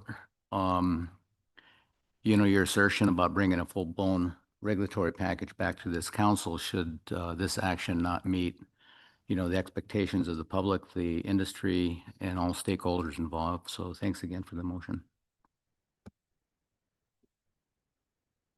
Thank you. Any other comments on the motion? Mr. Seaborn. Thank you, Madam Chair. Yeah, we heard today that folks would like a more clear idea of what the cost recoverable costs are, and I also expressed that sentiment. I hope that today we can make in the future we make a little more progress than we did today, and I hope that the agency has heard this as well and takes this seriously and continues to work with the industry, to maintain that trust and to be transparent in the future. So with that, I will be supporting this motion. Thank you. Any further comments? Okay, thank you. Oh, Ms. Watson. Thank you. Through the chair, I just wanted to offer a quick statement to the extent that it's informative and helpful for the council members today. As noted, there's two relevant statutory provisions. Read together, the council develops essentially the how. So that's the methodology and means for NIMS to identify and evaluate the management, data collection, and enforcement programs that should be charged to cost recovery. The MSA then mandates that NIMS collect a fee to recover the actual costs directly related to the management, data collection, and enforcement of any LAP or CDQ program. Against this backdrop, I just wanted to offer a few comments. First, actions like RA consultation with the council on recoverable costs, demonstration of how cost proportioning was determined for costs that apply to more than one LAP or CDQ program, and the provision of accounting of recoverable costs for the billing cycle. These sort of process requirements seem to squarely fall within the MSA's directive that the council consider the how, or essentially the methodology and means. As I understand it from the motion and from the discussion at the table, NIMS would respond to the council's requests in part through this iterative process that we've been going through. the annual cost recovery report and feedback provided by the council during the agency's reporting. This is part of the agency's administration of cost recovery. Under the MSA, the actual administration of the cost recovery program is the responsibility of NIMS. Second, NOAA-GC recognizes that there are continuing questions about what constitutes recoverable costs. Following the council motion, assuming it passes, NOAA-GC will continue to work with our clients across NIMS to assess this request as to whether there's certain costs that are or not recoverable and whether the processes for calculating these costs are appropriate. Given the current agency-wide efforts reported, we intend to work on that internally. Finally, just note that the council has consistently asked for more transparency in documenting agency costs. We wanted to flag that there are legal restrictions on some information that the agency can provide and release publicly in this context, primarily restrictions on PII and enforcement-related materials. Much of this would overlap with the exemptions that we would apply in a FOIA request, for example. We work closely with NIMS and OLE to ensure that the release of any information complies with our legal requirements, and will continue to do so. And I'm happy to answer any questions, but I just wanted to provide a few comments to the extent they're helpful. So thank you. Thanks, Ms. Watson. See if there are any other comments. Okay. Thank you for all of your work on this, Ms. Vanderhoeven. And I would like to echo appreciation for the agency and their responsiveness to previous council requests, and the sentiment of others that obviously some more work needs to be done to address this discrete issue. And I also appreciate your comments on your thinking of in regards to the work group and its connection to, if we were to initiate a regulatory action. I still want to put a little bit of time in thinking through this a little bit more and maybe absorbing this motion, and in talking to some folks before we get to staff tasking to see whether or not such a group might have some benefit within the realm of what we're looking at here. Very focused, I just want to ensure I understand any resources from a staffing perspective on that, and the thinking would be to rely very heavily on industry engagement with very specific questions. So would appreciate the public's feedback on that before we get to staff tasking, and we can potentially revisit it there. So with that, are there any other comments? Yeah. Any objection to the motion? Okay. Seeing none, that motion passes without objection. Are there any other actions for C4? Yes, Ms. Goen. Thank you, Madam Chair. I have a motion to offer. And once it gets displayed, I'll read it.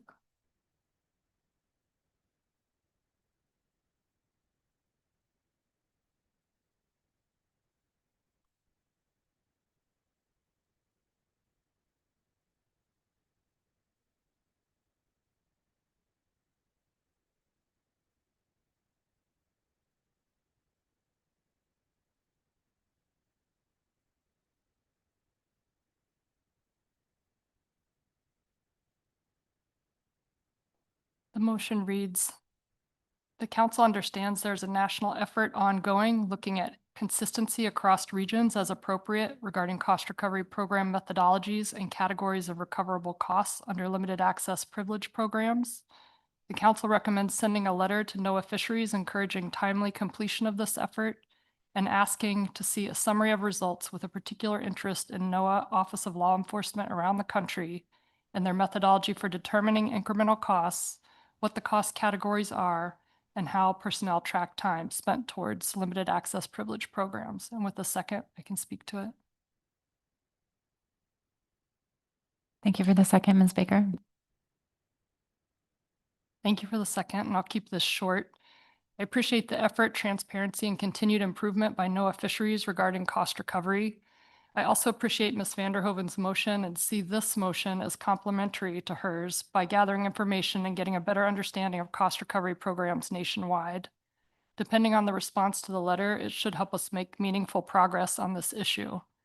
As we heard during the presentation today, the agency is currently having a conversation internally regarding their cost recovery programs around the country with a goal of consistency among programs and, where there are differences, a better understanding of why and what characteristics of each region might necessitate those differences.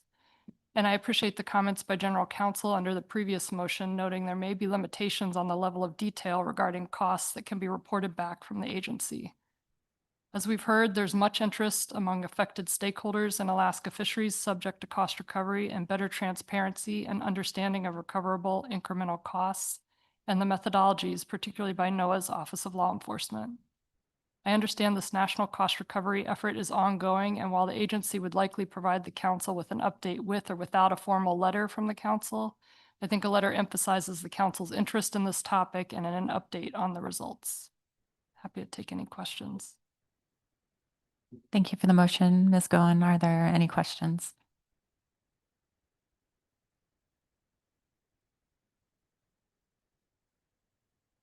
Any amendments to the motion? Yes, Ms. Kimball.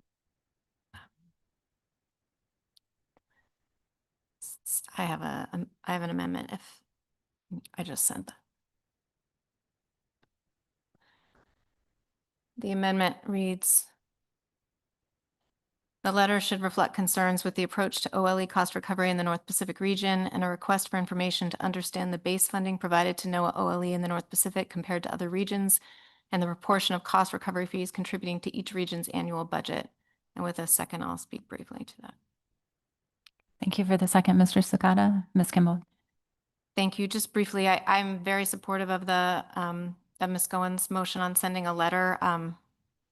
In reading it, I guess I wanted to express a little bit more. I wouldn't want the letter to just reflect that we'd like to see the results of the consistency review. I really have already expressed my feelings on the record a couple times about seeing this really as a budget problem and our region, the OLE in particular, being treated differently from other regions in terms of base budget that contributes then to the incentives or the need to backfill that budget with cost recovery.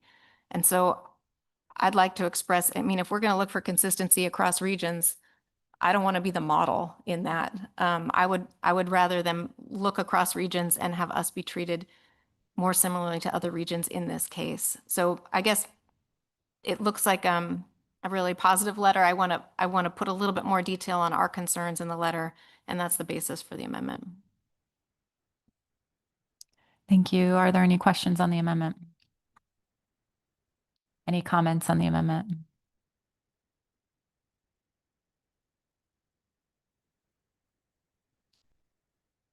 Okay. Any objection to the amendment? Seeing none, that amendment passes without objection. So that brings us to the main amended motion. Any comments? No. Okay. Thank you for your work on this, Ms. Goen. Any objection? Okay. That motion passes without objection. Any further action, Mr. Kurland? Thank you, Madam Chair. I have a motion on the cost recovery process improvements, and I'll wait for that to get on screen.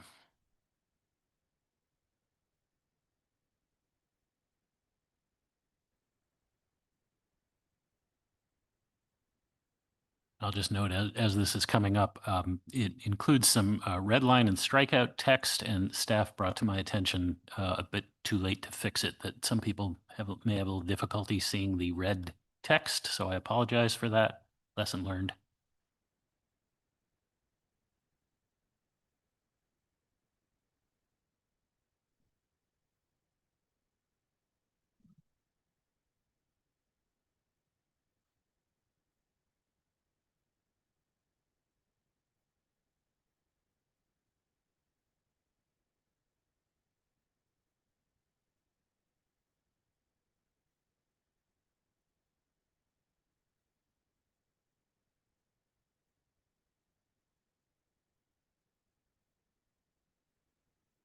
Council moves the IFQ cost recovery process initial review analysis forward for final action with the following revisions to the purpose and need and suite of alternatives. with additions shown in red line and deletions in strikeout. The preliminary preferred alternative elements and options are identified in bold below. Purpose and need. Since 2021, the International Pacific Halibut Commission has extended the halibut fishing season to end in December, and IPHC is expected to continue a December ending date for the foreseeable future. Annually, NIMS establishes the sablefish IFQ season dates based on the season dates established by the IPHC for halibut. The extended season for halibut and sablefish has reduced the amount of time NIMS has to perform administrative tasks necessary to calculate the IFQ cost recovery fee percentage and determine individual fee liabilities under regulations at 50 CFR 679.45, posing risks that NIMS might not be able to complete the fee collection process in a timely manner before permits are issued for the next fishing year. The administrative steps necessary to assess fees for the halibut and sablefish IFQ fisheries are designed to run concurrently for all IFQ holders, including both sablefish IFQ and halibut IFQ. Additionally, data gaps with IFQ registered buyer volume and value reports reduce data quality for calculating port-specific standard prices and the overall fishery value. Action is needed to revise the halibut and sablefish IFQ cost recovery administrative process to accommodate later fishing season end dates in December and improve IFQ registered buyer volume and value reporting. And I won't read through all the alternatives, but I'll just highlight the preliminary preferred alternative would be alternative 2, revise the halibut sablefish IFQ cost recovery annual processes. Element 2, modify the date range of IFQ landings used to calculate annual cost recovery fee liabilities. The annual billing year would include IFQ landings from option 3, December 1 through November 30. And element 3, modify the submission of volume and value reports by implementing an administrative consequence for registered buyers who failure to submit volume and value reports. NIMS would not issue a registered buyer permit until the previous year's volume and value report is submitted. And that's my motion. Thank you for the second, Ms. Vanderhoeven. Mr. Kurland. Thank you, Madam Chair. My motion is consistent overall with the AP motion with 4 differences, and those are that it revises the purpose and need statement. It splits alternative 2, element 1 into 2 options. So the 2 options are removing the deadline for publishing the notice and revise the fee payment due date. So either or both of those could be selected at final action or not. The third difference is that it specifies what the administrative consequence would be in element 3, option 1, specifically that NIMS would not issue a registered buyer permit until the previous year's volume and value report is submitted. And then fourth, it simplifies element 3 by dropping options 2 and 3, given the administrative complications discussed during council questions on the report from agency staff. The changes to the purpose and need incorporate updates to more specifically state the need for action, including the need to improve volume and value data reporting. As I noted, my option splits element 1 from the draft analysis into 2 options that are not mutually exclusive, so they could be chosen individually or in combination. That's a structural change to element 1 to clarify that there are 2 decision points in the element, as it does not substantively change the options analyzed. Consistent with the AP motion, I've identified a preliminary preferred alternative. Although the AP didn't include element 1, and I am likewise not including it as part of the preliminary preferred alternative, I support exploring these 2 options separately and continuing to consider these options for potential selection at final action. Under alternative 2, element 1, the AP rationale against including element 1 in the PPA was focused on the impact of changing the fee payment due date. With the revisions to the structure of the element to split those 2 changes into separate options that can be selected individually at final action, the council could recommend removing the notice publication date without also modifying the fee payment due date. Option 1 would provide additional flexibility on the timing of publishing the notice in the Federal Register, and the notice would continue to be published just on a more flexible time schedule. And specifically in support of the PPA that I'm recommending, alternative 2, element 2, option 3 would establish a set date range for the cost recovery billing cycle. Option 3 would allow NIMS to begin the annual billing cycle in December, which would provide approximately a week more time to complete the annual process by the regulatory deadline, and would postpone billing for the lowest amount of end-of-season landings of the 3 options. And that'd be approximately 1% of all halibut and sablefish landings, at least based on the past 5 years. For final action, I would ask that the analysts provide a bit more detail on the amount of landings that are typically made from mid-November to early December. And that would allow the council to determine if perhaps an intermediate date between November 1 and December 1 may be appropriate and could be selected at final action. And then finally, for alternative 2, element 3, option 1, the language I've offered just adds an incentive for, specifying the administrative consequence, adds an incentive for registered buyers to turn in the volume and value reports, which are needed for NIMS to calculate fees. And I'd be happy to take any questions. Thank you for the motion, Mr. Kurland. Are there any questions?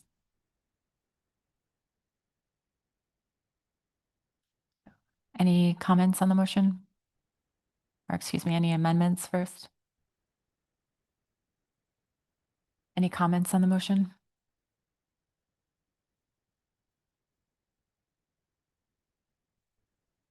Okay. Getting off easy here. Thank you very much for all of your work on this, Mr. Kurland. Are there any objections to the motion? Seeing none, that motion passes without objection. Any further actions? Yes, Ms. Goen. Thank you, Madam Chair. I have a motion to offer on Aleutian Island's Golden King crab. And once it's on the screen, I'll read it.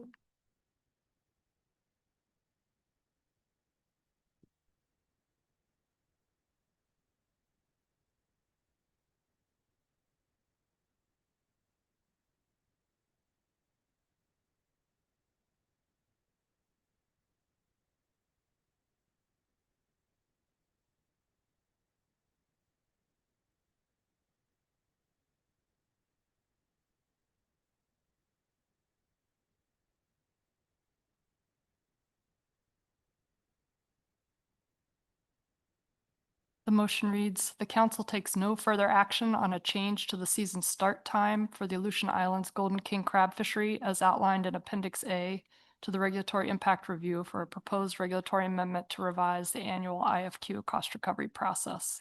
With a second, I'll speak to it. Thank you for the second, Mr. Mueller. Thank you for the second. Thank you for staff for keeping track of the issue from a June 2021 council motion and for seeing an opportunity to address it as part of this cost recovery action in Appendix A to the analysis. Changing the season start date for Aleutian Island Golden King crab is included in the council's work plan towards Executive Order 14276 as provided under the agenda item B1 at this meeting. It's in row 15. As we heard in public testimony, there's no longer interest in the Golden King crab fleet in changing the season start date for the fishery, and appreciate hearing from testifiers that there is unanimous consent from every vessel and entity in the fishery on that. Therefore, this motion proposes no further action on the issue and would mark it as completed in our work plan for the executive order on seafood competitiveness. Happy to take any questions. Thank you. Are there any questions?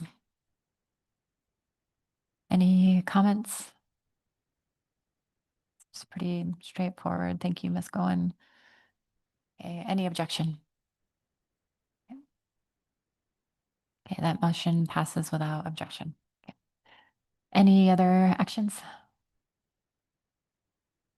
Okay, seeing none, that concludes our C4 agenda item. So we will be moving on to our C5 agenda item. We'll take just a very brief 5-minute mid-afternoon break. Sorry, everyone. We have to make up a little bit of time where we are behind schedule. So we will begin our staff presentation on C5 at 3:15. We will be aiming to get through our AP report, and there's depending on the trajectory here, we may begin public testimony, but I'm sorry, it's a little too early to make that call. So we likely will not get through public testimony, but we'll begin. So if you have time constraints, please let me know. And if we can fit you in this evening, we will. Thank you.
Council members, please come back to order.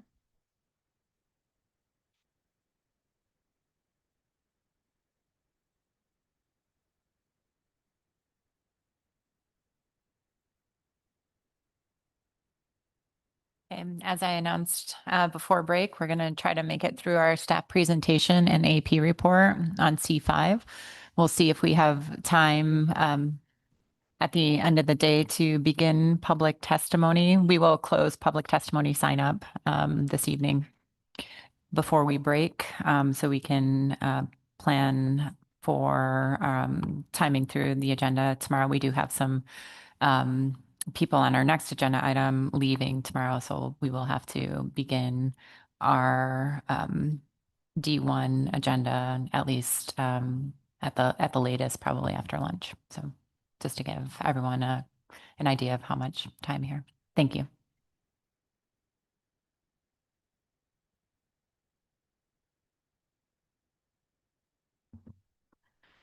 Good afternoon. See how fast we can get through this. Madam Chair, members of the council, for the record, this is Anita Kroska and Taylor Holman, council staff. Today, we are presenting information on the analysis for C5 Gulf of Alaska tanner crab protection measures. This is an EARIR document for initial review. Joining us for additional questions, we have John McCracken and Mike Fye here in person, and online we have Mark Stickert from the Alaska Department of Fish and Game and Dr. Mallory Yeager and Molly Zaleski from the Alaska Regional Office.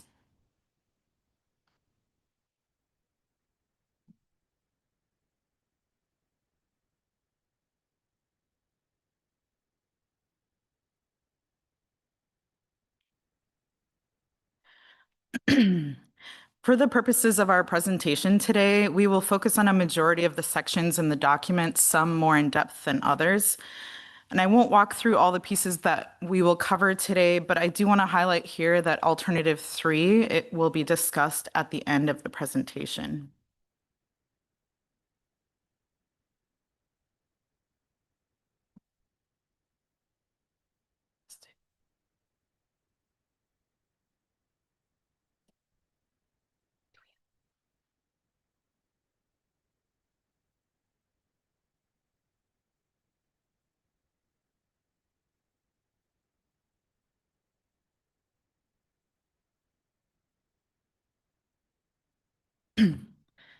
Apologies, technical difficulties.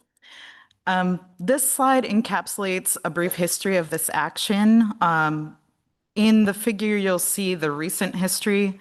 In 2023, this action was originally initiated, and it's gone through a discussion paper phase and an expanded discussion paper phase before you, the council, adopted a purpose and needs statement and a suite of alternatives in April of 2025.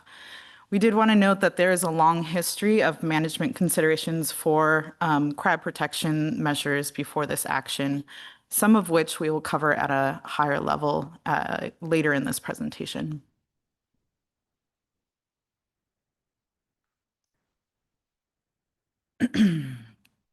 This slide speaks to some of the background and purpose and need for this action. Some of the key considerations considered at the time are listed in the top bullets that I won't read verbatim. They're just there for your reference. This ultimately resulted in this action today, and I wanted to read through these just really briefly to remind us what we're looking at.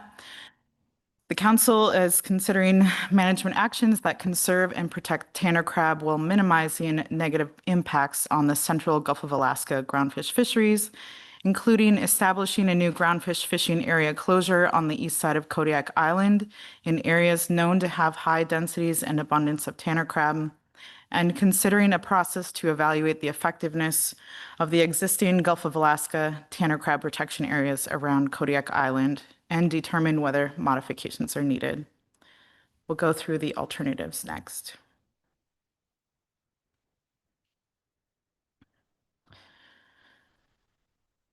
For alternative 1, that is our status quo alternative. That is the no action alternative.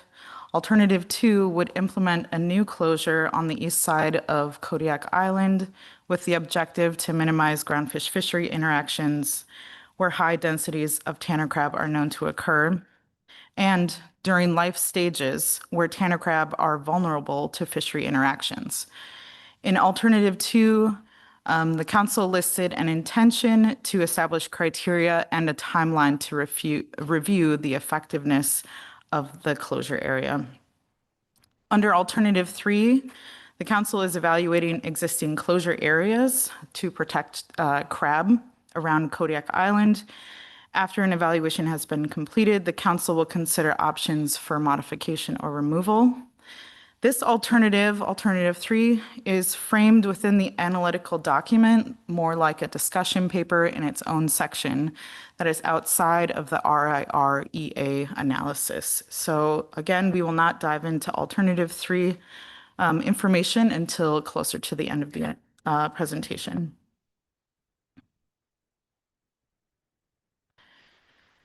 For alternative 1, we have this map here that summarizes the complex landscape of existing closures around Kodiak Island. It does not include every single closure, but just those that are relevant to either protecting crab or to the groundfish fisheries that are fishing in this region. The existing crab protection closures are in 4 different categories. You'll see them listed in different colors of purple and 1 in green. The first type is type 1, that is a year-round closure that is implemented in a few different areas around the island. Then there's a type 2 that is from February 15th to June 15th.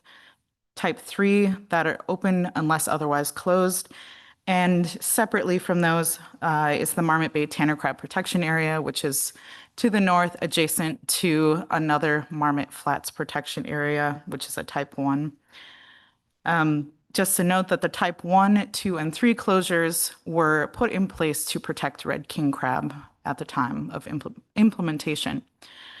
The other groundfish closures are included as they have the possibility of providing some degree of incidental protection to the crab species in those areas that they overlap.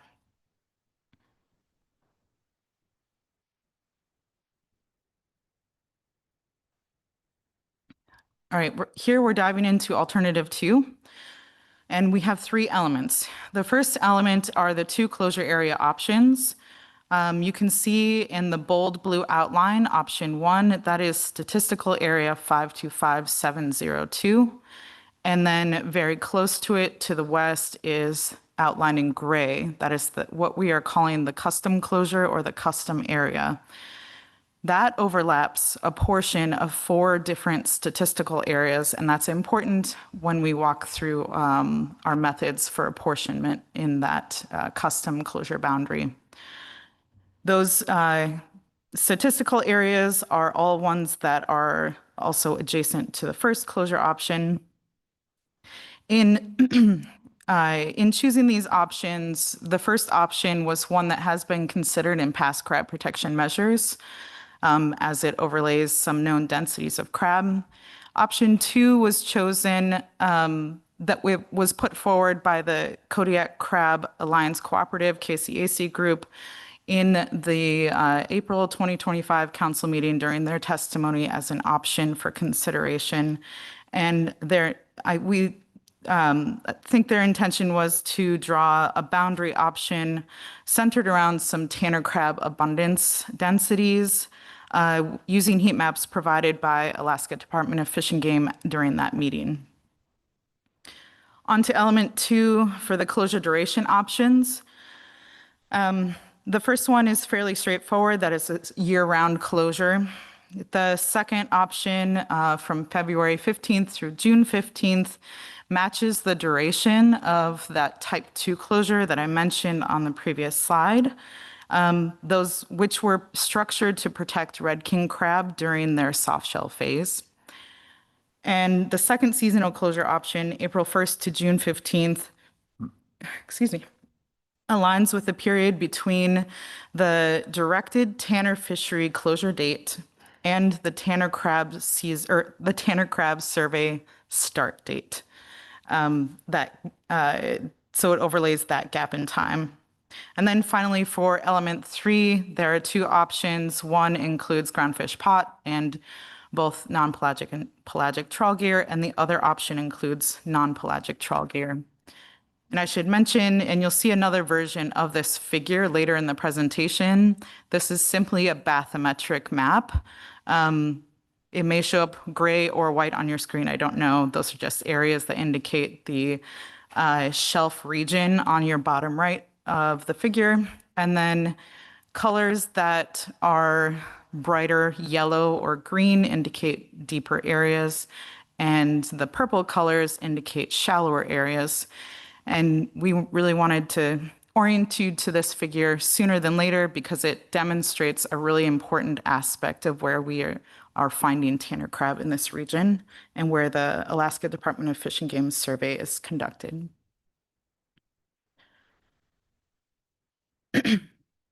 So before we dive into the description of fisheries and our analysis in the EA and RIR, we wanted to go over 2 slides of methods with you. This first one reviews our method for custom closure catch value and PSC apportionment. We developed this method to estimate catch volume, value, and PSC occurring within the custom area. And this is important because any area that we analyze that does not follow regular regulatory boundaries that are how data is reported mean that we have to make up some kind of method to estimate what those values are.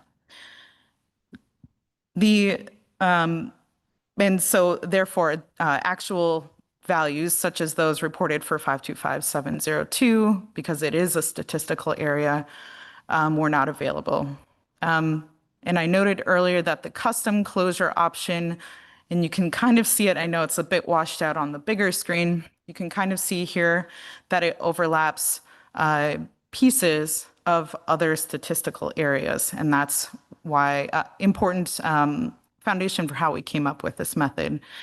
We had to pivot to this too because other ways to spatially apportion these values were not available. There is a catch-in areas database. There's a legacy version that is being currently developed into a 2.0 database with a lot of work being put into it, but it wasn't quite ready for our analysis at this time. And that could offer us a potential for a higher spatial resolution in the future, should it become available. So this method that we utilized basically gets at the spatial activity using observer vessel track data. So we aggregated, I think it's 14 years in our analysis. We looked at where those observer tracks are, meaning where the toes were, and then we figured out the portion of those toes in the portions of the statistical areas, and then created a proportion or a percentage that we applied and summed to create the custom closure area value. And that was that differs by gear type and also statistical area. Some assumptions here, because this is an approximation method. One, the vessel tracks are accurately representing the spatial distribution of fishing effort within each hauler set. That is one of our assumptions. And 2, the observer coverage is representative of fleet-wide fishing patterns within each statistical area. Again, observer data only in an area with variable observer coverage can be an issue, so we made sure to aggregate all of that activity across the 14 years to provide a more stable characterization of that fishing activity, but that doesn't account for any annual variability in fishing behavior, species distribution shifts, changes in environmental conditions that may occur from year to year. So it's a static method. My final note here, and this will apply as you see the data coming forth, is that as this is an estimate based on these assumptions, Caution should be taken when interpreting the data and when comparing the data to the other proposed closure area, especially when the values are relatively close together. You'll see some footnotes on the slide here if you want to dig into those methods more. That's referring to tables and pages within that document. And I also want to note here that the approximation method that we use for alternative 3 is different than this method, and we'll cover that later. Those same, whoops, I didn't switch slides. Those same observer vessel tracks, that data that we aggregated across time was used to create track catch density maps. These are maps that depict vessel tracks weighted by catch weight, and this is provided in the document for non-pelagic trawl, or NPT, or pelagic trawl, PTR, by closure duration options, so they each have 3 panels. But we do not provide a map for groundfish pot fishing due to the low overall coverage in that fishery, even with aggregating the data. Something I want to note here, and there's some limitations to how we can use this map at this time. Due to the use of the observer vessel track data, there are some limitations to what we can say for inferences, but how we use this here in this analysis was to provide inferences for 2 things: spatial fishing patterns, understanding generally where fishing has occurred in the past, and also relative density of that fishing. Again, this is only separated by gear and not by fishery due to the limitations of the data at this time. I also want to make really clear that these maps do not at all or in any way depict vessel fishing bottom contact or any subsequent habitat disturbance.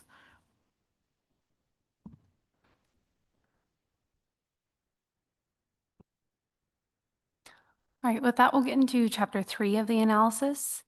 This chapter provides a description of the fisheries relevant to this action. For this presentation, I'll primarily be focusing on section 3.1, which describes the affected groundfish fisheries and the current groundfish fishing activity that occurs within those areas considered for closure. This information is particularly helpful to describe those status quo conditions under alternative 1, and is also used within the analysis of alternative 2 to estimate the activity that may be displaced as a result of this action. So first, I'll get into the target fisheries that are occurring within the proposed area closures. This slide helps get a sense of the seasonality of those different target fisheries, as well as the gear types in which harvests occur in those fisheries. The blue sections, as shown by the brackets, depict the seasonal closure windows within element 2 of alternative 2, and the X's on the rows show the months in which harvest occurred in each target. Fisheries here are sorted by annual catch volume harvested from the proposed closure areas, and I'll note that the bulk of the fishing activity in these areas occurs in the pollock, arrowtooth flounder, and shallow water flatfish fisheries. These are all conducted with pelagic and non-pelagic trawl gear. Pacific cod was also a primary target fishery in the area in terms of volume prior to the stock collapse.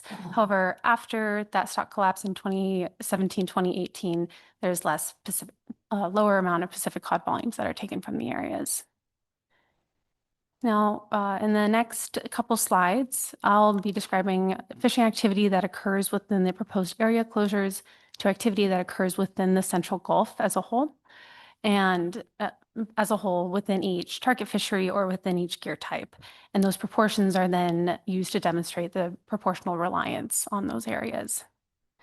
So this slide gets into section 3.1.2, which is specific to the groundfish pot activity that's occurring within those proposed area closures. The takeaway here is that very little activity occurs within the proposed closure areas with groundfish pot gear, and essentially no activity with groundfish pot gear is occurring within those seasonal closure windows. Now, when we're talking about groundfish pot impacts in this analysis, we're really talking about the Pacific cod pot fishery alone because almost no sablefish catch occurs in the areas.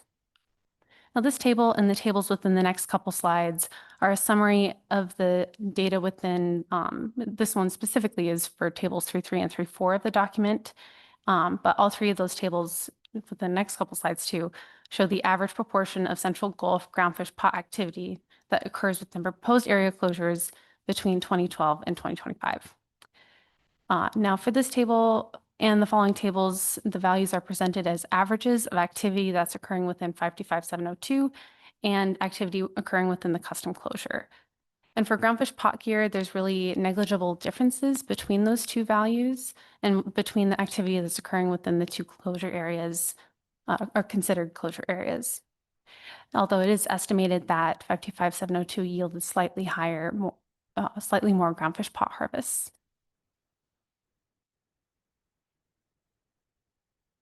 Right. Next, this describes the pelagic trawl fishery activity occurring in the areas. Nearly all pelagic trawl fishing activity within the proposed closure areas occurs in the pollock fishery. The areas are important for the B season pollock fishery occurring in the fall, with about half of all pelagic trawl CVs fishing in area 525702 annually. The areas yield about 1/10 of total Central Gulf pelagic trawl catch volumes and values annually, on average between 2012 and 2025. Now, you'll see in those seasonal option rows that there's really no activity that's occurring within that pollock A season, which overlaps with that first seasonal option. The second seasonal option rarely overlaps with pollock A season at all. But you can also see that those seasonal trends within the figure on the right, which provide another way to look at the spatial and temporal fishing patterns for pelagic trawl gear activity in the Central Gulf. I'll note that slightly more activity occurs in the custom area than area 525702 in the pelagic trawl gear sector. Effort appears to be distributed along Barnabas Gully, and the custom area captures a little bit more of that gully system. So that's why you're seeing a little bit more activity in the custom area. Next, non-pelagic trawl fishery activity. The MPT fleet and MPT fisheries would be the most impacted by the action because they utilize the areas year-round and within those seasonal closure durations. The areas yield about 10% of total Central Gulf non-pelagic trawl catch volumes. And again, those seasonal closures overlap a period of high non-pelagic trawl fishing activity, specifically in the flatfish fisheries. Like pelagic trawl gear, about half of all non-pelagic trawl gear central catcher vessels operate in area 525702 annually. Now, for most non-pelagic trawl target fisheries, our estimates indicate that there's more fishing activity occurring in the custom area than 525702. You can see those patterns again shown on the map on the right, where effort appears to be distributed along Barnabas Gully. However, for the shallow water flatfish fishery specifically, our estimates are showing that more volumes are yielded from 525702 than the custom area. And you'll find a little bit more detail by target fishery included in the analysis on tables 314 and 315. But this next slide also describes a bit more of a breakout of the target fisheries that are harvested with the non-pelagic trawl gear. This gear type is used in a variety of different target fisheries within the Central Gulf and within the proposed area closures. The graph on the right shows the percentage of total Central Gulf catch by target fishery that is caught within the proposed area closures. Now, the takeaway here is that the areas yield a very high proportion of total Central Gulf catch, specifically in the Goa shallow water flatfish fishery. Then that table on the right then translates that to the relative importance of each target fishery to the Central Gulf non-pelagic trawl fleet. This table shows each target fishery occurring in the Central Gulf as a percentage of Central Gulf's total non-pelagic trawl catch and value. This table here, the target fisheries are sorted by the percentage of valuable that's attributable to each non-pelagic trawl target fisheries, with all of the rockfish program target fisheries lumped together at the top. Now, I will note here that vessel level dependence on each target fishery, of course, varies, and proportions of dependence by target are not drilled down for this analysis, but we do drill down into the dependence of vessels on the total catch from 52702 with non-pelagic trawl gear within section 3.1.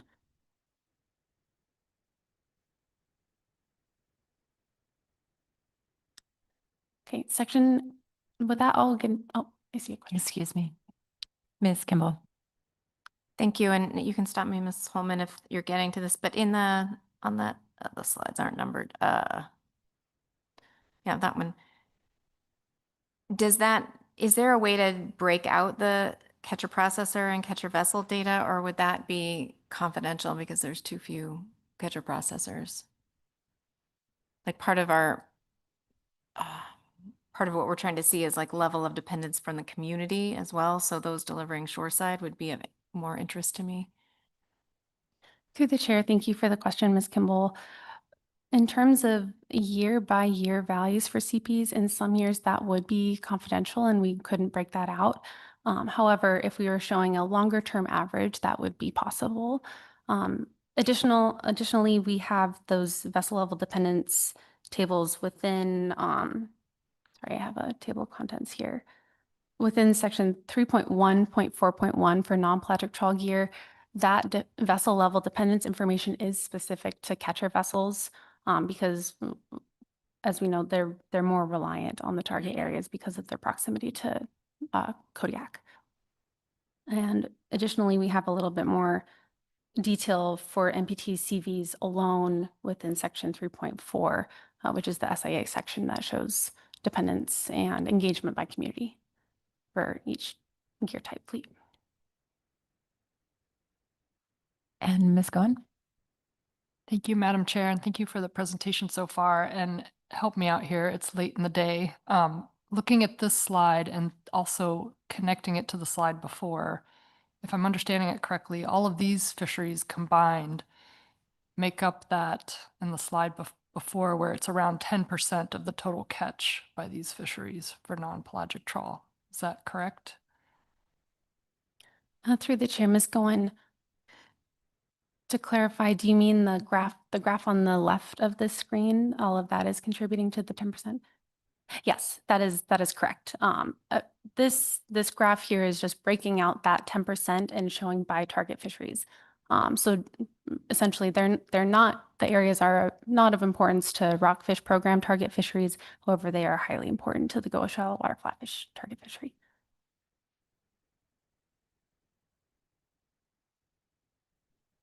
Okay, this next slide describes and summarizes section 3.5 of the document.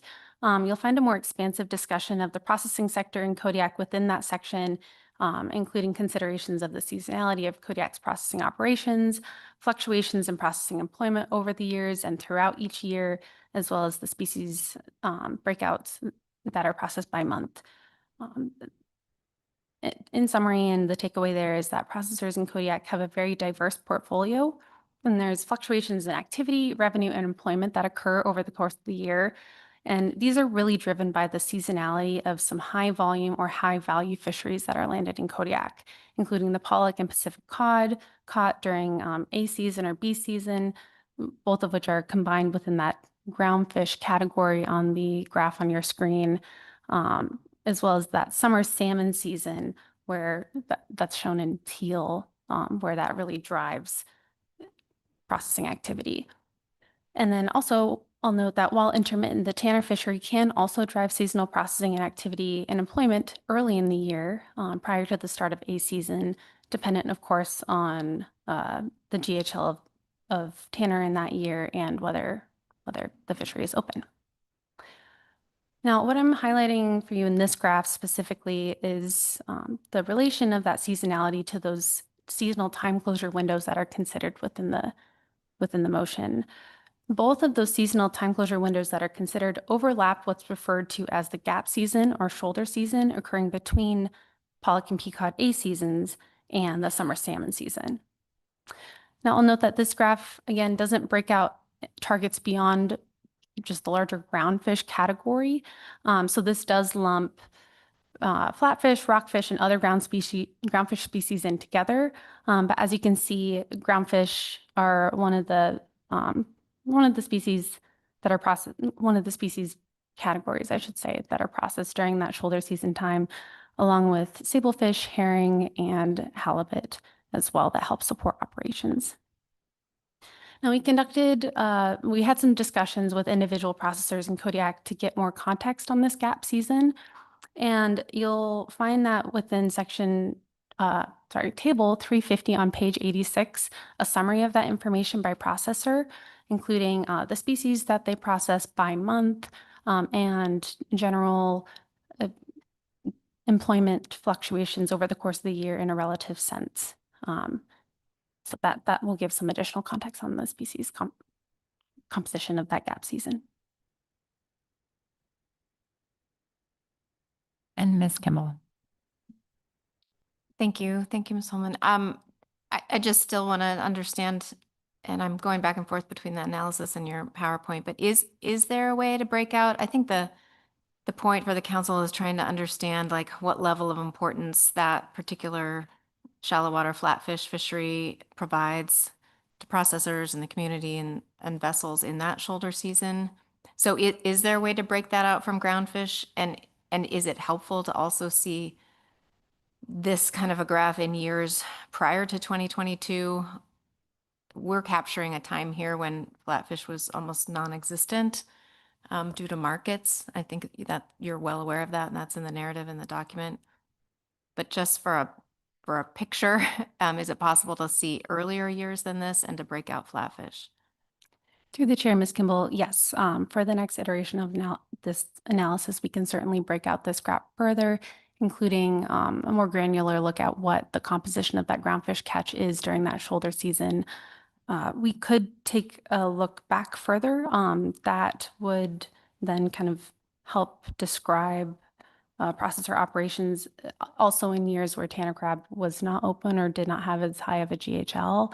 I will also note that I'm not sure off the top of my head if we have 2025 data in yet, but this graph nor historical lookbacks would account for the fact that the rockfish program fishery opening dates were recently moved back to April 1st to kind of help cover some of the reductions in flatfish catch that have happened over the last decade or so. Thank you. That would be very helpful. And on I was going to ask on the Tanner crab side as well. There were years in which that was closed, but also years in which the Tanner crab fishery was much more significant than in these years. So maybe a longer time series would be helpful in balancing some of those. Thanks. Thank you. And Ms. Vanderhoeven. Thank you, Madam Chair. Thank you, Ms. Holman. Thinking about Ms. Kimball's question, I think we've got some boom and bust stocks, and so it might be helpful for you to look and if there is a lot of interannual variability or if there's some consistency. And I would leave it up to your discretion how to present that based on what you find. But I think there might be a lot more variability than we see in like Bering Sea stocks. Through the chair, thank you, Ms. Vanderhoeven.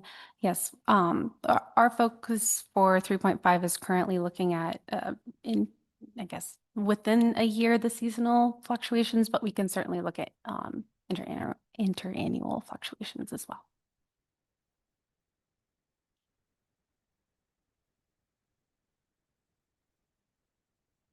All right, this next slide covers section 3.2 of the document describing the Kodiak Tanner crab fisheries. This includes the Tanner crab subsistence, sport, and commercial fisheries and harvests occurring within the within the statistical areas adjacent to the proposed area closures, or sorry, overlapping with the proposed area closures or the waters adjacent to those proposed area closures. So I'll get into the commercial side first, just because we have a lot of good data there. The commercial fishery for Tanner crab and Kodiak has been intermittent, as I briefly alluded to within the prior slide. The fishery openings and harvest limits are sporadic, and since 2012, you've had a closure between 2014 and 2017, as well as one in 2021 and 2026. The areas considered for closure overlap and lie adjacent to areas that are important tanner crab harvest locations. And this is true for the commercial side as well as the subsistence and sports side. The graph on the right shows the within the blue chunks of those bars, that shows the proportion of the commercial tanner crab catching Kodiak that occurred within the statistical areas that overlap with the proposed area closures.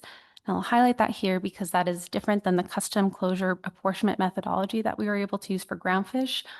This is likely a bit of an overestimate of the tanner crab catch that's actually occurring within those areas, but it is a way to describe that, just noting that that is a bit of likely an overestimation.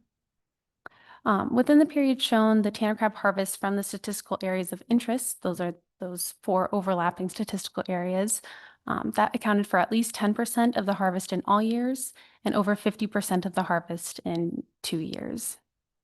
Now, in both years where the harvest from those statistical areas of interest exceeded half of the total Kodiak District commercial tanner crab harvest volumes, those were years where only the east side and southeast sections were open to fishing. Those are the sections that overlap with the areas that are considered for closure in this action. Now, on the subsistence and sports side, efforts in these fisheries tend to be concentrated around Kodiak communities. And the proposed closure areas lie adjacent to Ugak Bay, which is accessible to the Kodiak Road system, and Sitkalitic Strait, where the community of Old Harbor is located. You'll find some additional information on the subsistence and sport fisheries for tanner crab detailed within section 3.2.2. But one of the key takeaways is that nearly 1/5 of Kodiak Island households use tanner crab, and that sharing of tanner crab resources is common within Kodiak Island communities. Ms. Holman, we have a question. Ms. Goen. Thank you, Madam Chair. And I think you answered my question as you were describing your methodology here to capture the directed fishery. But my understanding of part of this concept in the action is that this is an important area for production of tanner crab. But the idea is those tanner crab would likely migrate or move out of the area that we're looking at in particular. So it sounds like your methodology captured some of that fishing that might be happening just right outside of these proposed areas. Do I have that correct? Through the chair, Ms. Goen, yes, the methodology here does capture the fishing that occurs within the statistical areas that overlap the closure areas that are considered, but not necessarily only the crab that are harvested within those closures. I will note that is because of data limitations, however, just because we don't have that observer apportionment methodology that we were able to use for groundfish. But I would let Anita speak to whether that also is a method to account for any movement of tanner crab that may occur beyond just the closure areas. Through the chair, thanks for the question, Ms. Goen. As she was noting, this is a different data stream, so it's really hard to translate those approximation methods. Just by its nature, it's a very different data in general. I think it's something that we could drill down to more specifics in the future.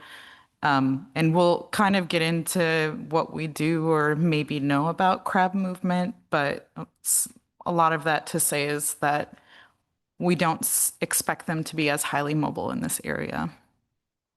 Mark is online. Mark, do you want to add anything to any data limitations for the separating out the harvest for the custom area? Through the chair, no, Anita, I think you covered that quite well.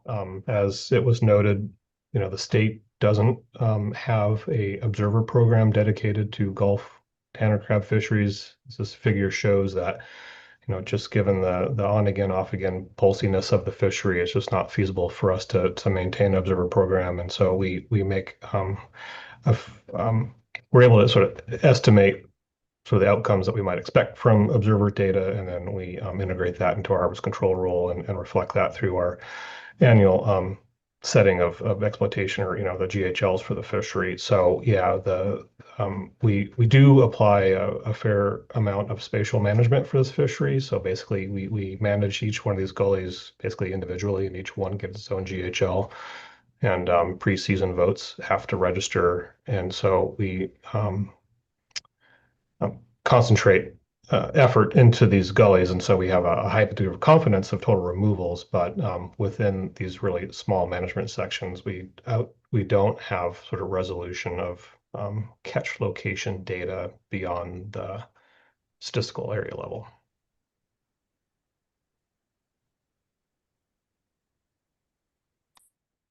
Thank you, Mark.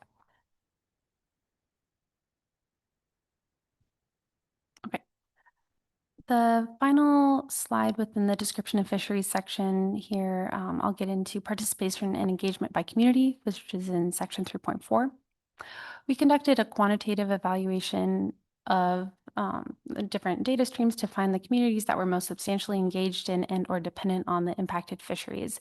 This includes the Central Gulf groundfish pot and trawl fisheries, as well as Kodiak tanner crab fisheries, including commercial, sport, and subsistence. And we also looked at it through a processing lens of both of groundfish pot and trawl harvest, as well as Kodiak commercial tanner crab harvest.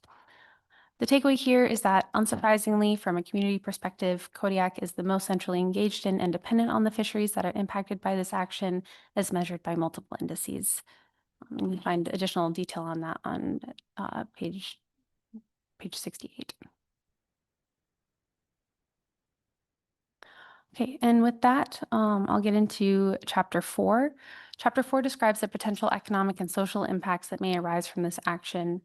And for this presentation, I'll be focusing on the methods and assumptions behind that evaluation, as well as the expected effects of Alternative 2. You already heard about the baseline conditions and status quo fishing patterns within the prior section, so those will not be repeated here.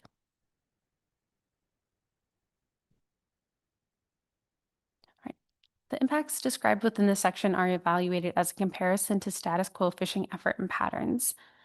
The extent of reliance on areas for target fishing can be estimated with some degree of certainty using current and historical fishing patterns as a proxy for future dependence under Alternative 1. However, analyzing the effects further than reliance does involve a greater degree of speculation because fleet behavior is dynamic and is influenced by a wide range of variables. For catch redistribution, we assume that impacted vessels will seek to replace catch volumes and values, first within the same target fishery, or they may increase participation in other target fishing efforts. Now, we assume that here because the Kodiak fleet is comprised of multi-year and multi-species boats. These vessels have more flexibility across fisheries and may switch to other targets if the cost to replace catch within one target are too high, and if pivoting to other fisheries is feasible and economical for that vessel. For example, vessels with the Central Gulf Trawl LLP endorsement often use both non-pelagic trawl and pelagic trawl gear, as shown in Table 4-1, and therefore a vessel may seek to replace their non-pelagic trawl catch and revenues that were displaced from this action or from the action under consideration through increased participation in pelagic trawl target fisheries, as one example. We also assume that catch may be redistributed spatially or in some cases temporally if a seasonal closure option is chosen. We assume here that spatial redistributions are the preference and that temporal redistribution will occur only if catch is not able to be replaced spatially or alternative fishing effort or that fishing effort pattern is preferred. In terms of the costs associated with adjusting fishing behavior, these are not fleet specific. And in general, any vessels that are directly impacted by Alternative 2 may incur increases to operating costs if current fishing effort patterns within the closure zones and times are optimal for that vessel and or gear type, and if comparable alternative patterns are not found. That I will pivot to discussing first the impacts of Alternative 2 on the groundfish pot sector. We assume that these impacts would be minimal in nature because harvests in this sector have been low in the last decade and revenue dependence is low. We assume it is highly likely that any displaced pot catch volumes would be recoverable because fishing efforts have largely occurred outside the closure areas within the last decade. Before the Pacific cod stock collapse, there was slightly more activity that occurred within those areas, like 5% of total Central Gulf Pacific cod pot catch volumes. However, after this stock collapse in 2017-18, there's been lower levels of activity, and therefore that indicates that there are many comparable or preferred fishing areas available because the fleet has moved outside of these areas in lower TAC years. I'll also note that seasonal closures would largely eliminate any impacts. There's really little, if any, overlap between the Pacific cod pot season and those seasonal time closure option windows.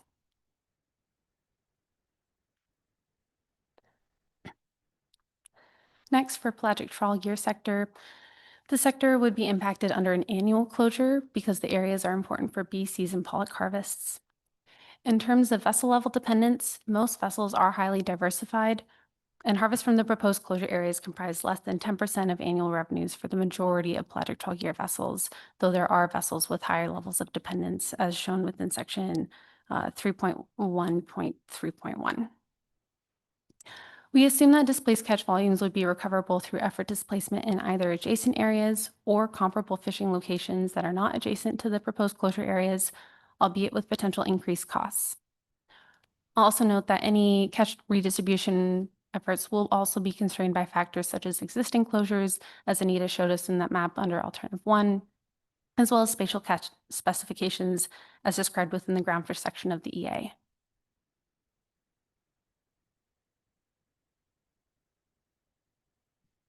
Right, next for the non-pelagic trawl gear sector, the sector would be impacted under any closure duration, whether seasonal or annual. Note that catch displacement is likely to occur under any scenario because the seasonal closure windows overlap a period of high non-pelagic trawl fishing activity, unlike for other gear types. We assume that target displaced catch volumes in most target fisheries are recoverable through spatial effort displacement, and that temporal displacement is also a possible option if the seasonal closure option is chosen. If costs to redistribute catch within a target fishery are too high, which may be possible in specifically the shallow water flatfish target, we assume that vessels will attempt to pivot to other target fisheries. This would vary, of course, depending on vessel level decision making and the licenses and endorsements that a vessel may have. Now, in terms of vessel level dependence, most vessels are highly diversified. The areas are more important to the CVs than the CP fleet, and therefore the vessel level dependence information in table 313 on page 56 does show CV vessel level dependence only. The harvests from the proposed closure areas comprise less than 10% of annual revenues for the majority of non-pelagic trawl vessels that are operating in those areas. Between 2012 and 2024, an average of 1 to 2 vessels annually earned between 10 and 20% of total annual revenues from 525-702 NPT harvests, and an average of 1 vessel annually relied on the areas for more than 20% of those annual revenues. And in 4 of those last 13 years, that vessel with high dependence relied on the areas for over half of their annual revenues.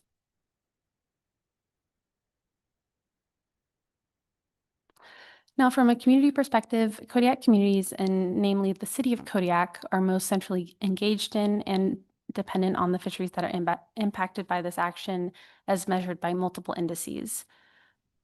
Now, in general, the magnitude of change that's expected to occur due to the proposed action is not expected to extend to community spending patterns in a discernible way. Kodiak's community is diverse, including in other fisheries, and the revenue derived from the proposed closure areas comprises a small proportion of Kodiak's total fishery X vessel revenues, even when added in combination, as shown in section 3.4. For processors, some indirect economic impacts may accrue to shoreside and stationary floating processors that receive landings from affected groundfish vessels. For example, operational changes in costs could extend to shore-based processors if distance traveled interrupted the flow of deliveries or resulted in smaller, lower quality products. This could also occur if flatfish volumes were to be displaced temporally.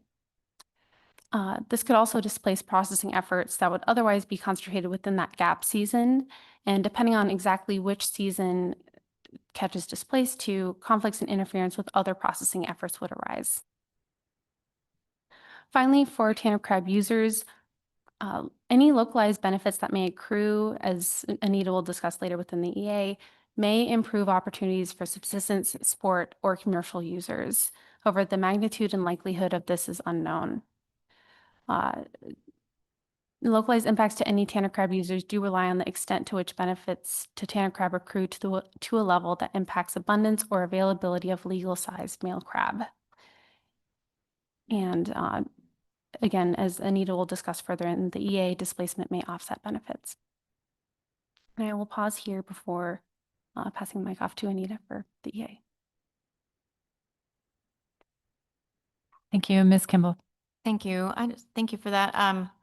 I agree with the conclusions on for processors that it varies much by the option being chosen. Are you going to go into, I think the displacement situation is something I just really want to understand better. Like, are you going to go into the likelihood of displacement causing a temporal shift in operations for on the vessel side or the processing side, or is that just something we'll kind of left as uncertain? Through the chair, Ms. Kimball, I can certainly expand on that within the next iteration of the analysis. But as described briefly earlier, we expect temporal displacement to be kind of the last option in the menu of options that vessels will likely choose from when trying to replace that displaced catch or revenue. First within the same target fishery, next outside of the same target fishery, and third outside of the times in which they were originally catching that volume within. And I can describe that a little bit better within the analysis in the next iteration as well to provide more info.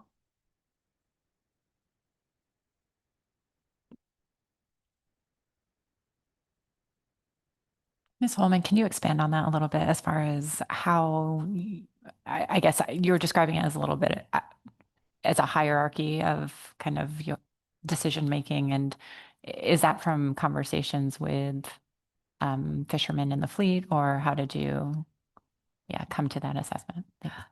To the chair, we came to that conclusion not through discussions with the fleet. This is through looking at the ex-vessel revenue and looking at the importance of different fisheries in different times of the year. We did talk with processors about the importance of those the flatfish and rockfish catch within that gap season. And therefore, given the importance of those fisheries within that time, we do expect that spatial displacement is much more likely to occur than any temporal displacement, especially because of the relative importance to processing efforts. Therefore, additional value to those species during that time.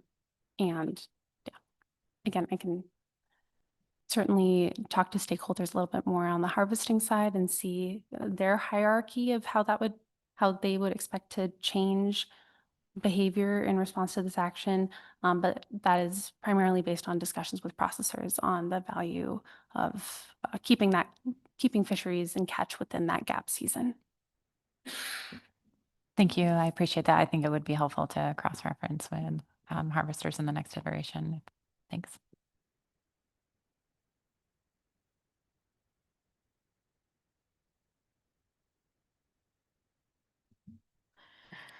All right, moving on to the EA portion of the analysis.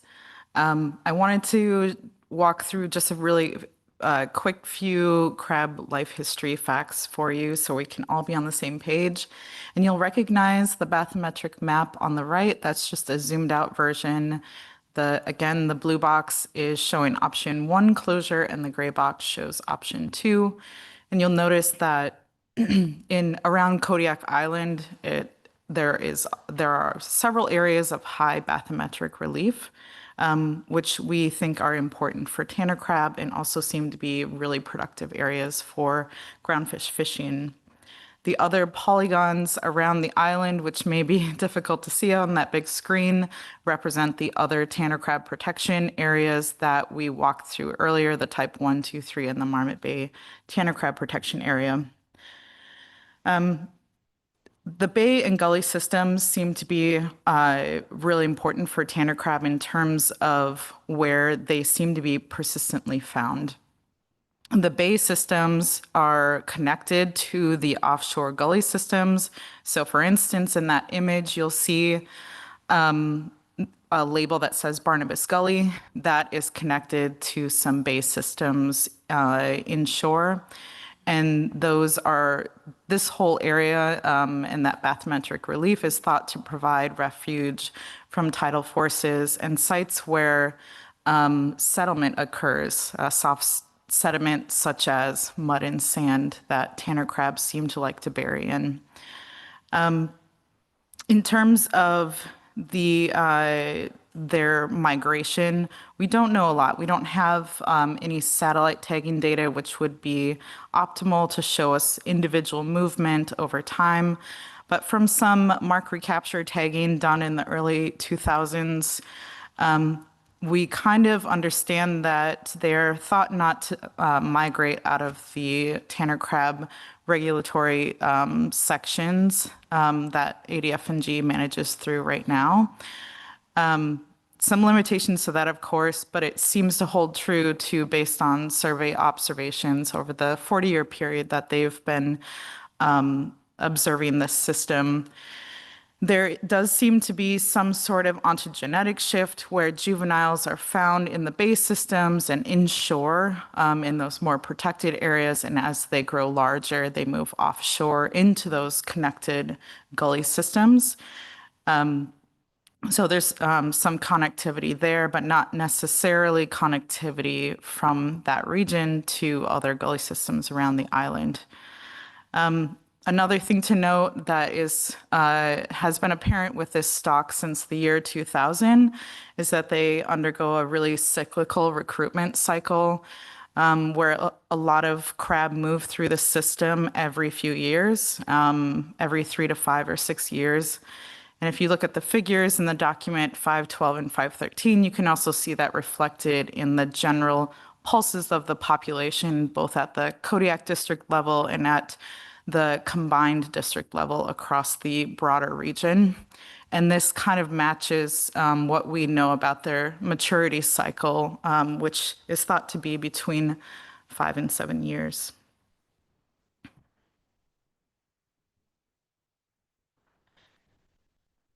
This table here speaks to events that occur with tanner crab that have to do with their molting and mating cycle. On the left here, you'll see a variety of molting and mating events, both for female crab and for male crab. We think that tanner crab may be more vulnerable during their soft shell phase, as was also thought for red king crab when the other closures were implemented.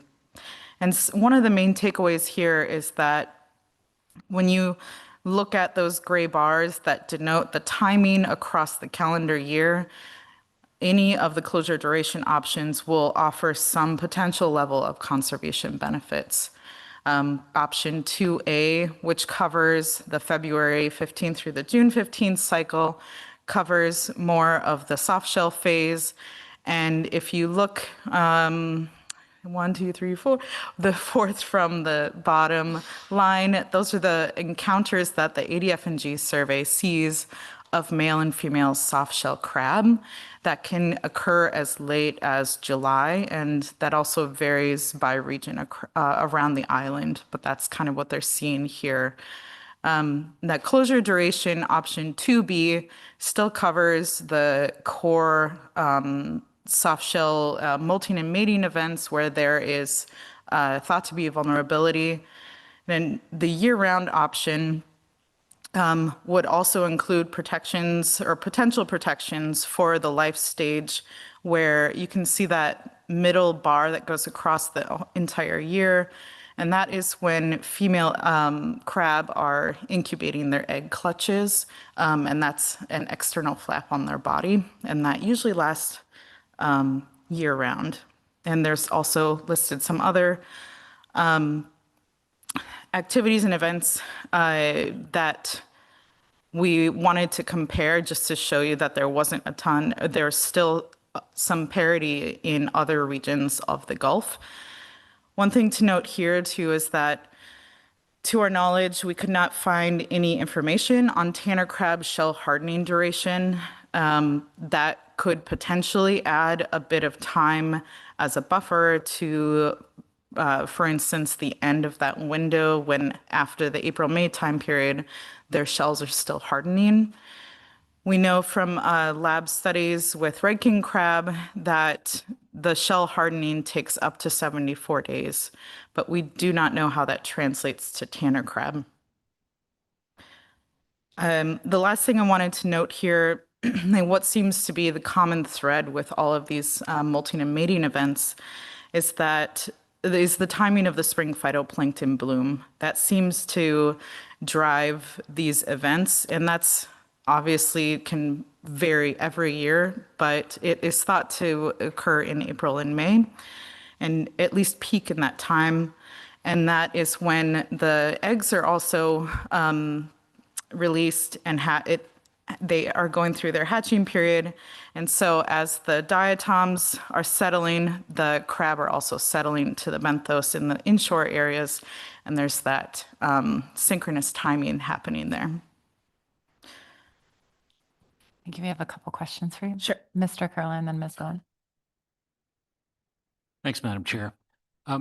You mentioned potential increased vulnerability during these sensitive life stages. And I apologize if I didn't pick this up in the analysis, but I'm wondering if there's anything there to help us understand sort of I guess, how much more vulnerable during these periods compared to vulnerability in general. I presume there's,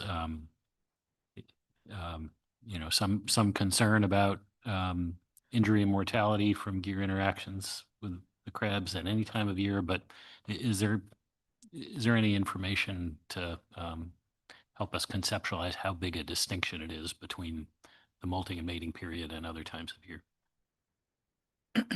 Through the chair, thank you for your question, Mr. Kurland. That is pulled from various sources of research that soft-shell crab are more vulnerable, but the extent or magnitude of that when gear interacts is a challenging one to characterize. There's been some work that I'll mention on a later slide that was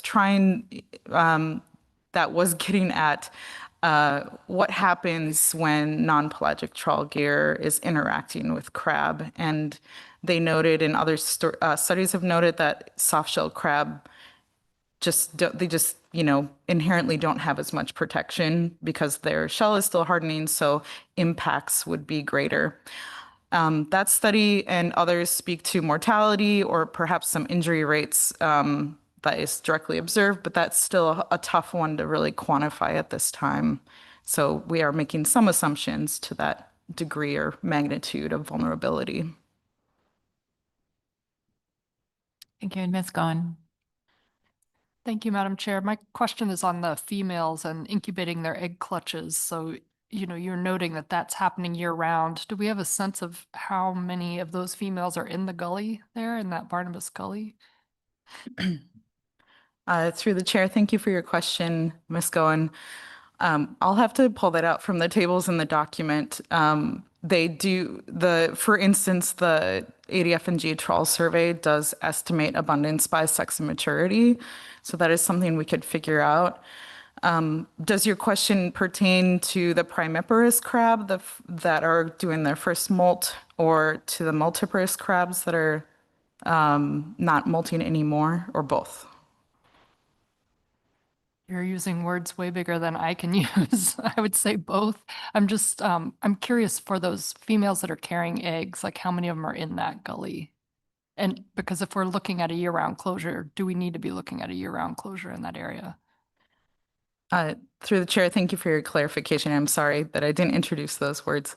They just referred to the life stage the crab is at, and the primiparous are just incubating their eggs for the first time. They're reaching their terminal molt. The data is available in a few different ways in the annual ADF&G trawl survey report.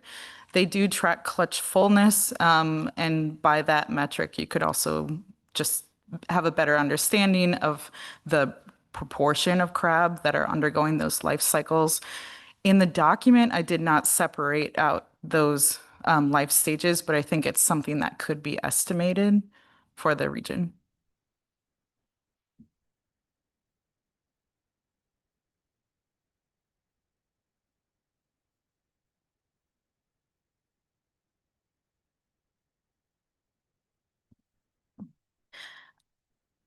So on this slide, I wanted to give you just a little bit of a snapshot of what is going on for the annual abundance trends in this region, as well as some high notes on the ADF&G harvest strategy that they employ to manage crab, tanner crab in this region.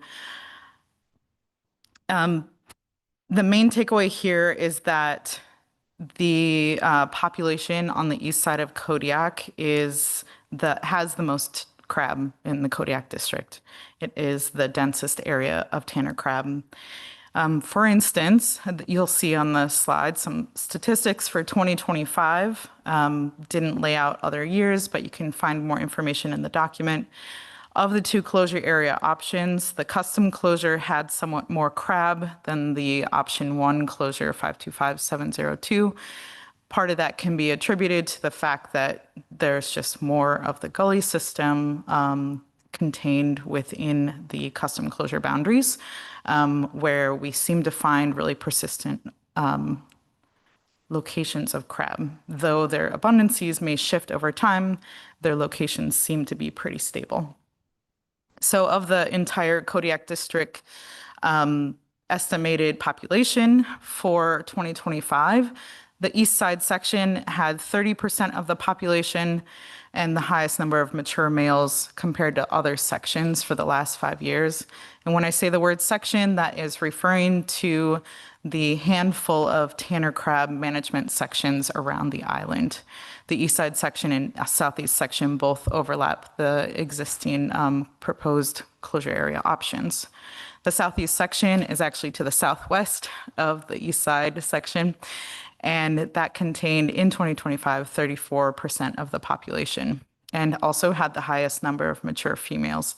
Again, this can be pretty cyclical, but the point here is that this region contains a pretty high proportion of the population of tanner crab. 2018 was a really notable year for tanner crab.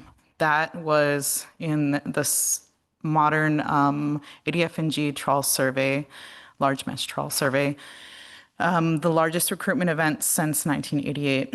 You'll see on this size composition graph on the right of your screen, this plot shows you just the males for the Kodiak district, and Kodiak district includes all of those sections together around the island. So we're not focusing on the east side here for a moment.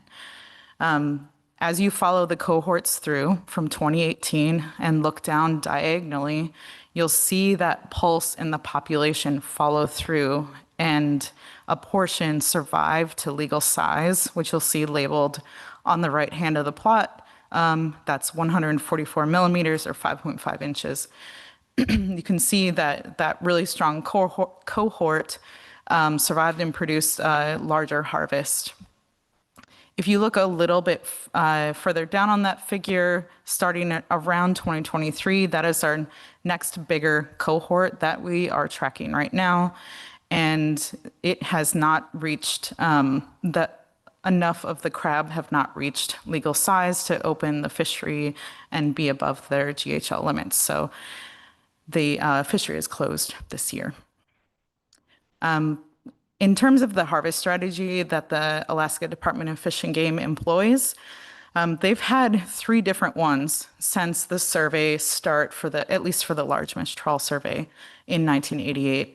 The most recent the most recent harvest strategy was implemented in 2022. And that's really important because they incorporated other measures to manage their stock. There were many notable advancements, so I'd refer you to that page in the document that you'll see listed there. One of them include this idea of a female dimmer. And all that really means is that they're using mature female abundance compared to the long-term average as a way to dial the harvest strategy, and also compared to the mature male abundance to get what they would like for their harvest of legal males that year. And one other notable advancement I want to mention is that they eliminated the use of a molting mature males calculation, because it really wasn't that long ago, only about 20 years, that the scientific community accepted that Kyanicides crab, tanner and snow crab, reached a terminal molt. That was kind of a revolutionary thing. So there are a lot of updates employed here.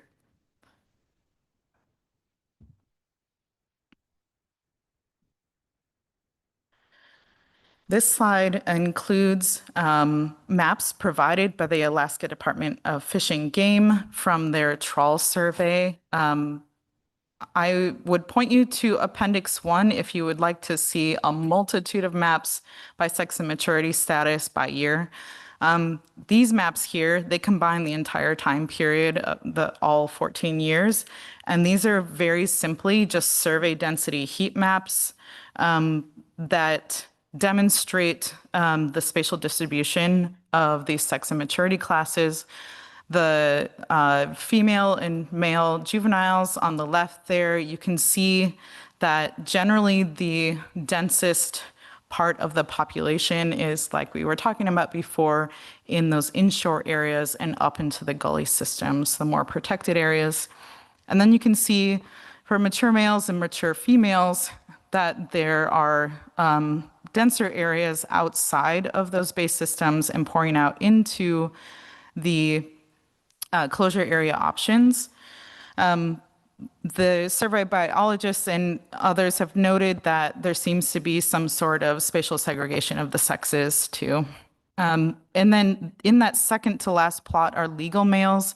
That is simply just the proportion of males that have reached harvestable size from that mature male population. That's why it looks so small, because it really is just a sliver of the population shown in there. And so this kind of helps us verify this idea that juveniles are further inshore, and as they age and grow, they move further offshore in their as they grow larger. And also, if you look at those annual maps, you'll see that pulse of cyclical recruitment. But again, we want to emphasize that the location seems to be very persistent within these gully systems. And we know that there's some limitations to using a fixed grid survey to understand or provide inferences for areas that are outside the survey footprint. So Dr. Mallory Yeager from the Alaska Regional Office created these species distribution models and maps. These maps here on the screen depict sub-areas of occupied habitat based on habitat-related abundance, and they allow us to make those inferences about areas both within and outside the survey footprint. Abundance information and environmental covariates are included in the models to make these inferences. And so you can see those yellow hotspots are the upper 25th percentile that are predicted to be there. And if these look familiar to the EFH 5-year review process, they kind of are. There's some similar approaches, but some difference in method and how they applied those sub-area percentiles. The maps are separated by, or we focused on mature females, mature males, and then the final map you'll see all tanner crab combined. That's all sex and maturity stages, and as well as both surveys. We wanted to see if we saw some comparability in that persistent location between the state survey and also the NIMS survey, and we do. And again, the most notable thing we see here is not just the location of the hotspots, but the fact that the tanner crab population is persistent, again, in these gully systems. That's kind of where they're predicted to be taken into environmental covariates. If you would like to see a really detailed rundown, see the document section 5.1.2.1 and appendix 2 for more information and for annual maps. Ms. Kimball? Thank you. Thank you for that. I just want to make sure I'm understanding these distribution models were created based on habitat characteristics so that we could see what's the likely species distribution in areas that are not surveyed. Is that what I'm getting at? Is that what you're getting at? Through the chair, thank you for your question, Ms. Kimball. Yes, you're right that we are trying to make better informed inferences about where they might be located based on environmental covariates that include habitat covariates as well. And I know it's a lot of detail, but if you have interest, in Appendix 2, we list some of these covariates that seem to be important for mature males versus females. And Dr. Mallory Yeager is online if you have any further detailed questions as well.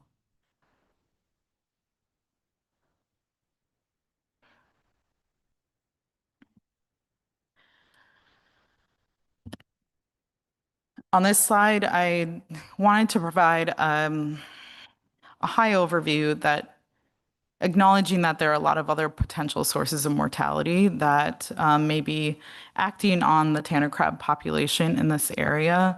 Just, aside from directed fishing pressure and groundfish PSC, many of these sources of mortality are better understood for the Bering Sea stock. And if you have any interest in digging into those, there's a really great new, it's pretty new document that the AFSC produced for the tanner crab stock in the Bering Sea. It's the Ecosystem and Socioeconomic Profile, or ESP document. That's where I borrowed a lot of this information from. And they've also borrowed a lot of information and research from the Kodiak area as well, assuming that they are similar enough to learn from when combining all that research. I wanted to pull out unobserved mortality here. That's a big question. That is a really tough one, tough nut to crack. The Unobserved Mortality Working Group report is a great resource that lists a lot of categories of ongoing needs for research to fill some gaps. The main takeaway here is that we can't quantify the magnitude of unobserved mortality impacts at this time. There's 2 research studies listed here as examples of research that has been done with non-pelagic trawl gear, and I mentioned this briefly earlier to Mr. Kurland. And to my knowledge, there is limited to no research on unobserved mortality for pelagic trawl gear interactions with crab.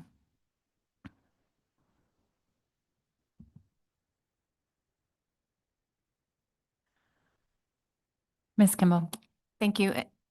Previously, you mentioned the spring bloom timing, and I really only think about that in the Bering Sea, but were you saying that the timing of the phytoplankton bloom is affecting crab recruitment, or there's research on it affecting crab recruitment in the Gulf?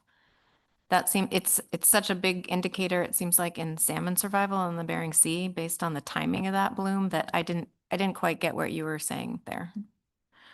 Through the chair, thank you for your question, Ms. Kimball.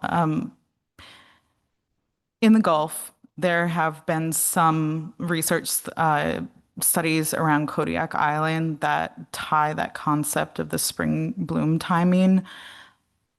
It is something that bears more research. And what's difficult here too is that this tanner crab stock does not have more advanced modeling efforts, such as a stock assessment, to kind of tease apart the impacts of and the cumulative impacts of some of these things that go together, like what this source of mortality or this event may provide to the population.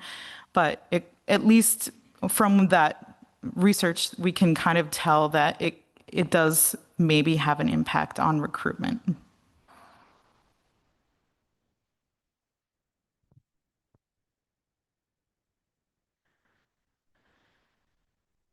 All right, for this slide, I'm going to review Tanner crab PSC that we have provided in the document. You'll see a quick summary by counts or number of crab, and then also by rates, which are crab per ton of ground fish catch. The table here is one of many, and I know it's a bit small, but we have a really large time period of analysis, so there are a lot of numbers in the table. You'll see another version of that in the document on page 155. One of the takeaways here is that the non-pelagic trawl gear has the highest rate and counts of PSC on average, and that the numbers are very similar between the closure areas, but they are a little bit higher in the custom closure area, option 2B.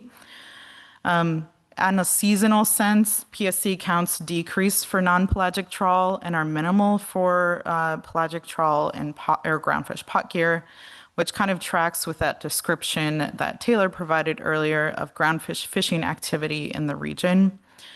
Seasonally, PSC rates, the rates themselves slightly increase for non-pelagic trawl.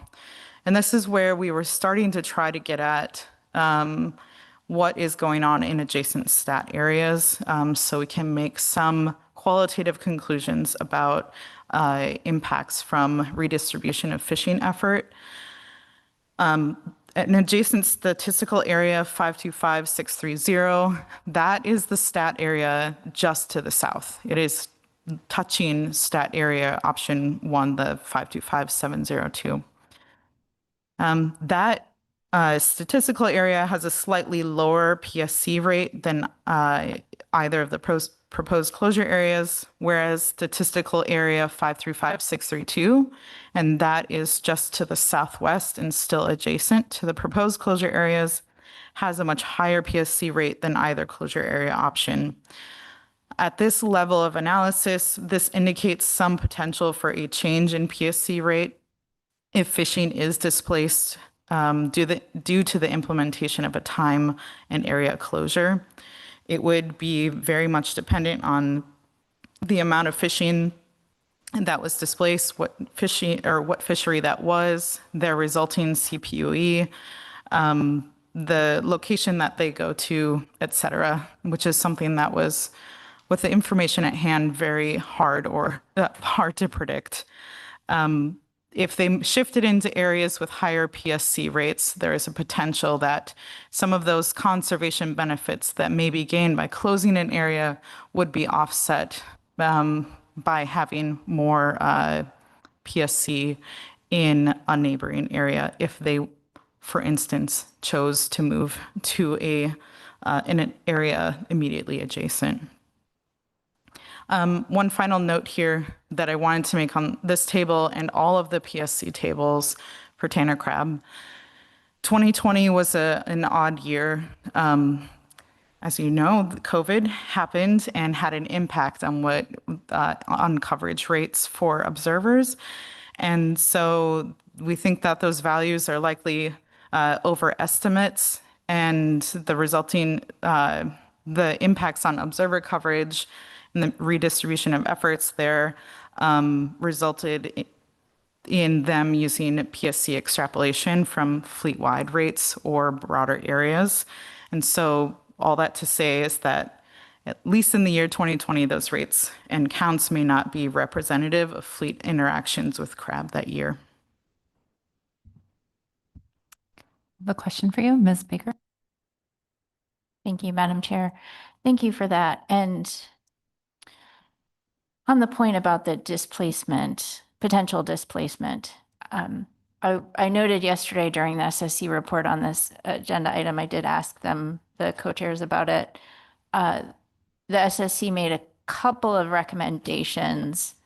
You know, they were assuming there was another iteration of this analysis, and recommended the analysts develop quantitative effort displacement scenarios to bracket likely net effects on Tanner crab PSC, and then using those scenarios, recommending the analyst consider a retrospective analysis to quantify how Tanner Crab PSC might have changed had the closure been in effect. I was listening, Ms. Kroska, to what you just said in terms of, the analysis that's here in front of us. It was a bit challenging for you to sort of do what I'll just call, the first level displacement analysis. I know you haven't had a lot of time to really think about this, but my concern is that sounds really difficult, if maybe not possible, these SSC recommendations on first blush. And do you have any thoughts on that? Have you been able to give that any thought? And I'm just to set expectations in terms of what might be possible if you tried to pursue those recommendations. Through the chair, thank you for your question, Ms. Baker. I've thought about it some there, and there are other examples from other analyses. I will say the two examples that they referred to, the Bristol Bay Red King Crab closure action a few years ago and the very current chum salmon analysis, are both in the Bering Sea region. So it's not an apples to apples comparison in the Gulf. The data streams are more limited. I do think that we'd be able to explore some of those options.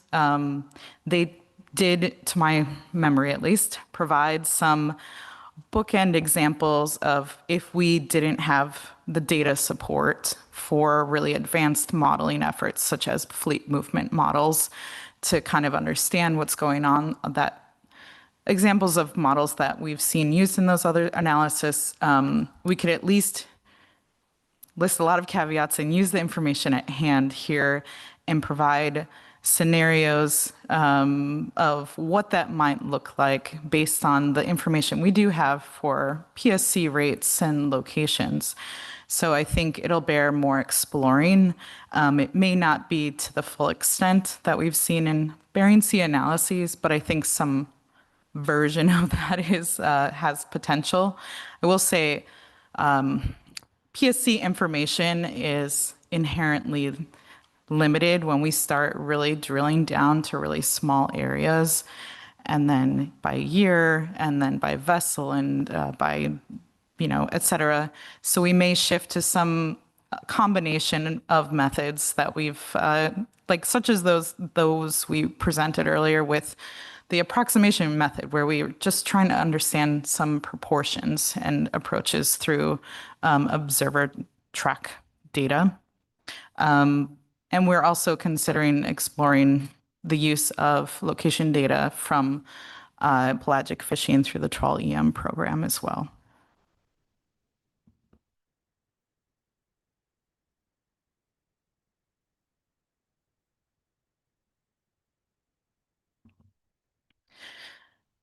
Ms. Baker put it well. This is our, I would say, first cut at trying to understand displacement.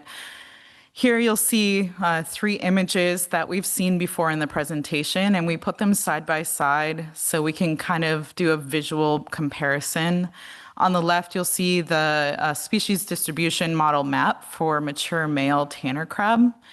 And in the middle, you'll see the year-round option map for non-pelagic trawl track density. And on the right, you'll see pelagic trawl track density.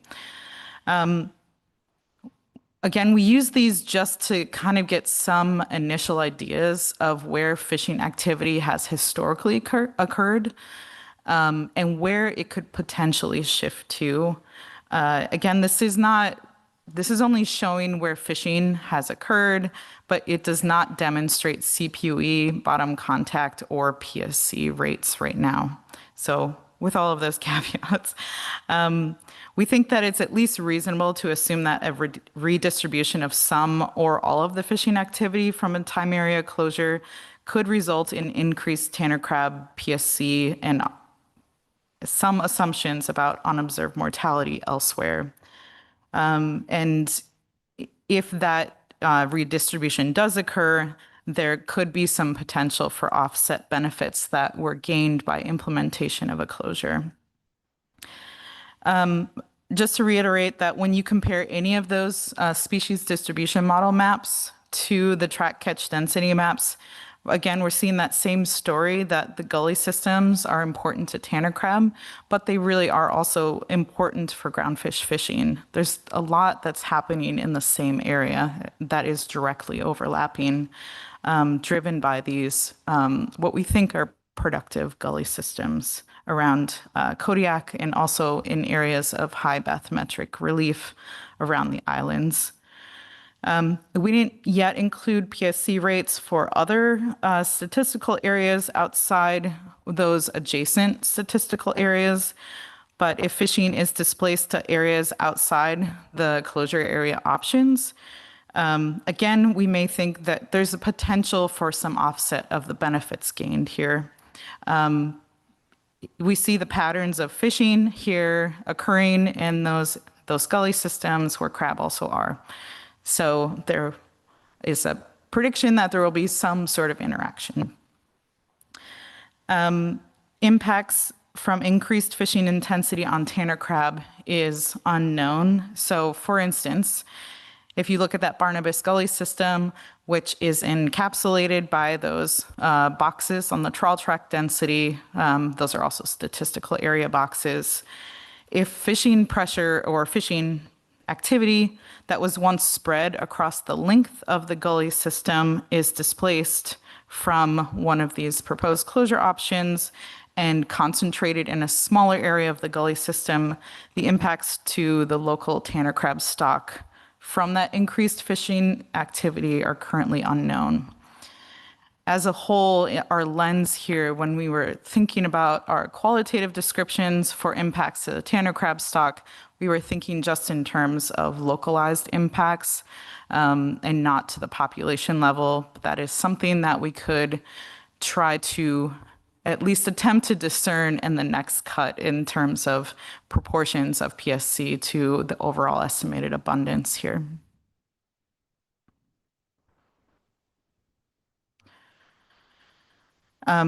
Here you have a summary table that is also found in the document, just summarizing the general takeaways by element in the alternative 2. I'm not going to read through everything here because we've covered some of those pros and cons along the way. But one of the main takeaways is that the custom closure area may offer the greatest potential conservation benefit to tanner crab for protection. One of the reasons is that it just inherently includes the more of that gully system, which also then includes more of the tanner crab population as compared to the other option, statistical area 525702. And again, we are considering displacement impacts and potential offset to those benefits. Yeah, and that's all I have for the tanner crab EA portion. In the next 2 slides, we will cover the rest of the components of the EA. So if you have any questions about tanner crab. Okay. On this slide, you'll see a summary of the 3 of the EA components, groundfish, Chinook PSC, and halibut PSC. At a high level, alternative 2 is expected to result in fairly minimal impacts to these 3 EA components at the stock level. And that outcome is expected to be the same for either of the proposed closure area options.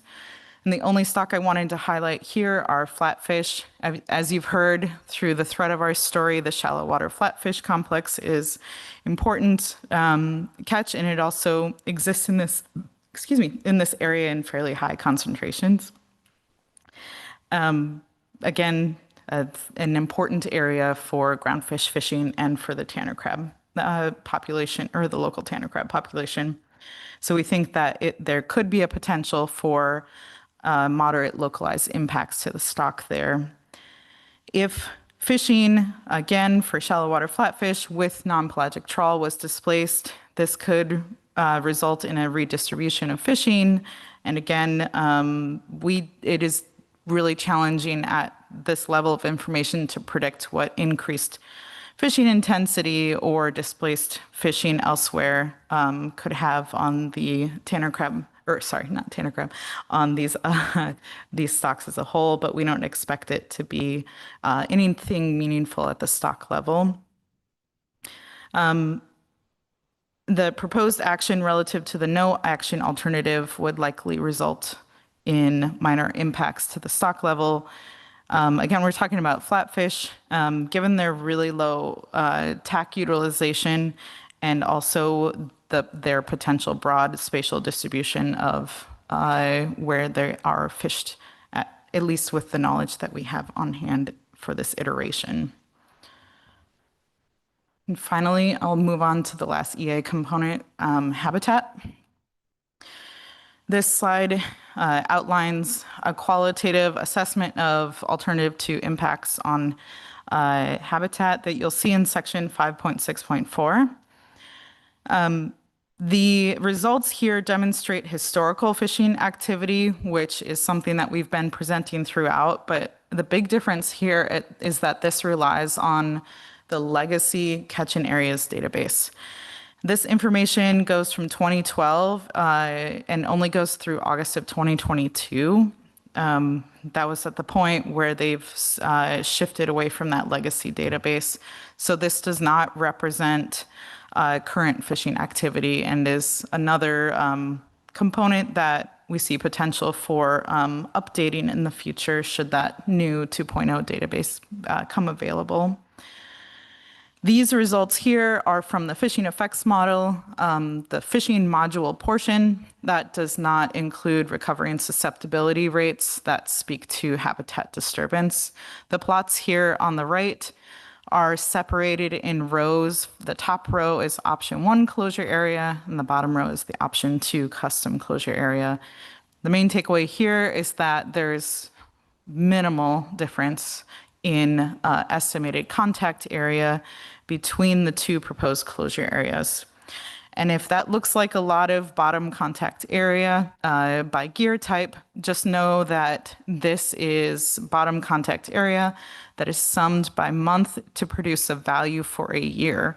So it can, in theory, be higher than the area of the closure that we're looking at, but that is just to talk about general ideas about fishing activity patterns, and it does not directly correlate to habitat disturbance. Again, this is not showing unique habitat area disturbed, just a summation for each year on the plot. So again, we're expecting some similar impacts that we would see in the other EA components with displacement, where if bottom contact decreased due to the implementation of a closure and a gear restriction, we might see that displacement elsewhere offsetting those benefits.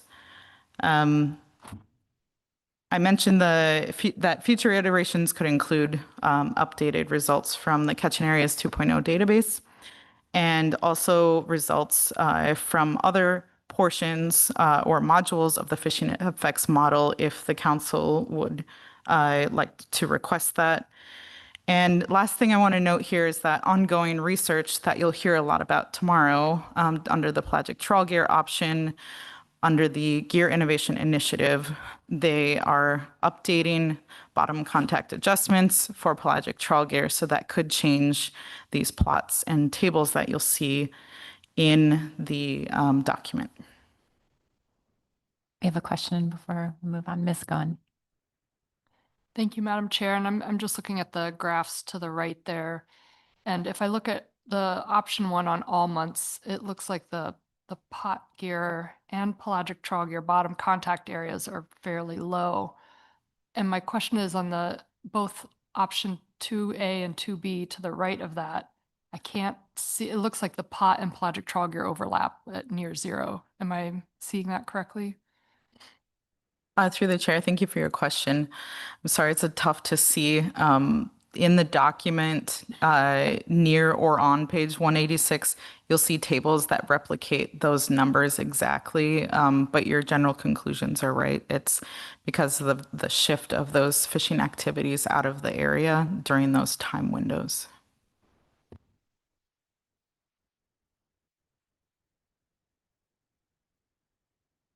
And Ms. Kimball. Thank you. I must be tired. I'm having a hard time figuring out what these figures are telling me, but is there a way to just show the percent of the area that is trawled or the percent of the area that is fished with pots or something like that to give us a sense of how much of the area that we're proposing to close is actually used? Through the chair, yes, that's certainly possible in the next iteration if the council should request that. And I think that we could also figure out a metric that would speak more to the fishing footprint, which is, taking away all of the summation and the overlap of those activities. Here, we're just looking at the fishing activity description in general. Thank you.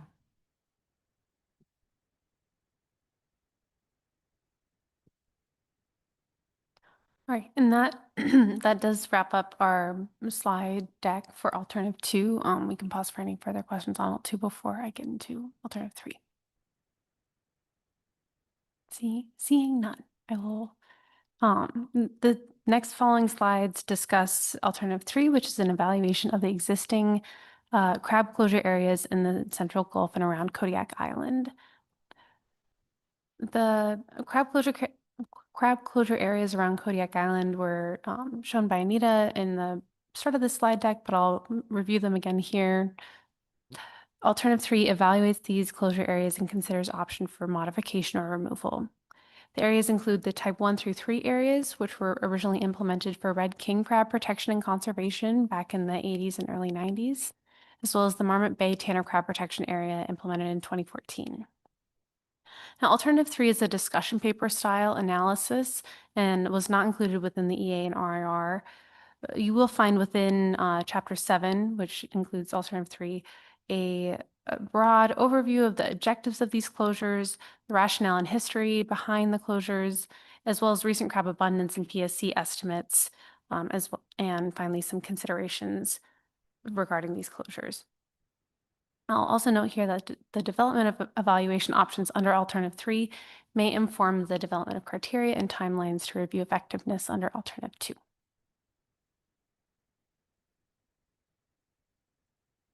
So the closure areas for red king crab protection, the type 1 through 3 closure areas, were first implemented in 1986 to promote rebuilding of severely depressed red king crab stocks around Kodiak by reducing bycatch mortality. These areas were later grouped into different protection frameworks. First, the type 1 areas have the maximum protections. These are closed year-round, and these were determined and selected because they contain larger portions of female red king crab distribution and abundance based on data from the 1960s. The type 2 areas are closed from February 15th to June 15th. These also, between the type 1 and type 2 areas, these 2 areas were thought to encompass almost the entirety of the female red king crab abundance distribution around Kodiak, and the type 2 duration was thought to encompass the entirety of the soft shell phase. Type 3 areas were implemented later in 1989, and these are threshold-based closures, so these are open unless otherwise closed. And that closure occurs via if an abundance-based threshold is triggered. This has yet to occur. This threshold is based on abundance levels not seen since the 1960s or 1970s. Yes, Ms. Baker. Thank you, Madam Chair. And I do have a question about the type 3 areas, and I'm just not finding it in the analysis. And I know, Ms. Holman, you know the answer. Appreciate that the type 3 areas have never been triggered and that the threshold, excuse me, hasn't been updated. As the threshold currently stands, my understanding was the information was based on a pot survey that ADF&G had done to inform that threshold, and ADF&G no longer conducts that survey. Is that sort of another important thing to know about the type 3 closures? Through the chair, Ms. Baker, yes, that is another important thing to note that we'll highlight later in the analysis or later in the presentation as well. But that pot survey, the abundance threshold here was fertilized females per pot, and that was different for different red king crab districts around Kodiak. So districts with higher abundance back in the 60s, that fertilized females per pot threshold was higher for those areas than ones that say had less red king crab back in the 60s.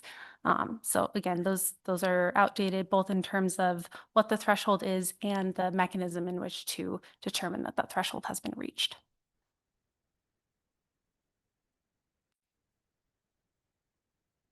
Right, moving on to the Marmot Bay Tanner Crab Protection Area. This was passed by the council in 2010 and implemented in 2014 and was established to protect tanner crab by reducing tanner crab bycatch and Goa groundfish fisheries and reduced gear contact from non-pelagic trawl gear.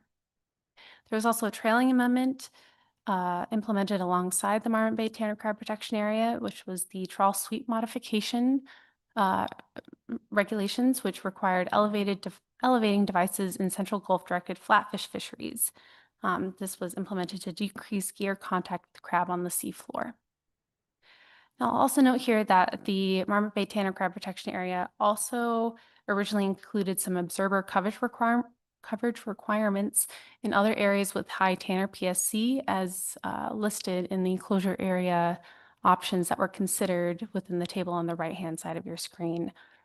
However, in 2014, at the final rule, NMFS deemed the requirements were no longer necessary to improve tanner crab PSC data, which is why those observer coverage requirements were included, because observer data was low and improvements were deemed necessary prior to further consideration. However, after the observer program was restructured in 2012, in 2014 at the final rule, those were no longer deemed necessary.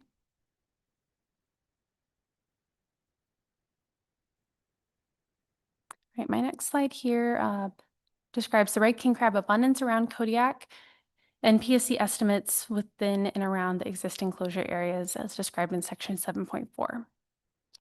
The takeaway of this slide is that the stock remains in a depressed state and the majority of the stock is confined to Alatak Bay. This is shown on the blue circle of the left-hand image on your screen. Alatak Bay lies adjacent to the Alatak Flats and Towers area.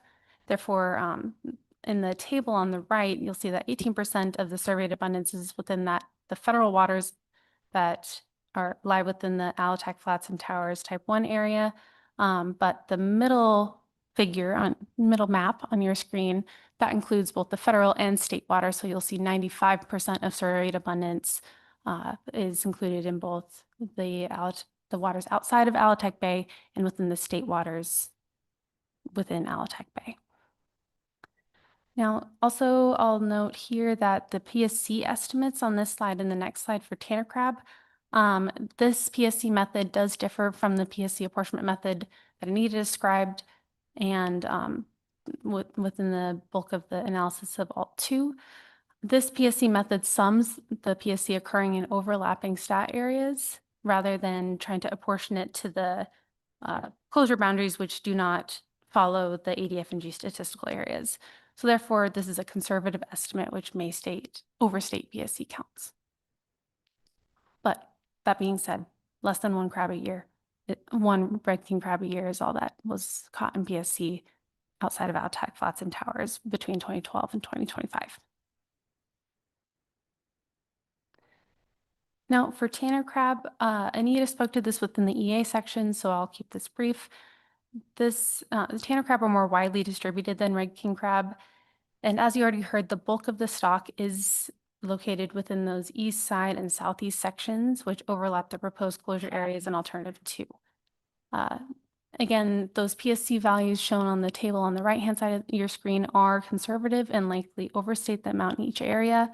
I'll also note that the Marmot Bay Tanner Crab Protection Area PSC counts and the Marmot Flats PSC counts within the table 7-6 in your document. Those are combined. So that's not numerically highlighted here, but they were historically high but declined over time and are now 0 in 2025.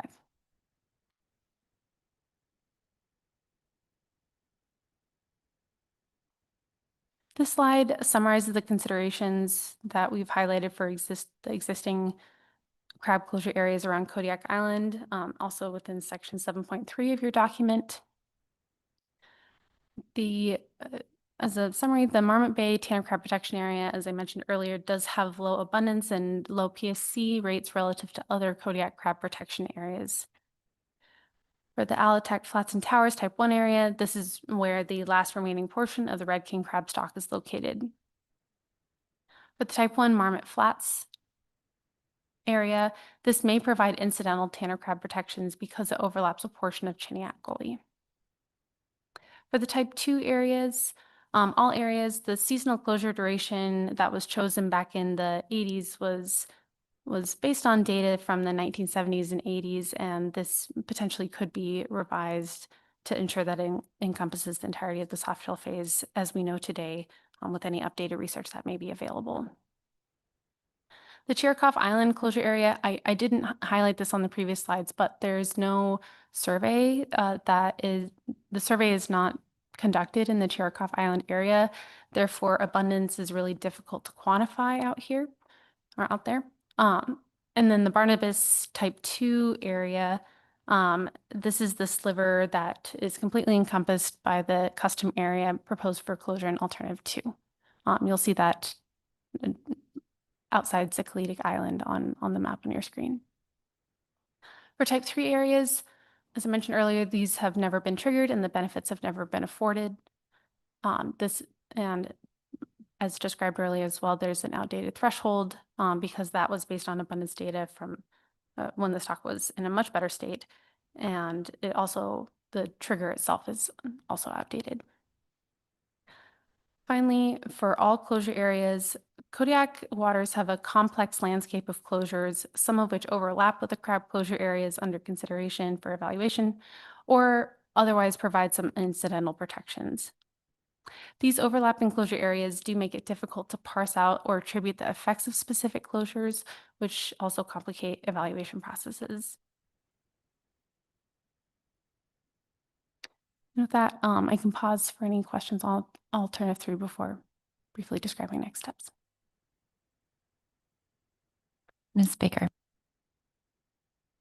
Thank you, Madam Chair. And I really appreciate what you've presented for Alternative 3. I recognize that alternative was in a different state than Alternative 2. And I think given the exercise that we're trying to undertake in Alternative 3, I think the information you provided was very helpful. So thank you. I'm actually a little bit more optimistic than the SSC maybe in that we could identify, the existing objectives for when the areas were established and identifies the metrics. But first, my question is actually not related to that. It was something, unfortunately, I missed yesterday when the SSC co-chairs were here, but it does relate to Alternative 3 in the SSC report. And I'm hoping you can help me understand the SSC discussion a little bit more.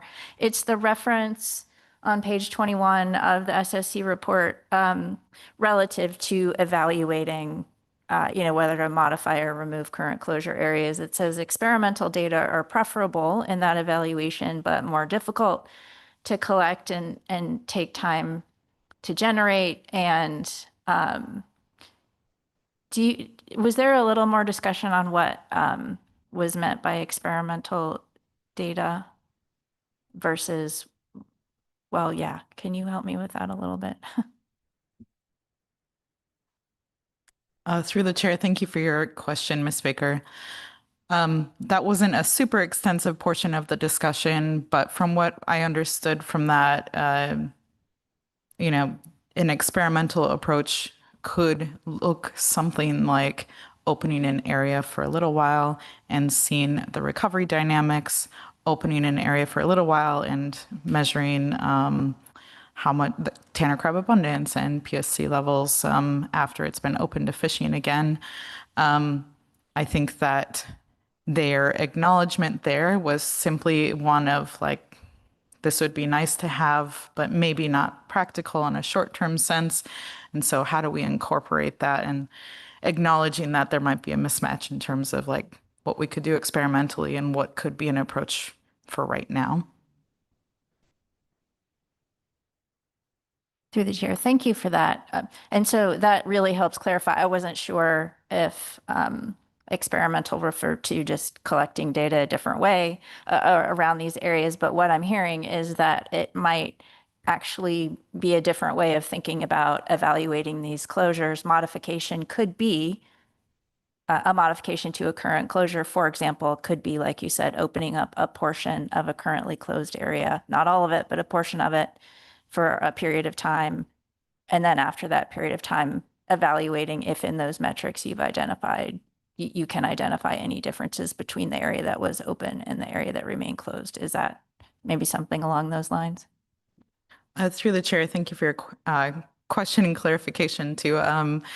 That was kind of my sense. Again, they didn't dive too much into what an experiment could look like, but there was some excitement about what it could look like, because there really isn't a lot in this area that really speaks to that kind of experimental setup and a before and after, and it does take a little while. We had mentioned one example of this research from the Alaska Deep Sea Coral and Sponge Initiative, their final report. They wrapped up their big initiative in 2024. And one of their many research products that they are finalizing right now was an examination of what happens when you open an area again. And so hopefully that will be informative, but is not completed at this time.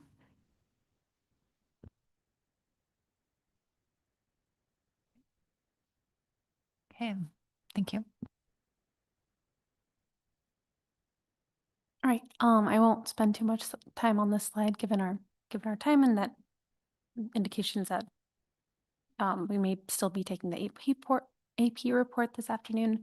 But there are next steps highlighted for the council here, which are relevant to both alternative 2 and alternative 3. And I'll pause here for any final questions. Any questions on next steps? Thank you. Thank you for all of the work that you put into this presentation and the analysis. Greatly appreciated. Thanks. So we will be taking our AP report and breaking for the day. After the AP report, we'll be closing public testimony at the conclusion of the report this evening. And we'll be beginning public testimony at 8 a.m.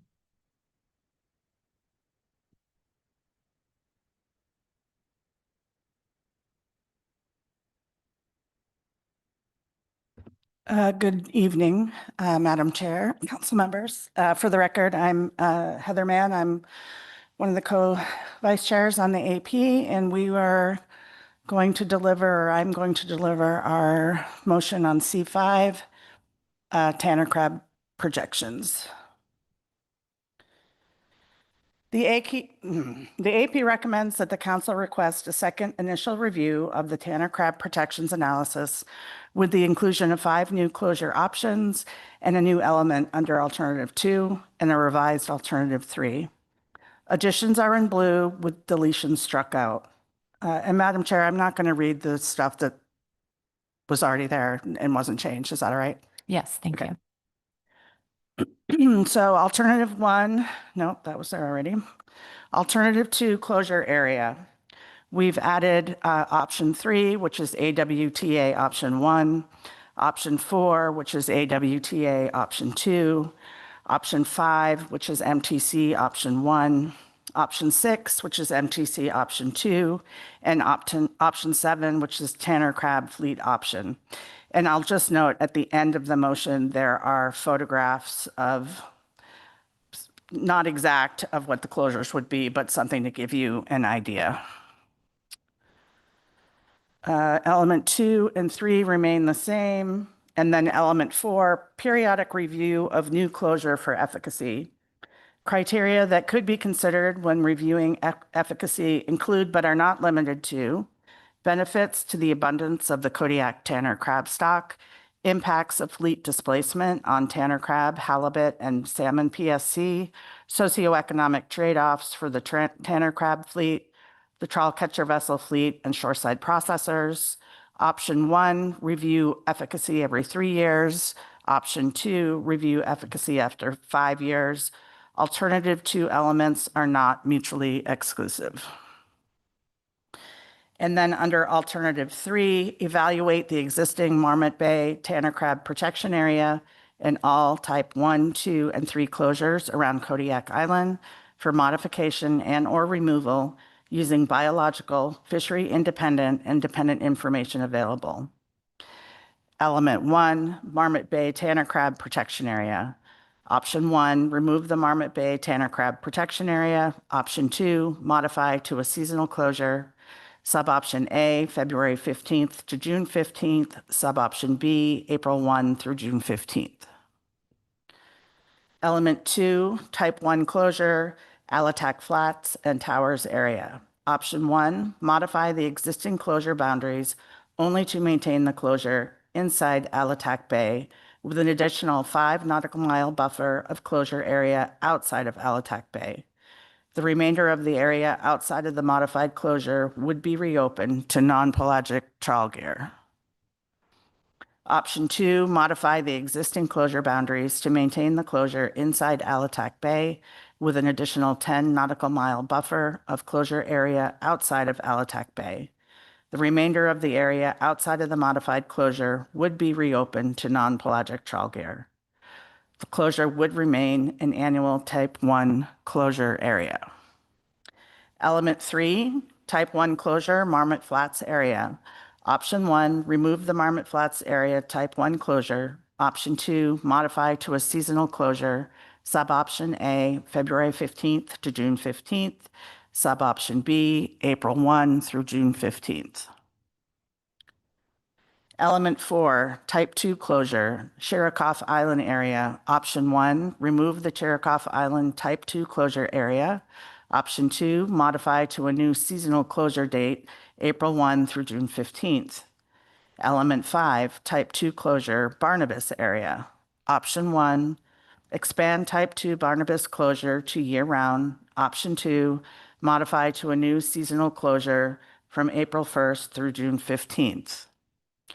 Element 6, type 3 closures, Chirikoff, Horse's Head, Barnabas, Outer Marmot Bay. Option 1, remove all type 3 closure areas. Option 2, all type 3 closure areas should be seasonal with suboptions A, February 15th through June 15th, suboption B, April 1st through June 15th. Sub-element A, modify regulations to allow pelagic gear to be deployed in the closure area while non-pelagic gear is on board, regardless of the monitoring category. Alternative 3 elements are not mutually exclusive. Sub-element A can be selected with any combination of alternative 3 elements, 2 through 5, that remain type 1, 2, or 3 closure areas. Lastly, the AP recommends the following updates and/or improvements to the analysis. Move all discussion of the GOA catcher processor fleet to an appendix. Remove all CP harvest and value data from the next iteration, including in calculations of total non-pelagic groundfish harvest, so that shoreside impacts are not minimized. Examples are tabled 324 through 327. Include an expanded time series going back to 2005 through 2025 in the next analysis. The existing time series of 2012 through 2025 should be kept for comparison. Show complete data consistently across fisheries where it is available. For example, Table 320 shows X vessel value from the commercial Tanner fishery, but does not include columns when fishery was closed and does not include average annual X vessel amount for the time series, including the years with 0 value. Include additional species distribution modeling results for mature female, mature male, and all crab with survey years 2006 to 2025. In Chapter 4.3, the vessel and community level dependency and impacts section for each gear type should include processor impacts section for each gear type. In actions that affect a crab or groundfish catcher vessel access to resource, processes are directly impacted and should be considered as such. This should also include consideration of the importance of the April-May shoulder season for Kodiak. When discussing the scope of the action or impacts to processing, only the current number of processors, not historical, should be used. Better incorporation of the GOA Pacific cod stock crash in 2017 and the resulting impacts of predation on tanner crab in the analysis. Incorporate the required use of elevated sweeps in the Central Gulf of Alaska flatfish fishery on additional potential benefits to the life stages of crab. Incorporate pollock catch monitored by EM into all harvest data. Describe observer coverage categories and rates for each groundfish fishery and the tanner crab fishery impacted by this analysis as it relates to PSC. Engage with trawl industry vessel operators for more context. Detail observed and unobserved mortality from the directed tanner crab fishery. And finally, species composition, add species composition and X vessel value of non-pelagic trawl trips from the newly proposed closure areas. And the amended main motion passed 14-0 with 1 abstention. And you can see several pages of rationale that follows. And I would be delighted to answer any questions. Thank you very much for the AP motion and report. We'll see if there are any questions. I know there was a lot here, so yep, Ms. Vanderhoeven. Thank you, Madam Chair. Thank you, Ms. Mann. I apologize if I missed it in the rationale. My question is regarding the new alternative to element 4 regarding the periodic review for closure efficacy.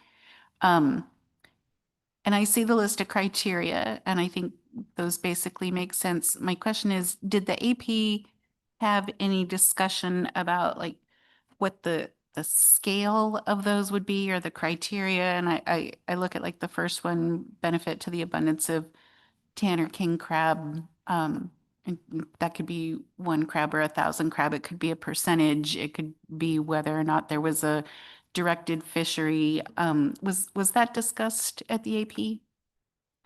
Through the chair, and thank you for the question. The conversation at the AP was sort of piecemeal what had happened at the SSC, having not had the benefit of being in the room or having that report delivered to us. And so we were trying to think about what could measurable impacts be for new closures. And we've heard at the state and through the presentations that measurable objectives is really important, but into the level of detail about these, no, then we didn't have a deep discussion. Thank you, Mr. Pamplin. Thanks, Madam Chair. Thanks, Ms. Mann, for the report and all your work on this.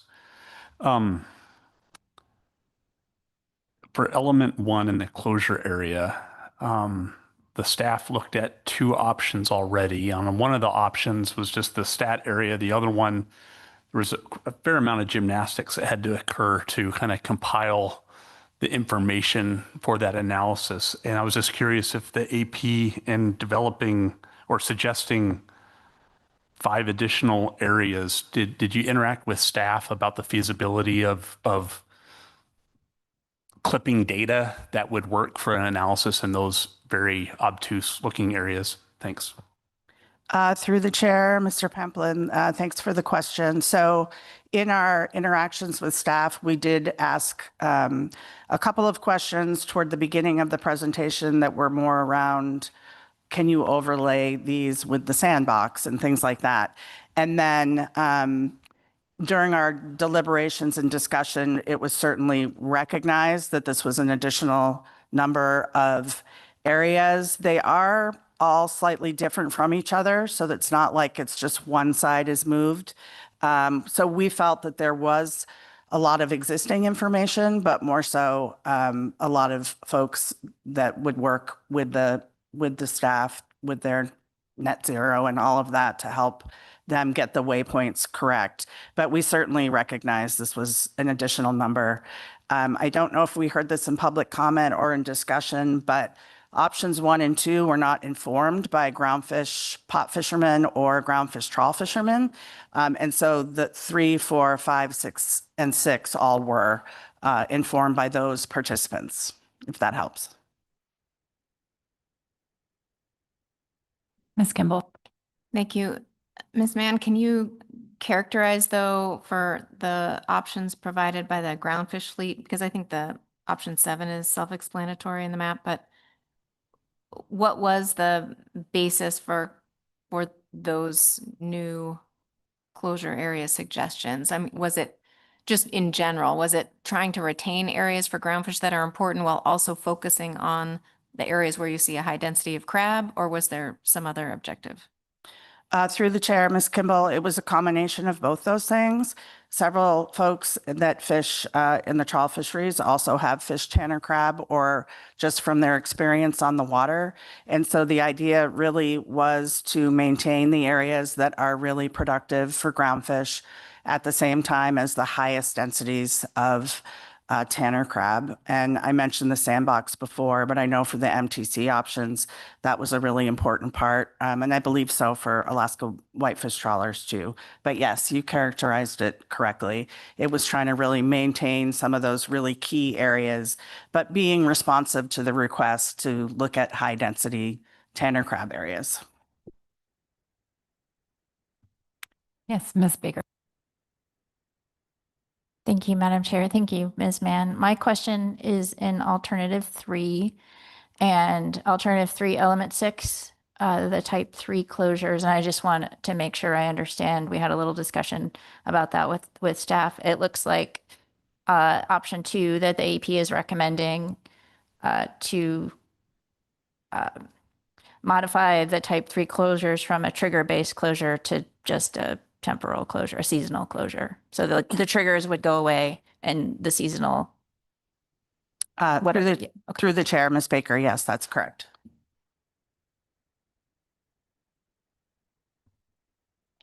Mr. Mueller. Thank you, Madam Chair. Thank you, Ms. Mann, for your AP report here. My question is on alternative 2, element 4 on the periodic review. Option 1 is a review after 3 years, and option 2 after 5 years. We heard through staff reports that the maturity cycle is 5 to 7. Can you elaborate a little bit on the AP discussion, why the years were 3 and 5 and maybe not have included up to 7 years? Through the chair, Mr. Mueller, my recollection about that discussion wasn't that it was tied to the life cycle. It was more that we didn't want to go 5, 10, 15, 20 years without having something to look at. And I think if I'm wrong, someone will correct me in public comment, but that's my recollection.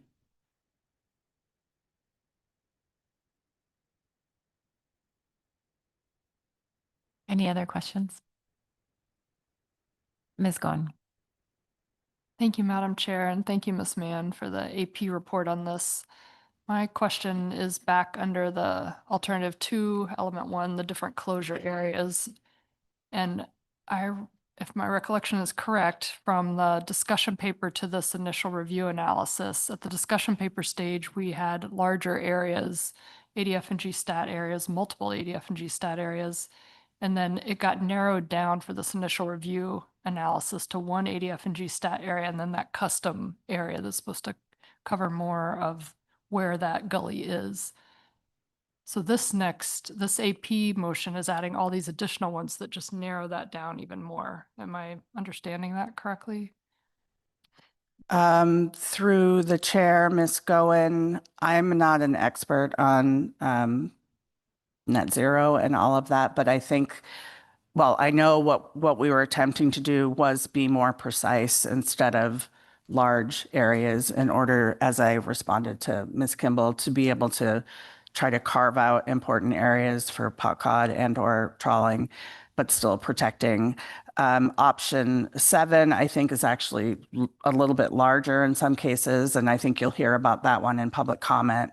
But yes, the idea was, and we had heard that there was interest from the state and from the council on more precise surgical closures while still protecting crab, but leaving areas open, and that's responsive to the purpose and need.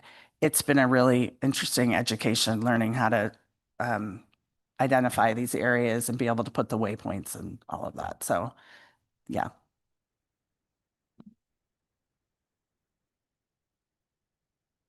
Not seeing any other questions. Thank you very much for the AP report.